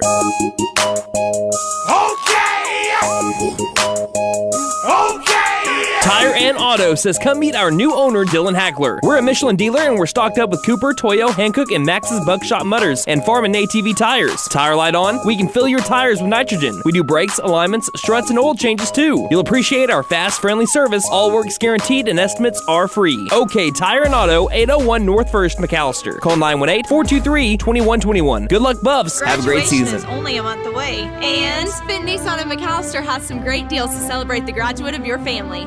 Come get a 2024 Nissan Kicks for only $299 a month. Or come get a 2024 Nissan Sentra for only $299 a month. And remember, we don't just sell great vehicles, we buy them too. Don't forget to tell them Maddie sent ya. Fenton Nissan is your best deal dealer. Shop us online now at fentonnissan.com.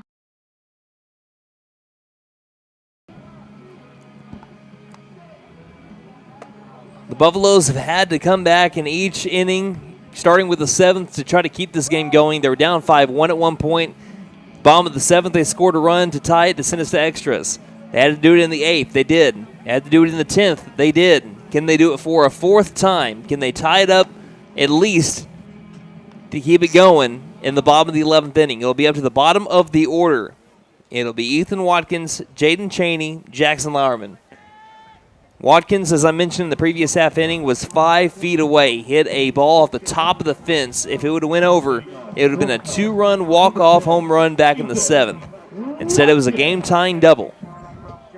He is 1 for 3 today. Doc Estes will throw his, I believe, his 72nd pitch in relief when the first guy went 6 2/3. The pitch. First pitch, ball up high, ball 1.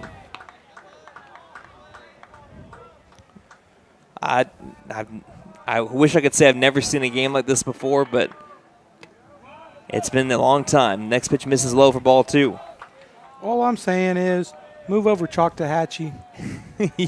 You're wanting to see a 12th? Let's go to the Jim 12th. is telling you to shut up. Next pitch misses down low for ball 3. If you don't know, we have the voice of the Durant Lions, Jim Reagan, next to us, and he's been waiting on his game for a long time. They were supposed to start at 4:45. It may start at 7 o'clock. Here comes the 3-0 pitch. This one catching the letters for strike 1. Still hitter's count for Ethan Watkins, 3 balls, 1 strike. It just keeps rolling. 3-1. And it misses down below the knees. The tying run back on the base pass and plenty of speed in Ethan Watkins. Brings up Jaden Chaney. As we'll have a mound visit here between the catcher Jameson and the pitcher Doc Estes. I just feel bad for poor Rattan and Preston. They're supposed to start their game in 26 minutes, and there's a whole other game in between. The lights may be on here at Mike Deak Field until 2 in the morning. First pitch to Jaden Chaney. Shows bunt, pulls back. He gets behind Jameson. Taking second is Watkins. They'll fire to second, and sliding in safely is the senior Ethan. Tying run again in scoring position for McAlester.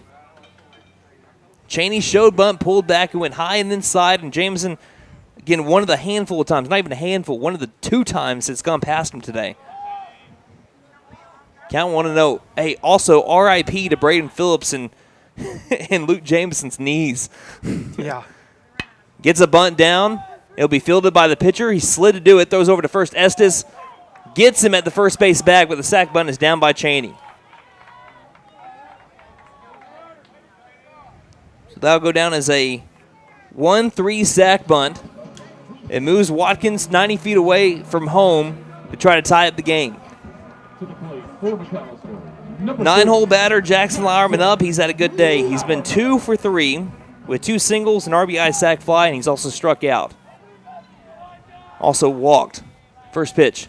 Ooh. Hits him in the head. And he pops up and says it ain't a thing as he gets pumped up to his McAlester dugout. Takes a first pitch, hit by pitch to the helmet, and the team leader in hit by pitches gathers his 5th. So the winning run at first base for McAlester, top of the order, back up, Aiden Shumway. He has singled in his last 2 at-bats. The only times he's faced Doc Estes, he has had hits. He hit the RBI single to tie it up back in the 10th inning. Why am I saying back in the 10th? Cardiac bust. You cannot make this up. Lauerman with plenty of speed at first base. Middle infielders go in, or actually back up. First pitch to Shumway, down and outside, and taking second will be Lauerman. So unless there's a line drive doubling him up, they can't get the double play on the ground. First pitch ball to Shumway. You know, in a game like this, Beej, it just makes me think. Whoever said baseball cannot be romantic and poetic? And they will intentionally walk now Aiden Shumway to bring up Caden Lusnow. This bases loaded alert brought to you by Pop's Kettle Corn in Old Town. Choose your flavor of kettle corn or try their freshly made pork rinds at Pop's Kettle Corn in Old Town. Tying run at third, winning run at second. McAlester was in a similar situation back in the 10th. couldn't score with the tie game and the bases loaded with one down. They have a chance to with the 2-hole hitter, Caden Lesnow. First pitch. Low and outside, ball 1. Can Doc Estes once again work out of trouble? Muskogee clinging to a 1-run lead, tying run 90 feet away with one down. 1-0. Outside corner, strike 1. 1 ball, 1 strike. Lesnow has not had a hit today yet. He has walked 3 times.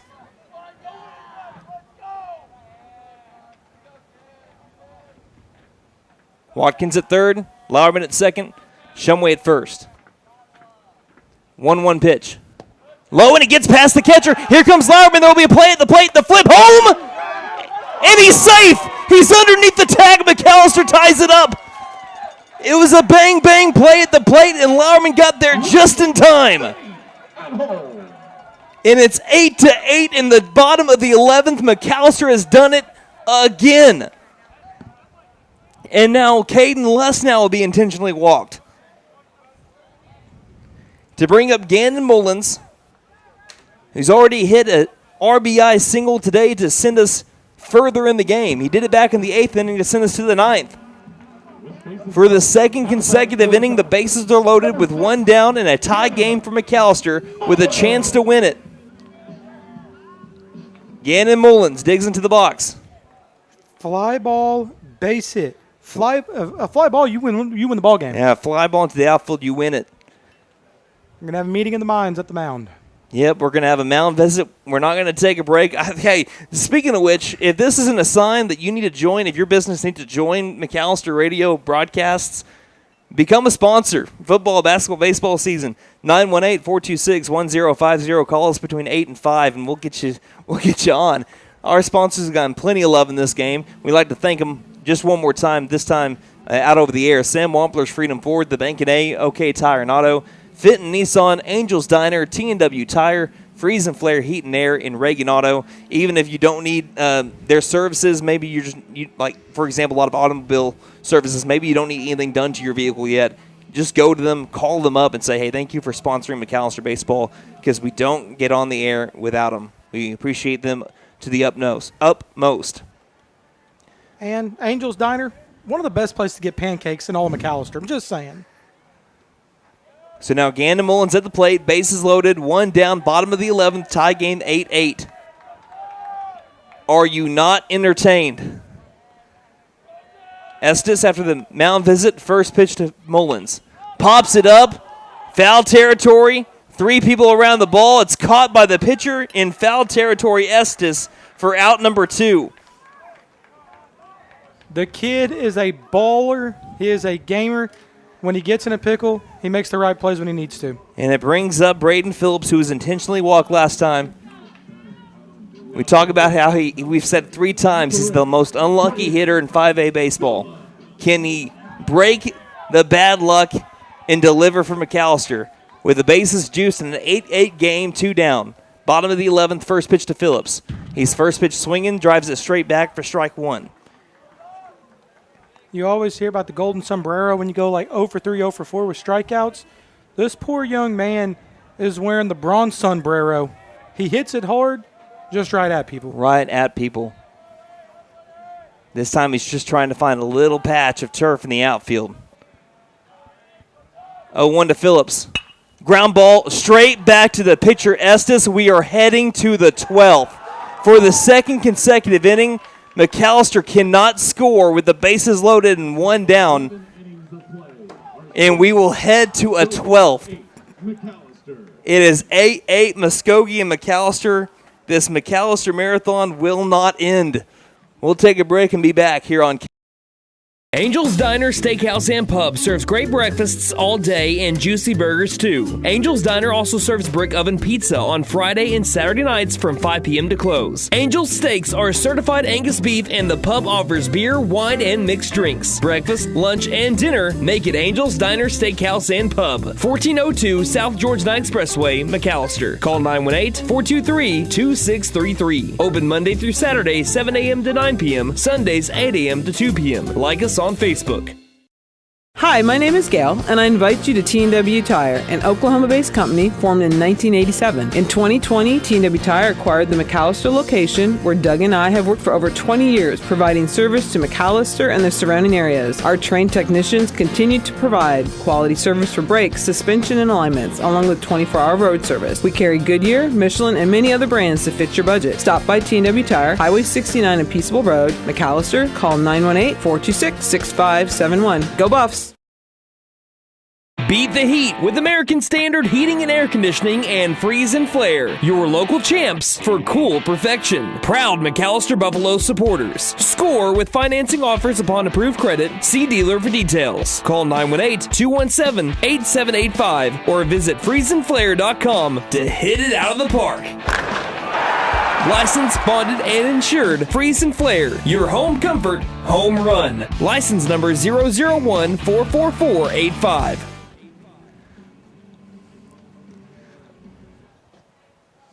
I'm to the point in this game where I feel like I'm going to be sick. And not because I'm nervous, but I'm like, I cannot believe this thing is headed to a 12th inning. McAlester, I mean, you can call them gritty, but at the same time, you can say they've had plenty of chances to end this game, and they have not taken the reins. We head now to the top of the 12th inning. First pitch to Avery Browning, who has been clutch time and time again in this game. First pitch ball 1. Browning is 3 for 4. In his last 3 at-bats, he's had 3 hits, including 2 RBI base hits. The 1-0. Outside corner, strike 1, 1 ball, 1 strike. I have never called a 12-inning game until today. Philip Jewell gives me a high five. The 1-1. Fastball runs inside, nearly clips Browning, and the count is 2-1. This is the kind of games that will be talked about on the Thunderdome tomorrow. I cannot believe what I'm watching. 2-1 pitch. Misses up and inside for ball 3. Again, if the Buffaloes don't win this game, you also got to give them credit for coming back and tying the game each time, but you can't. Yep. They have no one to blame but themselves to not win it. They've had multiple chances now. 3-1. Fills the zone for strike 2. It's one of those.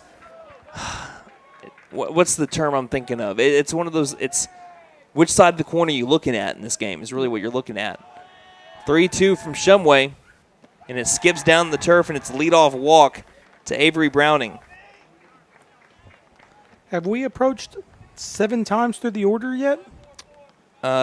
If we get back to Jace Paul, it'll be the 7th time for the Muskogee Roughers. McAlester is in the middle of their 7th time through. Interesting. You did this. Runner at first, nobody out. Chaos. Runner takes off for second with the first pitch. It's going to be a bunt. It's a good one. Over to Shumway. Shumway barehands it, flips over to first in time for out number 1. Still the sack bunt is good by Braden Carter, and it brings up Owen Gilliam.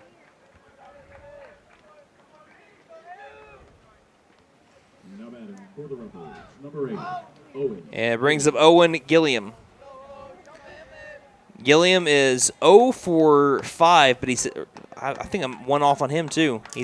I have him at 0 for 5, but yeah, because this is their 6th time through. He's 0 for 5. First pitch, Gilliam fouls it off for strike 1, but that is not indicative of the kind of hitter he's been today. He has hit the ball hard each time. I think the only time he hasn't hit the ball hard is when he struck out. Line out to right, line out to second. He's gone to the right field area every time but once, too. 0-1, misses high, 1 ball, 1 strike.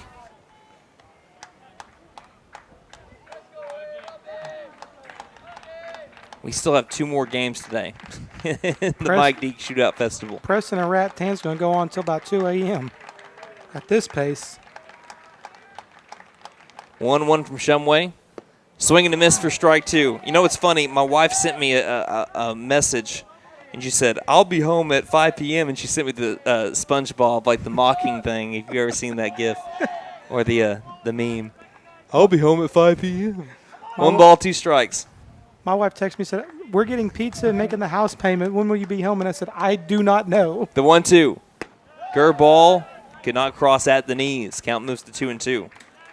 Good pitch, another great eye by the Muskogee Roughers. They still haven't struck out. We've gone 6 full times to the lineup. They have had 1 strikeout from the 1 through 6 batters. Way to battle. 2-2. Swing and a miss for strike 3. Got him with a high heater, and that is out number 2. Gave him the cheddar, dared him to touch it. That brings up Chris Daniels out of the 9 hole. Top of the order lurking on deck when McAlester comes back up. They'll have the 5, 6, 7 hole batters because they will be back up. Top of the 12th inning. Runner at second, 2 down, 8-8 score. The pitch. Fastball outside corner, strike 1. And now you got to start looking, is Estes close to the end of his pitch count? In relief? I mean, no, he's not. He's going to throw pitch number 86 when we come up in the bottom of the 12th. But still, man. 0-1. Pops it up, left side, in foul territory. Les now calls off. Hodgel drops it in foul territory. And that'll be strike 2. You'll never see Les now do that. And they're going to hope that it doesn't come back to hurt McAlester. Les now called off Hodgel, dropped it in foul territory in left field area. And we'll have to deliver an 0-2 pitch.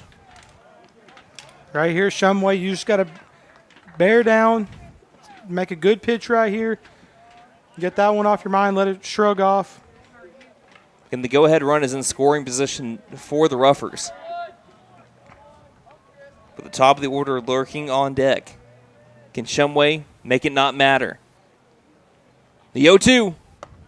Curveball misses high. 1 ball, 2 strikes.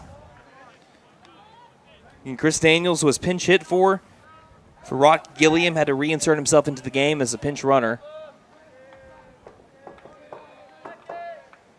1-2 from Shumway. Ground ball, left side. Les now fields, fires over to first, in time for out number 3. Only the second time in extra innings the Buffaloes keep the Roughers from scoring. And now all these innings that they've scored 1 to tie, they just need 1 to win. We head to the home half of the 12th. Philip, you want to say something before we go to break? I just want to say something. The senior Les now told the senior Shumway, I dropped it, but I got your back, brother. Yes, sir. We head to the bottom of the 12th. 8-8 is our score. It'll be up to Gunnar Hodgel, Spencer Stinchcomb, Ethan Watkins to try to win it for McAlester as we head to the bottom of the 12th here on K. Here at Reagan Auto, we offer a variety of services for your vehicle needs. AC and heat repair, brakes, tires, front end repair, alignments, electrical repair, and everything in between. We are proud to offer a select line of engines and transmissions backed by a 3-year, 100,000-mile nationwide warranty. Give us a call at 918-715-3236 or stop by and speak to one of our advisors about how we can help. 306 East Wyandotte in McAlester. From the team at Reagan Auto, thanks for your business. Hey guys, it's Sam from Sam Wampler's Freedom Ford in McAlester and Eufaula. With 2 locations to choose from, we have close to 200 vehicles on the ground and coming in. And with vehicles starting at $29.95, we have something for everyone. And if you need parts or service, we are loading up at both locations to serve you better. Plus, with our mobile service van and our pickup and delivery, we can help you with sales and service no matter where you are. So come see us at Sam Wampler's Freedom Ford in McAlester and Eufaula and let us make it happen for you.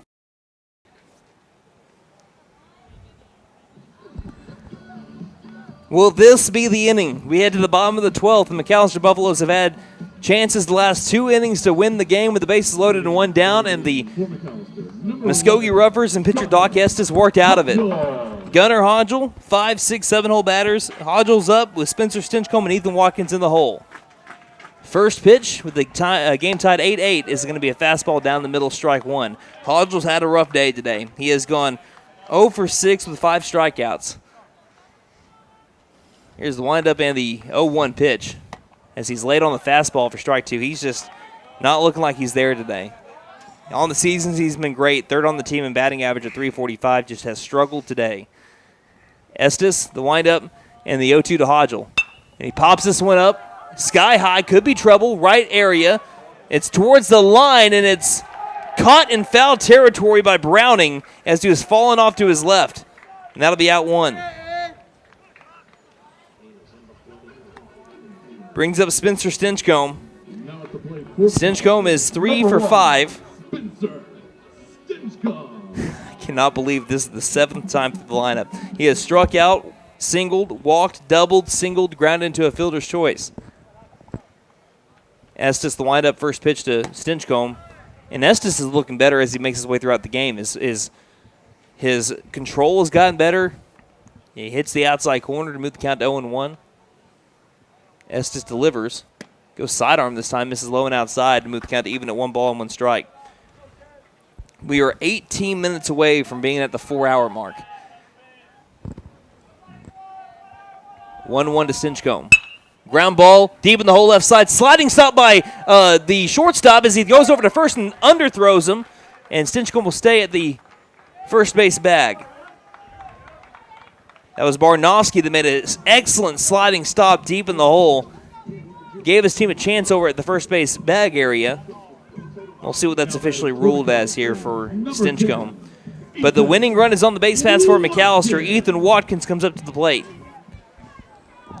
They're ruling that as a single for Stinchcomb. I think that's a safe bet. First pitch to Watkins. Outside corner, strike 1. Watkins, I'm going to ask of you, with every fiber of my being, do exactly what you did back in the 7th. Heck, if you want to hit a little bit harder, I won't blame you. Estes deals, and this one hits him. Hits Ethan Watkins, and that brings up Jaden Cheney. So the winning run in scoring position, again, a base hit into the outfield, will win it for McAlester. I can't tell you how many innings here in extra innings McAlester has had the winning run in scoring position, but Doc Estes has worked himself out of it. Cheney is 0 for 1 today. He has grounded to the second baseman for a 4-3 ground out, and then he's also laid down a sac bunt. First pitch, shows bunt. Pulls back, he goes to the backstop. And it moves the winning run to third base. I'm starting to hear people on the other side of the press box cheering, saying, we got to get this game in. So Stinchcomb moves over to third. Watkins over to second. The winning run 90 feet away with 1 down. Can Cheney be the hero? And they're going to intentionally walk Jaden Cheney for Jackson Lauerman. And Lauerman's nodding his head up and down. He's full of confidence. Can the young man who started the game with pitch 1 on the bump be the young man to finish it all? He's got plenty of swag and confidence coming into the plate. For the 3rd consecutive inning, bases loaded with 1 down with a chance to win it for McAlester. First pitch to Lauerman. Fastball up and inside, ball 1. You got to wonder, is Lauerman taking until he gets a strike? That's what I would do. He was hit in the head by a fastball his last time up. 1-0 from Estes. Line drive left side. It's going to get into the outfield turf, and McAlester wins it in 12. Jackson Lauerman, the hero in McAlester, as the Buffaloes mob him in the infield turf. A McAlester marathon ends in a 9-8 walk-off victory by the man who you said, Philip, started it all. He went 8 innings on the bump, 3 earned runs, and it's fitting he gets his 3rd hit of the day to win it for McAlester in 12. Ladies and gentlemen, Buffalo fans far and wide, grab that brush and paint that win column black and gold. You can finally take a breath. It is finally over. 3 hours and 45 minutes later, the Buffaloes have emerged victorious. We will take a break and recap it all when we return. Philip, you had the last words before we go to break. I just have to say this. Jackson Lauerman hits a walk-off, and they go straight to the Cody Rhodes theme song on the PA. Love it, baby. Let's take some time. It's going to take us a long time to be able to see what all happened in this game, but we'll take a break and be back here with our post-game stats when we return on KNED. My wife makes the best lasagna, even in that old kitchen of ours. She deserves the best kitchen money can buy, but all our cash was tied up. So we went to the Bank N.A. for a loan for our kitchen remodel, and the folks at the Bank N.A. came through for us and our family. Plus, the Bank N.A. is local, so the money stays in town. Call 918-423-2265 or go into the Bank N.A. to get your loan for whatever your family wants or needs. The Bank N.A. Strong, secure, and ready to loan. Member FDIC, Equal Housing Lender.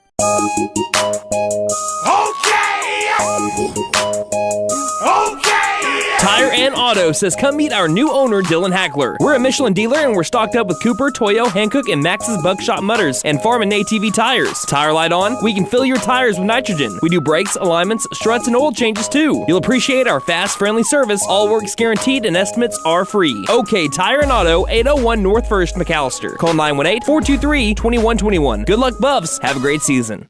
Graduation is only a month away, and Finn Nissan of McAlester has some great deals to celebrate the graduate of your family. come get a 2024 Nissan Kicks for only $299 a month. Or come get a 2024 Nissan Sentra for only $299 a month. And remember, we don't just sell great vehicles, we buy them too. Don't forget to tell them Maddie sent ya.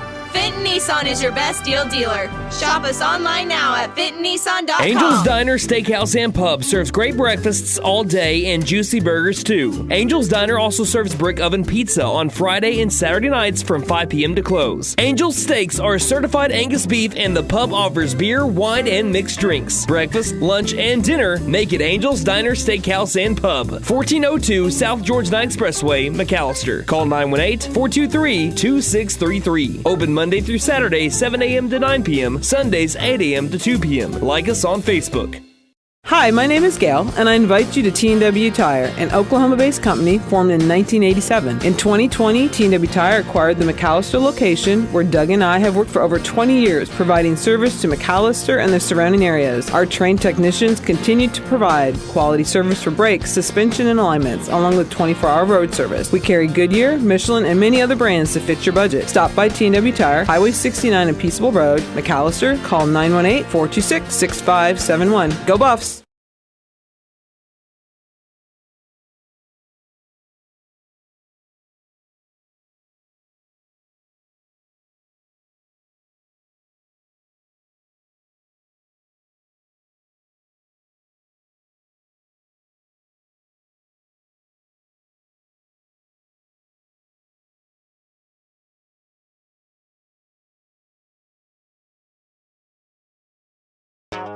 Here at Reagan Auto, we offer a variety of services for your vehicle needs. AC and heat repair, brakes, tires, front end repair, alignments, electrical repair, and everything in between. We are proud to offer a select line of engines and transmissions backed by a 3-year, 100,000-mile nationwide warranty. Give us a call at 918-715-3236 or stop by and speak to one of our advisors about how we can help. 306 East Wyandotte in McAlester. From the team at Reagan Auto, thanks for your business. Hey guys, it's Sam from Sam Wampler's Freedom Ford in McAlester and Eufaula. With 2 locations to choose from, we have close to 200 vehicles on the ground and coming in. And with vehicles starting at $29.95, we have something for everyone. And if you need parts or service, we are loading up at both locations to serve you better. Plus, with our mobile service van and our pickup and delivery, we can help you with sales and service no matter where you are. So come see us at Sam Wampler's Freedom Ford in McAlester and Eufaula and let us make it happen for you.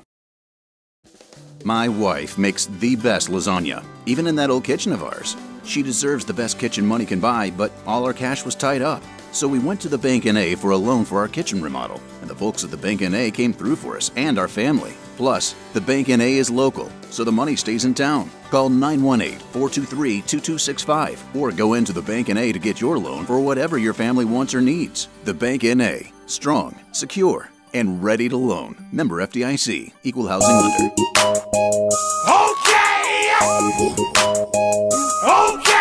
Tire and Auto says come meet our new owner, Dylan Hackler. We're a Michelin dealer and we're stocked up with Cooper, Toyo, Hankook, and Max's Buckshot Mutters and Farm and ATV tires. Tire light on? We can fill your tires with nitrogen. We do brakes, alignments, struts, and oil changes too. You'll appreciate our fast, friendly service. All work's guaranteed and estimates are free. OK Tire and Auto, 801 North 1st, McAlester. Call 918-423-2121. Good luck, Buffs. Have a great season.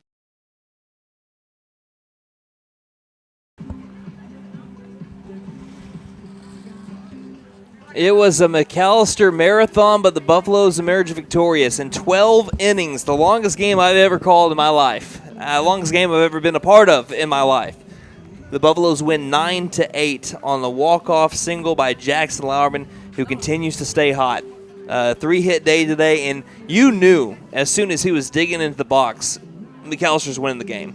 just because when they intentionally walked Jaden Chaney, I mean, there was confidence, abundance on Jackson Lauerman. He started bobbing his head up and down. He was feeling it. He had some swagger digging into the box, and boy, did he line one right between the third baseman, Paul, and the shortstop, Bernowski, on a walk-off single to win 9-8 in an instant classic. And guess what? These two teams are going to face each other again. Mark your calendars, April 29th. That'll be the regular season finale between these two teams. Let's look at our post-game stats brought to you by Big V Feed Center. See Big V Feed Center in McAlester, Hatco Farm and Ranch in Kiowa, and Chakota Wholesale Feed Company in Chakota for your spring feeding program needs. Let's start off with the Muskogee Roughers, who dropped to 5-17 on the year, but what a hard-fought game that they had today. Jace Paul went 0 for 5 today, also had a walk. Kylan Blue went 1 for 3 with a double. He was walked twice and was also hit by a pitch. Hayden Barnowski went 3 for 6 with 3 RBIs, including a 2 RBI single back in the second inning, and he also had an RBI triple at the time to give the Roughers the lead. Doc Estes went 0 for 3. He was also hit by a pitch twice and walked. Luke Jameson went 0 for 5, reached on an error, and also laid on a sac bunt. Avery Browning went 3 for 4 with 2 RBIs. He was really good today out at the sixth hole. Braden Carter went 0 for 5 with 4 strikeouts and also laid down a sac bunt. Owen Gilliam went 0 for 6, but again, I think he could have easily been 4 for 6. He struck out twice. Chris Daniels, he went 0 for 5, and Rock Gilliam, who came in to hit for him at one point, singled, but then Daniels reinserted himself into the game, and Gilliam was no longer able to be used. So for the Roughers, the loss, and I hate to give a loss to anybody in this game because everyone just delivered big-time pitches to be able to get out of games. Estes worked himself into trouble and worked himself out. For 2 innings before McAlester had the walk-off, bases were loaded with 1 down, and Estes got himself out of trouble with intentional walks to load the bases to get a force out of every bag. He did great, and someone has to get a loss. He pitched nearly 100 pitches in relief. I mean, there's so much that we can talk about in this game, and we're going to get to it. There were 8 hits total by the Roughers between Jace Paul and Doc Estes, 11 strikeouts. And there's another thing. While I'm thinking about it, this game may not go to the 8th inning if the 120th pitch for Jace Paul of the game was a strikeout to get out number 2. If he was able to get one more batter, maybe this game never goes to extra innings. Maybe he's able to complete the 7-game victory as McAllister's down 5-4 heading to the bottom of the 7th.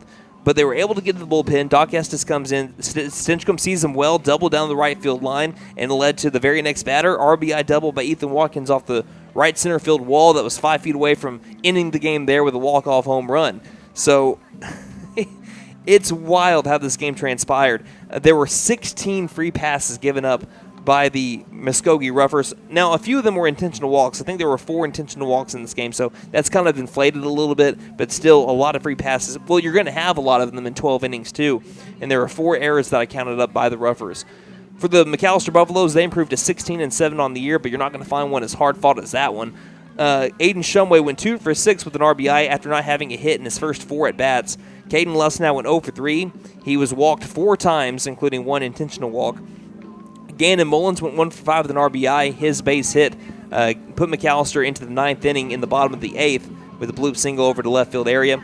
Braden Phillips went 0 for 4 with 2 hit by pitches and also a intentional walk, and every time he hit the ball hard. He could have easily gone 4 for 4 today. Gunnar Hodgel had a rough day at the plate. He went 0 for 7 with 5 strikeouts. Spencer Stinchcomb went 4 for 6. He had a heck of a day out at the 6th spot. If you combine the 6-hole batters for both these teams, you had 7. They went 7 for 10, and they had 7 out of the 19 hits today out of the 6-hole spot. Stinchcomb 4 for 6 with a double, and that is 3 singles.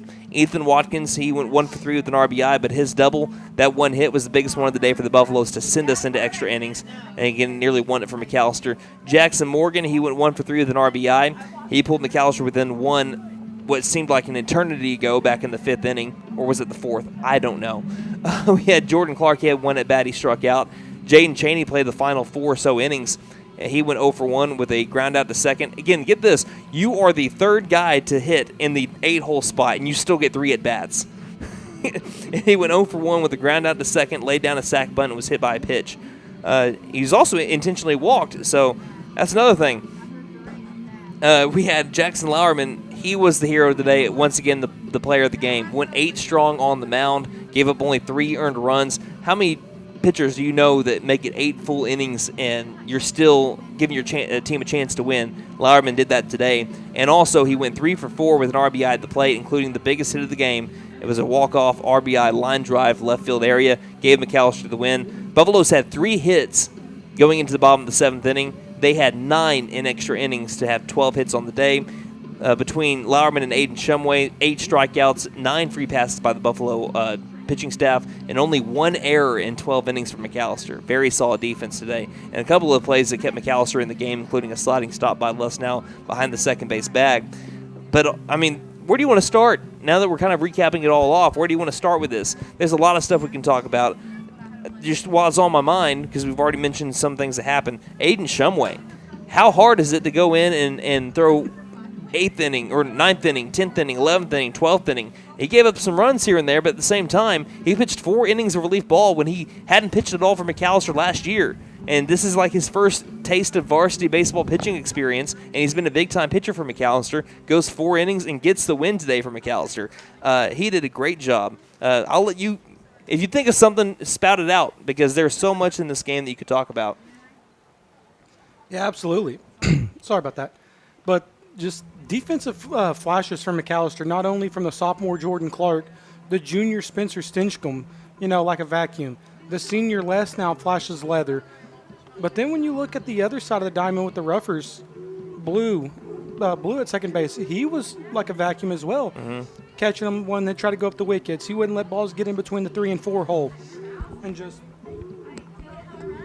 it was the hardest fought 9-8 victory you will ever see. I think it's the hardest fought baseball game I've ever seen. And this won't count at all for playoff. Mm-hmm. This was all for the love of the game. Yep, it was for funsies, basically.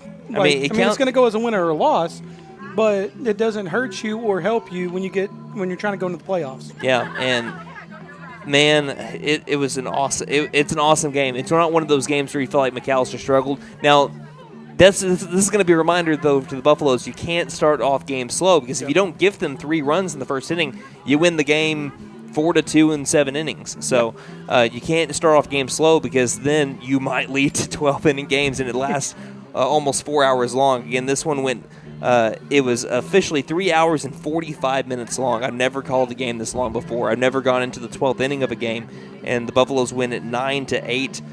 Lauerman, the hero all the way around. McAlester, and I think this is what we can end it off on. The grittiness, again, we talked about it, the McAlester offense. Now, did they leave the door open for the Roughers to beat them when they had a chance to win it multiple times in extra innings? Yes. But how many times do you see it in Major League Baseball or any other sport, a team score first and get the momentum, and then they just kind of lay down and that's it, they die? McAlester saw 4 different times them being down to their final 3 outs, or in some instances their final out, and they came back to tie it and then eventually win it with Jackson Lauerman in the bottom of the 12th inning. They had to come back from down 1 run, facing their final time up at the plate 4 different times, and they still won the game. That's awesome. And they're still undefeated in games decided by 3 runs or less, when last year they were really bad at it, 8-15. Can't say enough about it. I don't know if we could talk all day about this game, but we've already been here all day, so I think we're going to wrap it up here pretty soon. But I'll let you have the final word. Yeah, as we would always say during football season in 2022, how about them Buffs? How about them Buffs, baby? And just fight, baby, fight. But I just want to highlight Jackson Lauerman real quick one more time.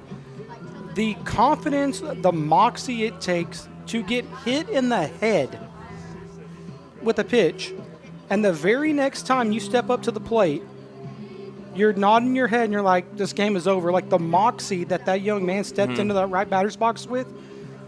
If I got hit in the head my last at bat, I'm probably going in there with a little bit of happy feet. I don't want that to happen again. But that young man, he nodded his head and he goes, this is it. And I just want to tip my cap to him one more time, because you get hit in the head, step back up, your very next play, you get a ball between the 5 and 6 hole and you win it. So kudos to him and kudos to these Buffs. And if he can continue to be hot too, because, again, he came into today batting 160. He's had a rough season so far at the plate. But in the last 2 games, he has gone now a combined 5 for 9. Excuse me, last 3 games, 5 for 9 with 2 RBI. So a great game by Jackson Lauerman today. Again, 3 for 4, 2 RBI. Player of the game by far. And it was cool to see him get his moment. So McAlester takes a hard-fought, and that is the understatement of the year, hard-fought Game 1 of the Mike Deak Shootout Festival, 9-8 in 12 innings. And they will try to recoup. And the good news is they have the late game tomorrow. Bad news is I hope no one else plays a game like this before we have the night game tomorrow. And that will be, I believe, against, who is that again? I think it's Preston? I think it's, it's Eufaula. McAlester plays Eufaula tomorrow, scheduled for 7 o'clock. That'll be the next time that we're on the air. Philip, can you thank our sponsors one final time, and we will call it a day finally after 4 hours and 14 minutes on the broadcast. We want to say thank you to Freedom Ford and McAlester, the Bank NA, OK Tire and Auto, Fenton Nissan, Angels Diner, T&W Tire, Freeze and Flare Heat and Air, and Reagan Auto. Thank you to each and every one of our amazing sponsors that put Buffalo baseball on the air here in 2024. We could not do what we do without y'all. And a big thank you to our board operator back in the K&D studios, Mr. Wyatt Hubbard. He was here for the entirety of it. He even had to deal with a malfunction during the game that was keeping our stream down. That seemed like an eternity ago, and he had to leave the board while we had to have someone else cover for him to fix that. Came back in and was all strong, all 12 innings. We appreciate Wyatt Hubbard. He's the best in the business. And also we want to appreciate and send our thanks to Mr. Philip Jewell Jr. that joined us on the broadcast today. You knew he was going to be on the mic. You knew it was going to be interesting. So, hey, I just want to say Saturday, we're going to do it again. We're going to do it again. We're going to do it again Saturday, hopefully not that long. So thank you to Philip Jewell Jr. on the camera and on the color commentary this afternoon/evening. And thank you, listener, for spending your Thursday with us, all day with us here this afternoon. And one final time for Mike Deak Field in McAlester, Oklahoma, from day 1 of the Mike Deak Shootout Festival. The McAlester Buffaloes take the marathon win 9-8 over the Muskogee Roughers in 12 innings of play.